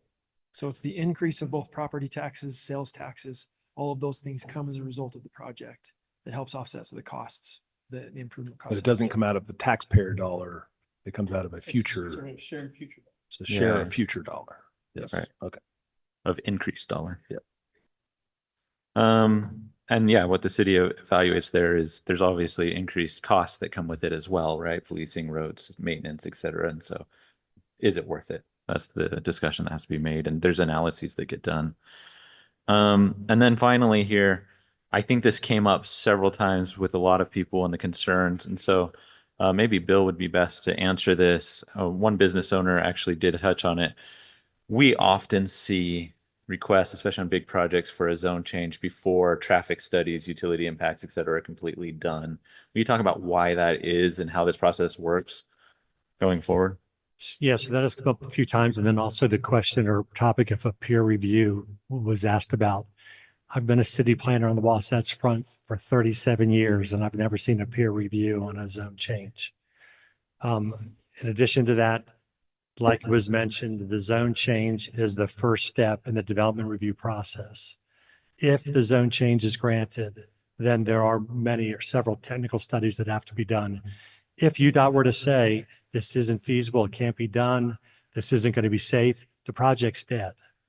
If water can't be gotten to the site, the project can't be done. There's all kinds of obstacles that still have to be overcome. That's why I said it's probably going to take them 6 or 8 months to answer all those questions and provide all those studies to show us that this is really feasible to be built before this is going to come back to you. So this is kind of like we're almost the first base if the zone change is approved. We still got 3 more bases to get through before anything else can be built. Yeah, and I think, and I understand that, and I get the de-risking that needs to happen before those become, worthy risks as far as the geotechnical and all that kind of stuff. I guess my biggest question follow-up on that is really then the project plan approval is where we get to see the results of those studies and make a decision. How much protection or obligation do we have to approve the project plan if it meets certain standards, et cetera? For example, the biggest one I'm concerned about is we keep hearing traffic studies will be done, which is good, and that it has to meet state standards. And not knowing what those state standards are and how bad traffic can be, and the state still signs off on it, do we have an opportunity as a commission to look at the project plan and say, we don't like what the traffic study shows, kind of thing? Like, you know what I mean? How much power have we lost at that point? So the traffic study will have to be part of the project plan. And if they can't get UDOT approval, then we certainly wouldn't recommend the project plan approval. At the same time, we have technical experts that will review all of the technical studies. And it's always risky when a lay board like a planning commission wants to second guess technical studies. If we don't have the in-house expertise, we hire out a consultant to give us that. A geotechnical study, for example, we farm that out to a private Right. company to put a third set of eyes on it for us. And I guess on those, yes, I totally will just go with what the experts say. It's just the traffic one. If UDOT says, you know, it's going to add an hour of extra time to get through the canyon every Saturday, and we're okay with that. And we as a city say we're not okay with that. Is there any leeway we have there? So UDOT actually has a more rigorous standard than we're going to have. Their guidelines are actually federal guidelines, and if they end up approving something that has that level of congestion or that level of unsafe, they risk all federal funding. There's no way this project has any importance to them that they would risk that kind of situation. So they are going to hit a much higher level. Can you give us the idea of where that bar is? Like, how much worse can traffic get in the canyon and they'll still sign off on it? So it would not be able to be much worse. So let me try to explain it this way. So for example, if UDOT were to look at this project and say, we're going to look at the worst case scenario, 20,000 people are visiting this site at 5 o'clock on Friday afternoon. Developer, you have to now improve everything so that the traffic congestion from I-15 to this point works for us on all the state highways. The cost for that is so overwhelming that the developer is going to have to put a requirement that the city can enforce. We're not going to have a venue at that time. We're going to have to change our whole plan. Otherwise, that's not going to work. So their options would be to schedule outside of certain peak so hours now, or right, scale so down. now they say we're going to have a venue that starts at 7 o'clock. And so traffic now is going to start hitting the venue, let's say Friday at 7 o'clock. I'm making up stuff. I've not consulted with them on the time of these venues, but then they're going to look at that traffic that's taking place in the canyon, and they already recognize that there is a issue at 8th North that's going to have to be rectified for them to be able to do that. So they'll be looking at what that impacts from I-15. 8th North is a UDOT facility. It's not Orem, it's not Provo. UDOT is going to look at how that whole function is going to work out. And so the developer is going to have to look at it again. And so if it turns out that that's too many parking stalls, they're going to say, you're going to need to find another solution because the parking is going to be eliminated. That's where the shuttles, the other kinds of things come into play. But that study with UDOT and the federal guidelines are going to take the next 2-3 months. It's literally going to be one of the most expensive traffic studies I've been involved with. It's going to be tens of thousands of dollars, probably $100,000 in just doing the study. They already have people out doing counts. The counts have been delivered to UDOT in their last meeting last week. So we're taking real numbers. We're looking at it all during the week, what's going on. That's going to be looked at as futuristic numbers and then what they do. So all those things are coming into the study and going to be reviewed thoroughly. And the developer has to meet those guidelines or UDOT just won't approve the project. And no matter what the city does, it can't be approved. So a gate is UDOT, and they are not beholden to the city, this project, entertainment, or music. They are beholden to federal highways to get their funding.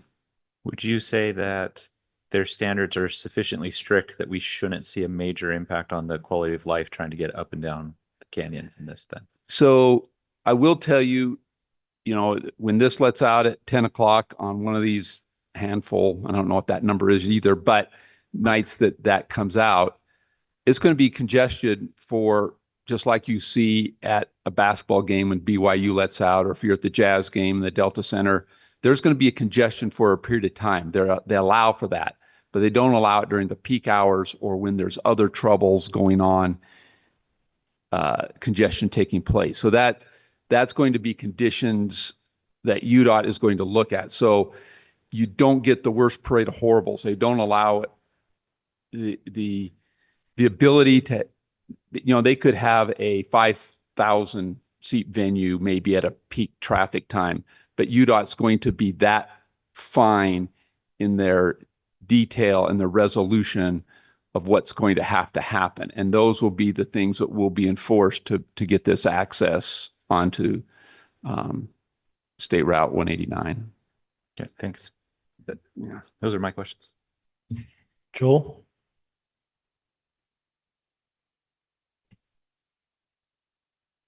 I guess a lot of my questions have been asked and rehashed.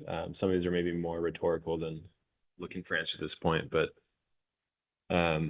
We're about to have our discussion, so you're welcome to save yeah, our discussion points, but any questions you want to bring up? You don't have to.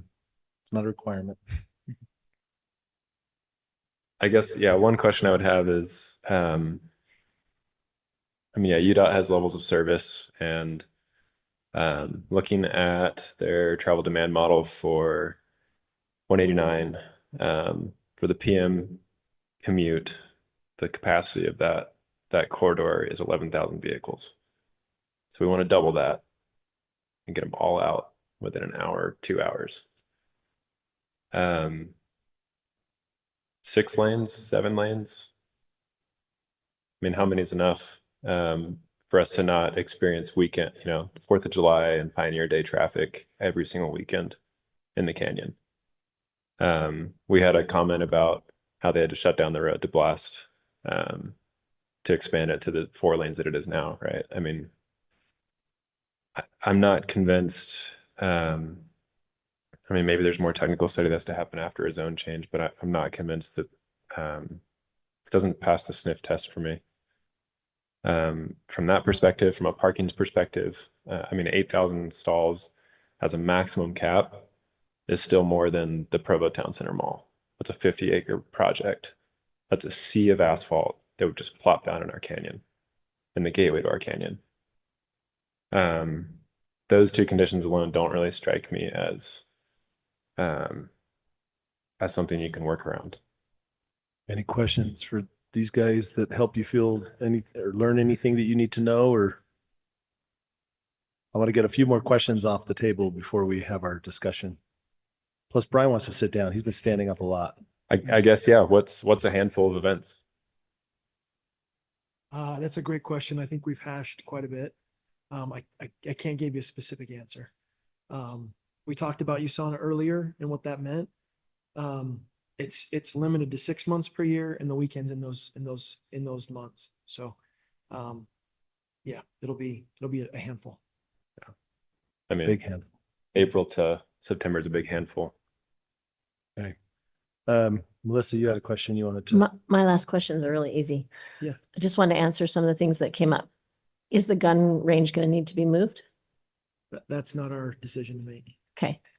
So it's not necessary for. They said they had to move it. The city already said.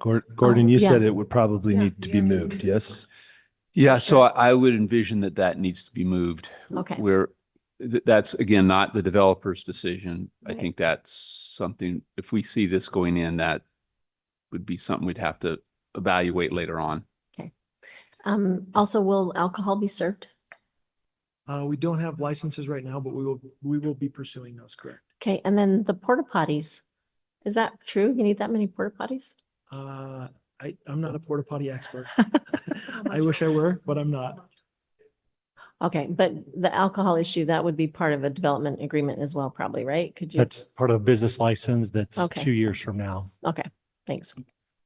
Okay, I do a couple of questions. Well, I guess comment maybe for Bill, just make note of, but there are a couple of comments brought up about the timing and what happens if a lawsuit, like that 3 to 7 years. That's why it got increased from 2 and 5 to 3 and 7 in case something unusual happens.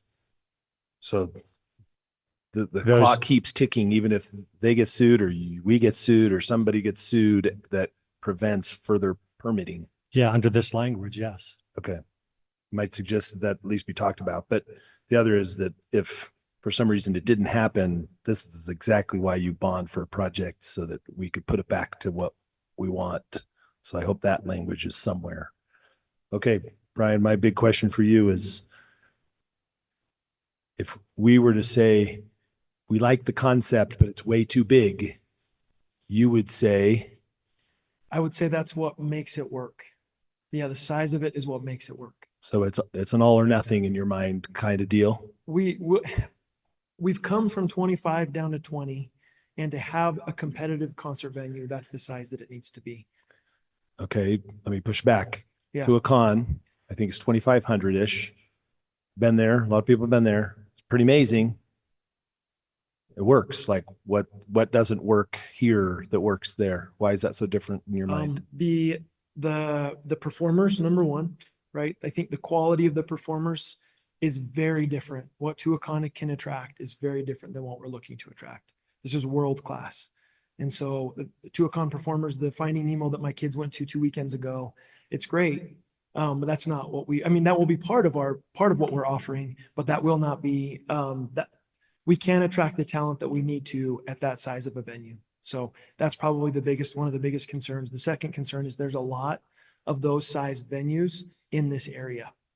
You've got those concert venues are pretty common up here, maybe not as much down in St. George. And so the competition is quite a bit higher. So who's the biggest venue that you would consider a competitor? USANA. Is that in Utah County? In Utah County, there isn't one. But so what's the biggest venue that, or there's just not one in Utah County at all? For what we're talking about? Yeah, there isn't one. So if you're talking what's about the next one down? Like Sierra Shell, like that's the closest numbers wise, and that's what 500? I think 3,000. 3,000. Yeah, I don't know that I have all, but there's ones being built at the point of the mountain. There's others being considered in Vineyard. There's some that are being considered down south as well. So there's 3 or 4 in this area that would be 20,000 is the number that we've got to stick to. We can't go below that number. Okay. Can I ask if is there any other place that this could be done in Utah County or in Provo in particular? I've done this job as a developer for a very long time. And if I had $1 for every time somebody told me just not right here, I'd be a wealthy guy.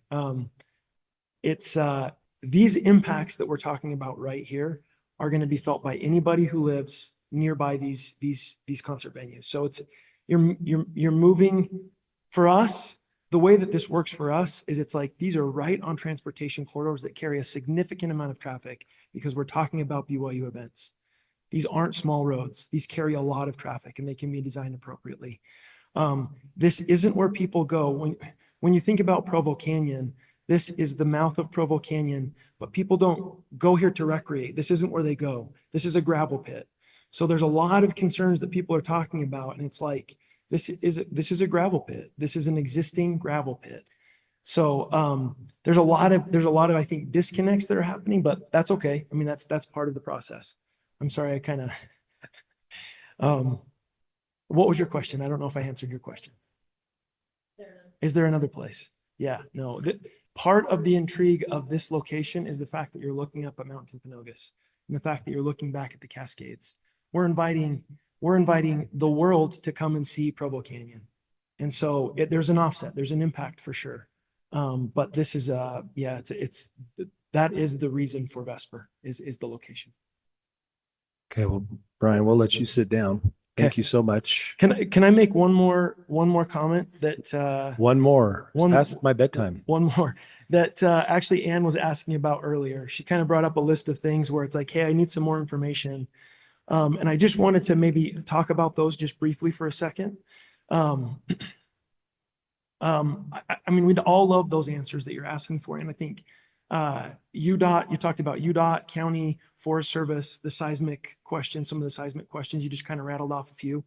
Those answers don't come next week and they don't come next month. Those come in a few months from now. And so that's the information that based on the zoning, we'll move forward once we get that zoning to go answer these questions. So I think that was one of the things that it was like. Those weren't me. Did I misunderstand? Okay, I'm sorry. They may have been Lisa. Okay. But I did have a question about alcohol, just like how much alcohol is flowing there. And I thought about that with drunk drivers and traffic. And then also, Yeah. my question was how much damage have these 1960s, circa 1960s things really had? I mean, I don't know how much cleanup there is from something that's 60 years old or whatever. And then that my real question was about the heights. It just seems pretty easy to me to figure out what those heights are and to bring that in. Yeah. So like, Yeah. I would think you could have them by 10 a.m. tomorrow, right? Yes. Yes. Yeah. for Because sure. I would just hate to screw over the people on the other side of that hill. And your question, I guess, from our perspective, we will meet the city's ordinance. And that's the standard that I think we're being held Well, to. that's one of the things we're voting on tonight, right? Like whether or not we're okay with the 125 feet. And I just want a clear vision of what that looks like with that hill, the community over and the sight lines. It's minuscule. Yeah, the hill's much higher. But Okay, thank you. So for those who have stuck with us this long, congratulations and thank you. Now the planning commission gets to talk and you get to be privy to the minds of these fantastic individuals who have also stuck with us to the end. Who wants to start us off? Where are your heads at? What do we want to talk about? I can start us. Jonathan, please. Unless someone's dying to, I'm happy to yield No, to you. let's do it. Okay, so as the planning commissioners know, I view every one of these as a cost benefit analysis. There's no perfect project that's all pluses. Rarely does, I would say never does a project get to us that's all negative, right? There's always a mixture of these. And so that's what's going on in my head right now. And I accidentally hit something on my iPad and just lost all my notes. Just a second. It's still here. I just have to get to it. Which one did I? There it is. Okay, I'm back. So yeah, so when I'm evaluating the costs and benefits of any project, that's what I'm looking at. And really my standard is this going to add significantly more benefits than it does costs? That's just kind of where I'm at. So what do I like about this project? I'll start there and then I'll end on my concerns. I really like the potential economic impacts here. There's the direct economic impacts, the sales taxes that we've talked about, the hospitality taxes, which are even higher. There's the employment opportunities, the spending that it brings, all those kinds of things, right? Someone brought this up during the public comment, and it's something that I think about a lot, and that is that Provo is a growing up city. I often say Provo is an adolescent city right now. It's trying to hold on to its childhood, but gain the independence and benefits of adulthood at the same time, right? And that's the quandary we're in. And I fall on the side that Provo has a choice. And in my view, the choice is not to stay like it's always been. I don't think that's an option for us. I grew up in California in the Silicon Valley in the 80s and 90s. I saw them go through what we're going through now with our tech boom, our employment boom, our growth. And I saw communities respond to that in different ways. And the ones that tried to hold on and refuse to grow end up dying or becoming the ghetto or those kinds of things. The other opportunities to grow with it and to embrace that and grow. And I think we should embrace that and grow rather than become the ghetto in the middle of Utah County where everyone around us gets these great things. I also think there are more extended halo effects here that we need to think about that haven't really been brought up.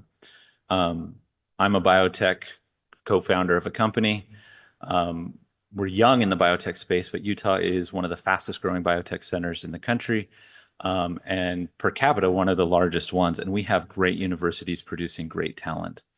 I had a conversation a few months ago with a venture capitalist in the Bay Area, and I asked him, I said, to build up biotech in this area, what do we need? And he first talked about all the great things that the Utah County has and all of the great benefits we have that would be very attractive to capital that's trying to invest in biotech here. But then he said one thing. He said, you guys lack entertainment venues. People want places to go that are fun and exciting and have those things. And Utah County doesn't have it. So they feel like they have to go to Salt Lake to get those things.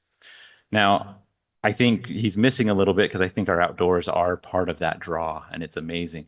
But I also think that adding something like this would really help us draw in that capital investment and would be a big boon that way too. So I think the economic impact is humongous for this.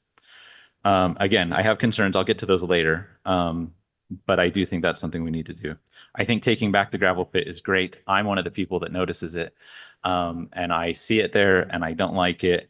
And I do think that, when you do opportunity cost analysis, you're not looking at all the possible options. You're looking at the realistic one that's going to happen if you don't make the decision that you're considering. And I think having that stay there and potentially grow in the future is that. I also think about the location with that within the canyon. And I understand the desire to preserve the canyon. And so the thought experiment I did earlier today has been rolling around my head. And I said, okay, if someone told me I can preserve 90% of Provo Canyon, right, and make sure it never gets touched ever again, would this spot be part of that? Or would it be part of the 10% that I'm okay sacrificing for that 90%? And it's in the 10%. It's at the mouth of the canyon. I don't even consider myself really in the canyon until I pass Cascade Mountain. It's in the kind of shrubby, rocky, not as pretty, kind of sort of in the canyon part. So to me, it's almost, I don't know, it's just not the most important part to conserve for it. So it would be in that bottom 10%. And so I'm okay with it being there, and getting rid of that gravel pit, I think, would be a benefit. People will disagree with me, and that's totally fine. I like some things about it specifically. Particularly, the development agreement actually does talk about materials and colors and how it has to blend into the hillside kind of thing. I recently traveled to Greece, and I'm going to talk about a couple things there.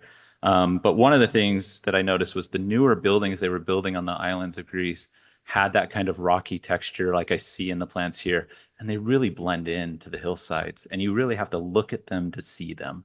And if you're not specifically looking for them, you don't notice them. And I think that's really cool, and I see some things here that could achieve that as well. Most of the buildings are set back from the road. They're not hovering over the road. I like that as well. I like that even when especially when the concerts aren't going, it can become a trailhead, right? One problem with a lot of venues is that when they're not being used, they're just completely empty and nothing's happening. I feel like there would still be some activity accessing the outdoors there. And along with that, with my Greece trip, I got to see the Grand Theater of Ephesus, and it was pretty dang cool. And this kind of reminds me a little bit of it. It was a 25,000 seat amphitheater built 2,000 years ago, set into the hillside, right? So there's some similarities here. And they still hold concerts today in that venue, and it's a really awesome place to be. And I think if it's done right, we can have that kind of thing there. And then finally, this one's a transition for me, both of these. One, I think there's potential here to get some really important traffic improvements that can benefit us the rest of the week when a concert's not going. For example, the interchange at 800 North is a problem, right? It's a problem after football games. It's a problem after basketball games. It's a problem on busy weekends when people go up to Deer Creek Reservoir and then are coming back. It's a problem on busy ski weekends. It's often a problem. And some of these traffic improvements that will have to be done to do this will benefit us on those other places. And then, of course, the timeline guarantees, I think, are really unique and cool here, that if they don't get the project done right and on time, that we have some protections there, because usually that just hangs open forever and we never know what's going to happen. However, that said, traffic is also my number one concern with this place. I'm a little worried because, again, and I tried to push on this, but I just am not sure what kind of tolerance UDOT's going to have for increased traffic and problems in this area. And that worries me about this project. I think it's maybe a solvable one, but as Joel was mentioning, I don't know. Is it going to take 6 lanes? In which case, I don't think that's feasible. What's going to happen there? And I wish I had more assurances that if a very reasonable plan is not possible, that the project's going to die and go away. If that was the case, I'd be much more comfortable with it. But it's a gray area that I don't understand yet. Sound would be the same thing. There's only so much you can do about sound. I don't know what the canyon effect is going to be. Part of me hopes that the mountain behind it, which is actually quite tall, I think it's about 500 or 600 feet above. So 125 is a fraction. 100 feet up, 125. So a fraction of it, I think. Okay. And how high are the buildings we're building at that place? I think Yeah. these are decent questions. Oh, for sure. I think they're very important, but I do think the mountain behind it is tall. And in some cases, that and the kind of adjoining cliff across the highway there could be a protection, right? It could kind of protect the communities from the sound, but it could also end up amplifying and echoing the sound. So I don't know. I honestly just don't know what the sound is going to do in that canyon. And that's a big unknown that makes me nervous. I do know USANA is one that was brought up when I was looking at similar amphitheaters around the country. There's several in New York, things like that, that are this size. Somehow they do it. They're much closer to communities and don't have problems. So maybe that's manageable. I just don't know that area well enough, so I'm nervous there. And then just a couple other thoughts, but these are much more like minor kind of thoughts. Capacity, that I'm glad you asked about that, because small, I mean, if this was a Red Rock size 10,000 person one, I don't know if I would have nearly as many concerns as I have at the size it's at. That one would be much easier for me, but it is what it is. And then the plans, and I think the plans are important, and there should be a pretty high bar to changing them.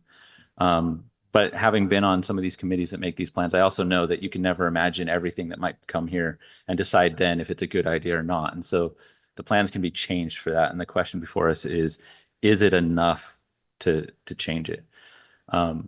A lot of me is leaning right now. If I voted tonight, I would lean towards it because, and only because, I trust the standards for sound and traffic will have to be met.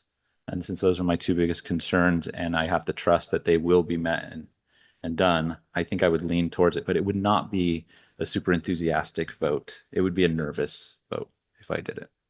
So that's where I'm at. Lisa. Okay. Can I just ask one question, Mr. Pepperoni? What are we giving up if we recommend to the city council that they approve the zone change?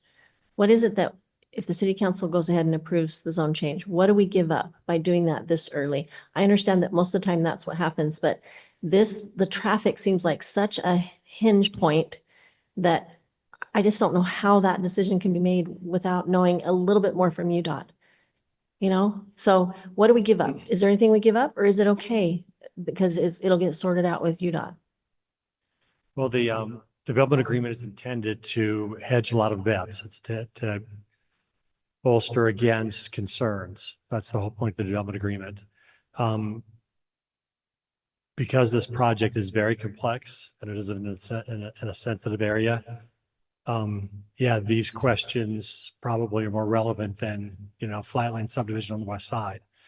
But it also is not very realistic to say, go spend many tens of thousands of dollars on traffic study and geological study when a developer doesn't even know if he's going to get the zone. That's a really unrealistic thing to try to ask. So we're trying to balance all of those things. So what do we lose? Do we lose any control? No, you're saying no, we don't because of the development agreement. Well, any zone change gives a certain amount of entitlement to a developer. And that's just that point, that they need that entitlement to want to make further investment. So yes, we are giving up some degree of control. What we're trying to say is the rest of the process between the development agreement, the purchase contract that Brian Jones referred to, and the rest of the process, we think we can be safe from those other potential threats.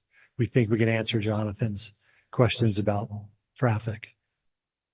Because And I in would this case, say- there's more in place than normal, right? The fact that it can revert back, the fact that they've agreed to some things like that normally aren't agreed to. Oh yeah, we've put much more teeth into this development agreement than ever before because of these issues. The issue of building height, as it was discussed, the default height of a SC3 zone is 75 feet. The development agreement says 40 feet. You can do 125 if the city council approves that for the amphitheater mechanical equipment. But outside of that, 40 feet's the building height. I will say the development agreement was key for me. I would have, without that and the protections that I read in there, I was ready to say no way. But there were a lot of protections in there, and it was good to see those protections. All right, Lisa, Okay, I don't need to list my pros and cons like Jonathan did because they're basically the same. And I honestly can't even imagine what a huge expanse of parking, 2,000 more than the airport or University Mall would look like. So I just logistically am having a hard time seeing this ever work in the size sense. I think that I would vote 100% for it without the size. If it was smaller, I don't think this was the right location for it. I think there's places in East Bay or the gravel pit. If we want to reclaim gravel pits, then let's go to Evans Paving on South State Street in Provo, unless that's in Springville, in which case we don't want to go there because they'll get the money. But I think that it's possible. Even though I love the idea and I'm okay with Provo growing up and not letting somebody else have the opportunity, I just think logistically it's not realistic. But that having been said, if I was new to the Planning Commission, I think I would jump right on the progressive train, but I've sat through too many document and plan approvals, and I feel like it's my responsibility to be the naysayer here. Because there are goals in the general plan that are met by this proposal, but there are also goals in the general plan that are not met. And so I'm not sure weighing which one of those wins out. I sat in meetings on the Hillsides and Canyons Ordinance Plan along with the Rivers and Lake Shores when it was drafted and approved. So both on the planning stages and in the approval stages when it came to the Planning Commission. And there were comments about bringing more public access to these areas, but they were always intended to be small scale supplemental businesses that supported the preservation of these areas. So think equipment rental stands or ice cream shops. So somebody may have had this in their mind, but in the discussions I participated in, they were much smaller scale. The amphitheater in the Hillsides document was intended to be a small educational space like we see at Y Mountain or Rock Canyon Park. And concert venue was never part of the discussion the drafting committee had, but was language that was added afterwards. So I just think that's important for us to remember that, yes, it's a dynamic document. Yes, it's a guiding document. It's not, if something better comes along, then we can adjust our goals as we grow. But I really feel like the ideals of the people that drafted those documents were much smaller scale than what we're seeing here. Also, we just had great success with efforts to conserve Slate Canyon, and I feel like we're doing the opposite here. One of the letters that we received actually proposed language that was very similar to the Bridal Veil Falls resolution about how we care about the canyon. And I just feel like, why would we say yes to this when we've just said no to smaller commercial development at Bridal Veil Falls? I know they're not the same location, but the values behind that were that the resources of Provo Canyon warrant protection of scenic character, public access, and environmental integrity for future generations. And I feel like that's been, I think, the angst that's been expressed over and over tonight is that we want to protect this. Now, that having been said, I'm with Mr. Hill that this is not the part of the canyon that I think is beautiful. This is not the part of the canyon that I go to recreate. It's the part of the canyon that I pass on my way to recreating. And I would love to see the gravel pit gone. I am one of those who notices it. I notice it every time and think, how can this be happening here? So I think that's a great opportunity. But one more thing about making a zone change is the language in there talks about whether this is the best it serves a public purpose, this amendment change. And as I read that, I'm thinking the answer that was given was that yes, it does. But I feel like SC3 is the best zone for this proposed development, perhaps, but I'm unsure that we can argue it's the best public purpose. So like if we go back to the general plan and the Canyons and Hillsides ordinance that are saying we want to keep this as a protected, preserved place, then maybe it's not the best zone for the area. So I could go either way on that because I do love the drawings that were given by the developer about how the part of the land that will be developed is a part that already is an eyesore and has scars everywhere. So in that sense, we're not really losing a conserved space. I think those are my main things. Mostly, I just wanted to be a voice to represent the documents that have been contributed to by the community the review that's gone through them, and what I feel were the intents behind them, regardless of the dynamic nature of them and the power that we have to change them, just to make sure that we don't, that's represented. So like you said, I would probably vote for it, but I'm leaning more towards voting against making a positive recommendation, simply because I want to represent the original intent of those documents. Whether I personally think it would be a cool thing, but I feel like my responsibility is to interpret those, and that's how I choose to interpret them. That having been said, if it were to move forward, the development agreement has design elements, but I feel like they're open to a range of interpretation. And so I was wondering if it would be helpful to have photos of an intended style, so that visual compatibility with the canyon environment is not somebody's loose interpretation. So that's just a suggestion to add to the development agreement if the city council thinks that that's useful. Or you may want to suggest, I'm sorry to interrupt you, you may want to suggest, if the council moves this forward or wants to consider it, that they may want to really think about a pro zone, so that the things that you're talking about can be wrapped into that zone. Instead of just continue to add to a development agreement. Right. Okay. Joel? Yeah, I would just want to emphasize, I dug into the canyon and hillside plan and dug into the appendices and looked at the surveys. I think it was about 1,500 people surveyed, and it's been a while since I took stats, but I think that's a representative sample of the city.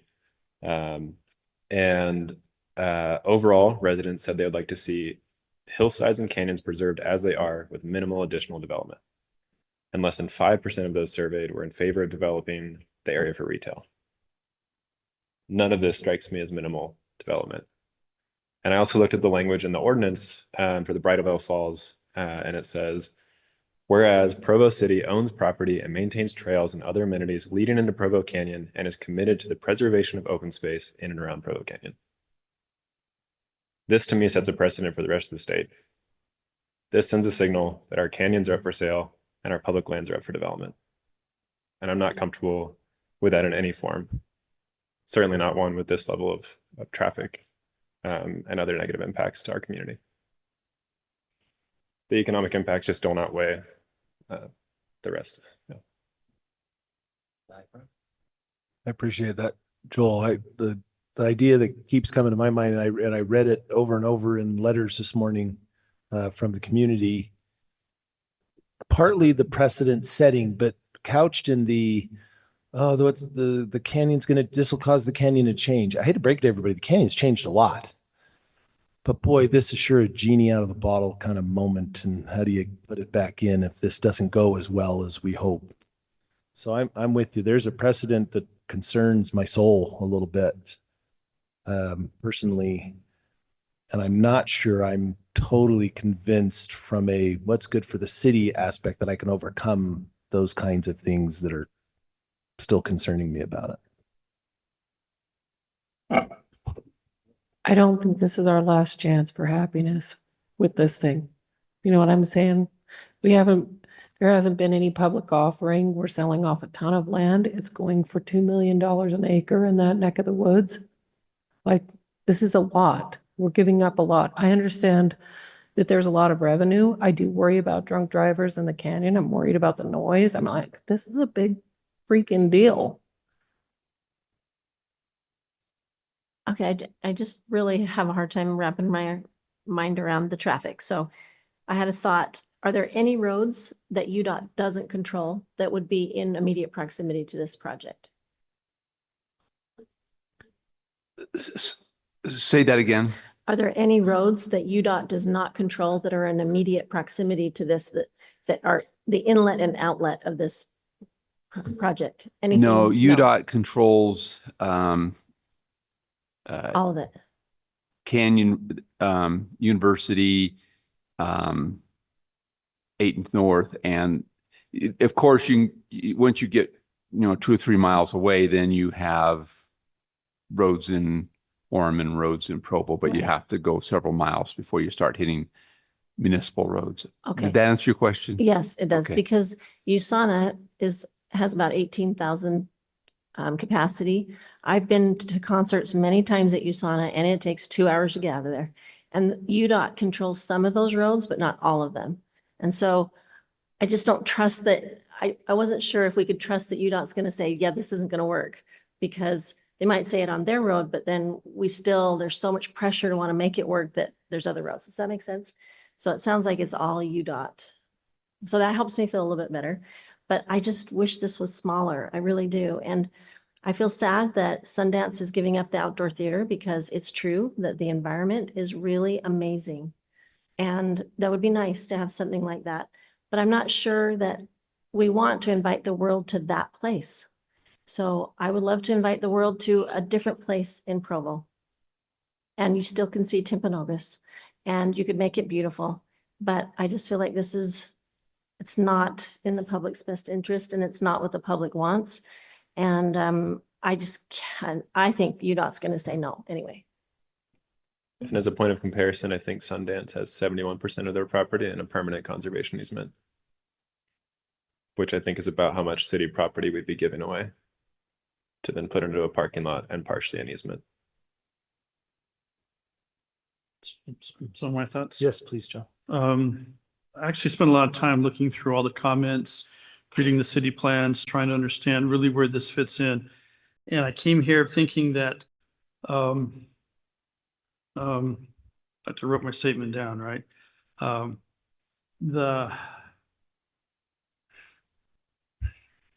So for me, it's a matter of degrees that we're talking about, because we're talking about, actually, I like the picture that was shown with the property, how much has been disturbed.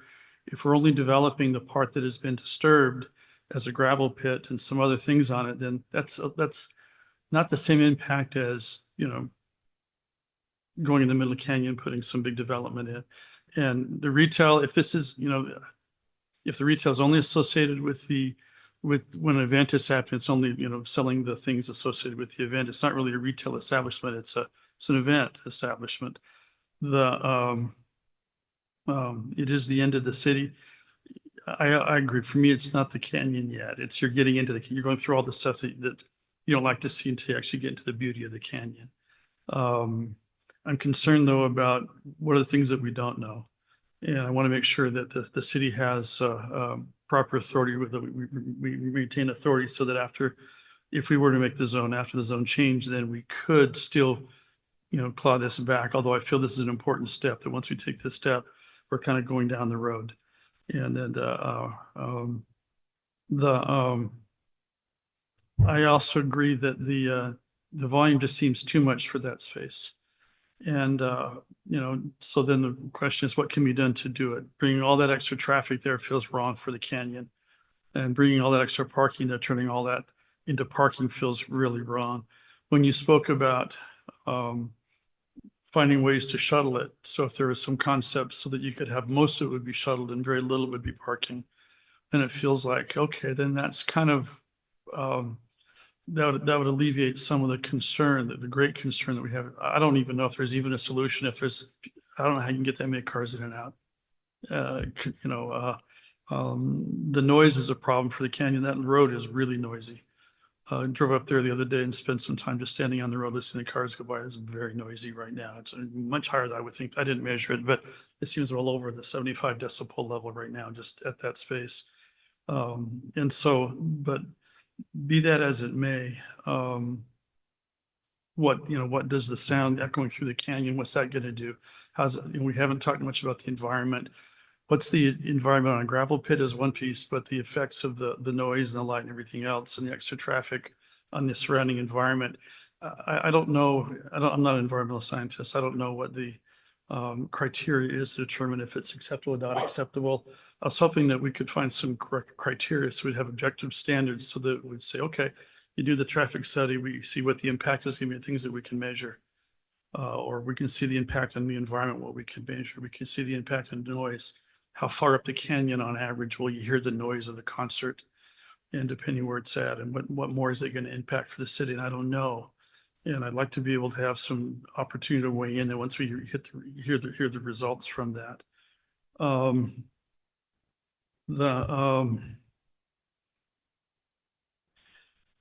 Yeah, this doesn't meet the initial intent of the general plan or the canyons and hillside plans, as I could read. There is that little section, the canyon and hillside plans, that talks about reclaiming the gravel pit and turning it into an amphitheater. I resonate that the size is probably what greater than that, but is there a public good for this? I think there is a public good having an arts and a concert venue, and having the jobs and the tax revenue from that. Those to me are all public goods. They mentioned that, and those are items in the general plan as well, the arts, and then the additional businesses and revenue come in here. So that, how do you weigh that against the impact? I also hear what you're saying, Matt, clearly, that once you let this happen, boy, it's really hard to bring it back. And if it turns out that our worst fears are realized, this would be a horrible thing to decide and to do.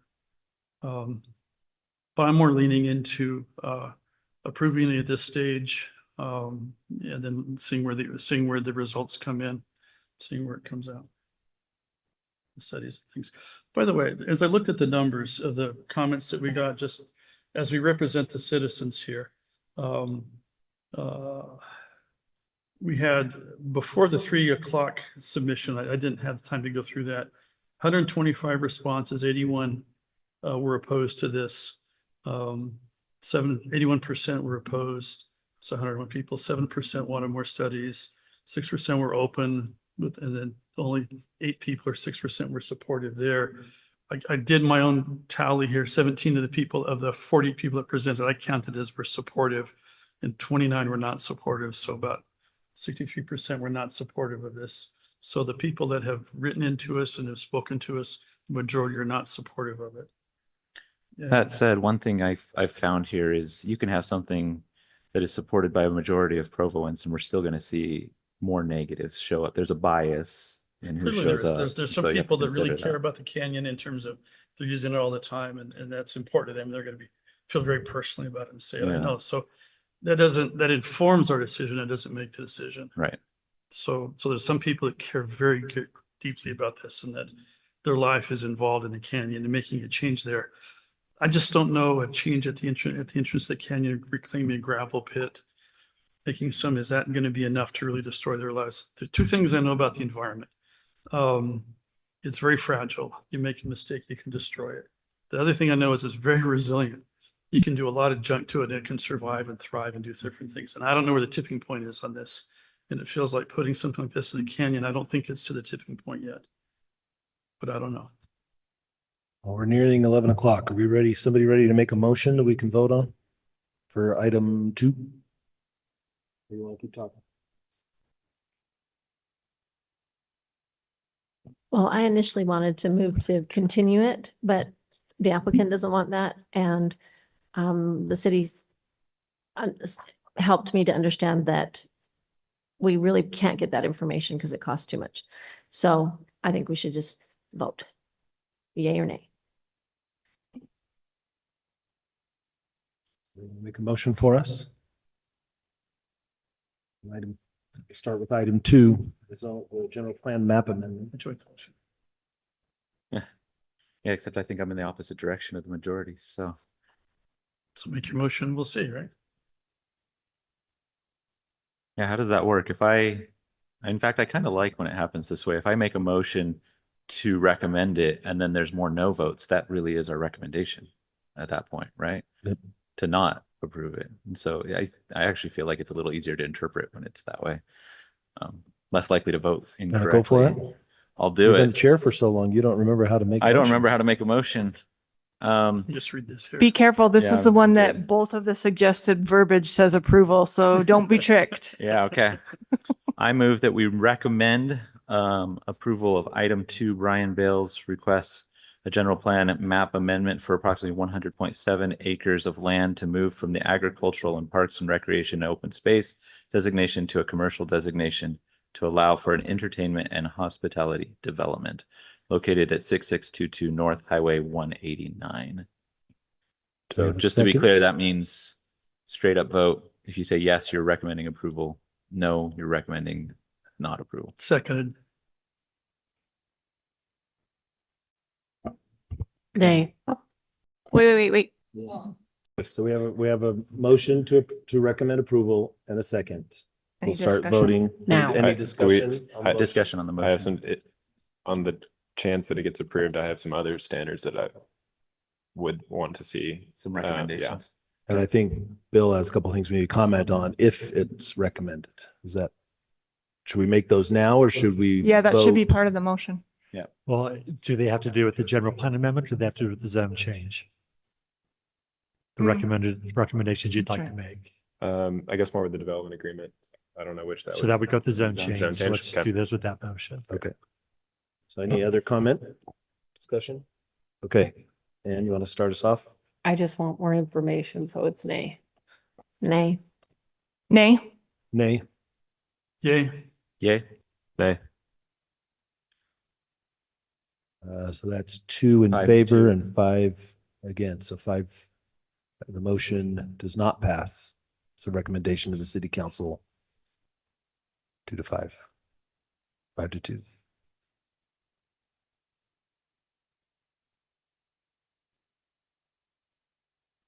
All right. Item 3 is also a recommendation to the city council, but this is specific to the zone map amendment and does include, is linked to the development agreement. You want to make the motion since you have things to add? I mean, yeah, my motion would be to recommend denial of the zone map amendment from the A1.5 PF and OSPR zones to the SC3 zone for approximately 100.7 acres of land to allow for an entertainment and hospitality development located at 6622 North Highway 189. I'll second that. Do you want to add your items of information? Yeah, I can mention them. One would be getting rid of language where it's commercially feasible or as possible. Either it meets the dark sky ordinance or it doesn't. Either it meets the noise standards or it doesn't. Not leaving room for any legal interpretation besides it meets the city standard. I think that was the primary one. And then also I would want to see some explicit level of what a handful is and what the city determines is we're willing to bear. Is it every weekend from April to September? Is it once a month for a show of that magnitude? What are we comfortable with and what are the trade-offs we're willing to endure? Do we also need to, this is a recommendation to deny, but do we also need to address the height and the use that were part of the development agreement? No, because those are already in the next draft of the development agreement. So if it goes, it goes. Yep. Okay. I would suggest we also mention that in the permitted uses. So 2 suggestions. One is that we recommended a pro zone instead of the SC3 zone. And that we reword some of the permitted uses to be clear per the discussion. I mean, I'm recommending denial, so would it be an amendment to the motion or I don't know how? I think we would almost need to do a separate motion recommending a distinct zone be considered and then see if that's a yay or nay. But Aren't these more like recommendations? Should the city council choose to disregard our recommendations? What I was thinking. Isn't Yes. that, so that's okay that we're making recommendations as though it's could possibly be approved, right? Do we I get guess a second? if we're doing that, then I would also add. Well, did we get a second? Here, I seconded Yeah, it. we did get a Okay. second. Okay. So I would add, I still think the 125 is a little too tall. I think you can get more creative in your what's this called? Your Fly loft. fly loft. So what do you recommend instead of 125? can I make a comment there? I thought it interesting that the 125 is from the foundation, which he said would be below grade. I almost think the height limit should be from grade, since we're giving an I agree exception with that anyway. too, but if everything else is 40, why are we 3 times as high? I've seen high schools like that. They look ridiculous. Like Park City High School just is annoying. And I just think we could do better. The technology's out there to do better. Is it? We have very smart people spending a lot of money. I imagine somebody can figure this Yeah, out. I just don't know what a theater concert hall needs. So if it's not I guess I 125, would suggest 80 feet, like double is plenty. Okay. Going 3 times as high seems out of character.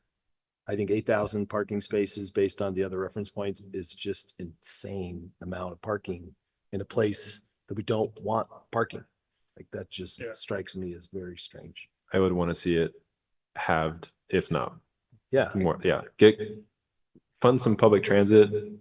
I might be able to Build get a behind lift from Will's 20,000 pit stop. seats. I don't know. I mean, yeah, get creative, but I'm 4,000. not a fan of 20,000 seats, but if that's Yeah. what it has to be, if we could take the parking down to 4,000, I might feel differently. Yeah. Maybe. Yeah.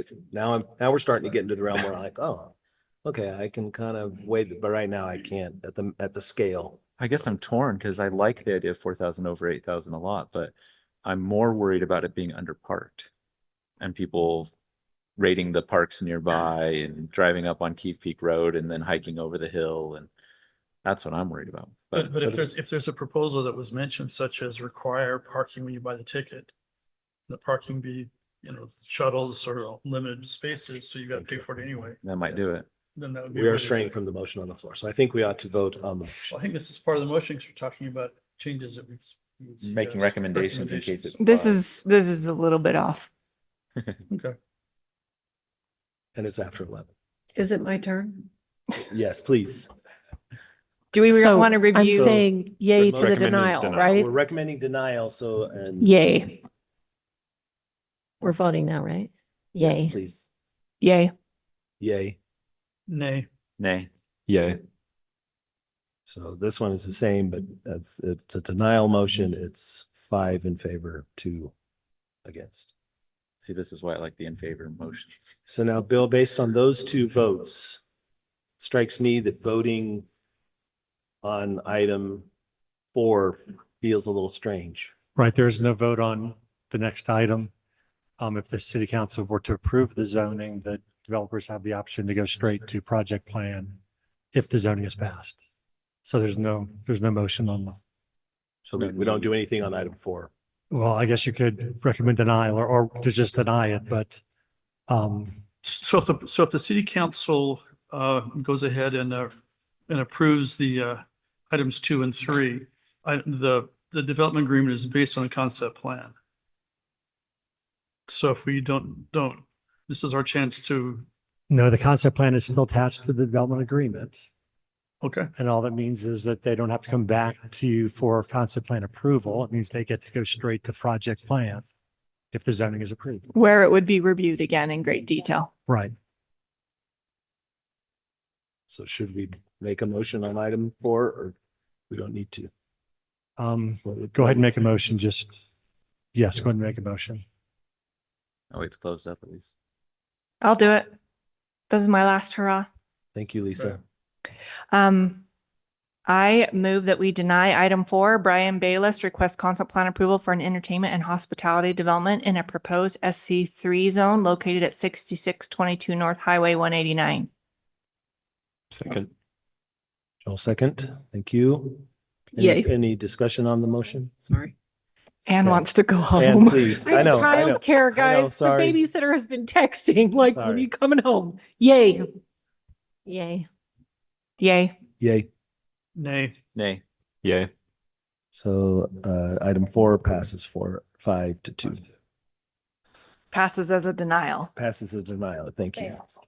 Would someone like to Anne, would you like to make a motion that we conclude I our make a meeting? motion that we adjourn. I'll second Second. that motion. Motion seconded. Thank you, everyone. Enjoy. All those in favor? All those in favor? Aye. Aye.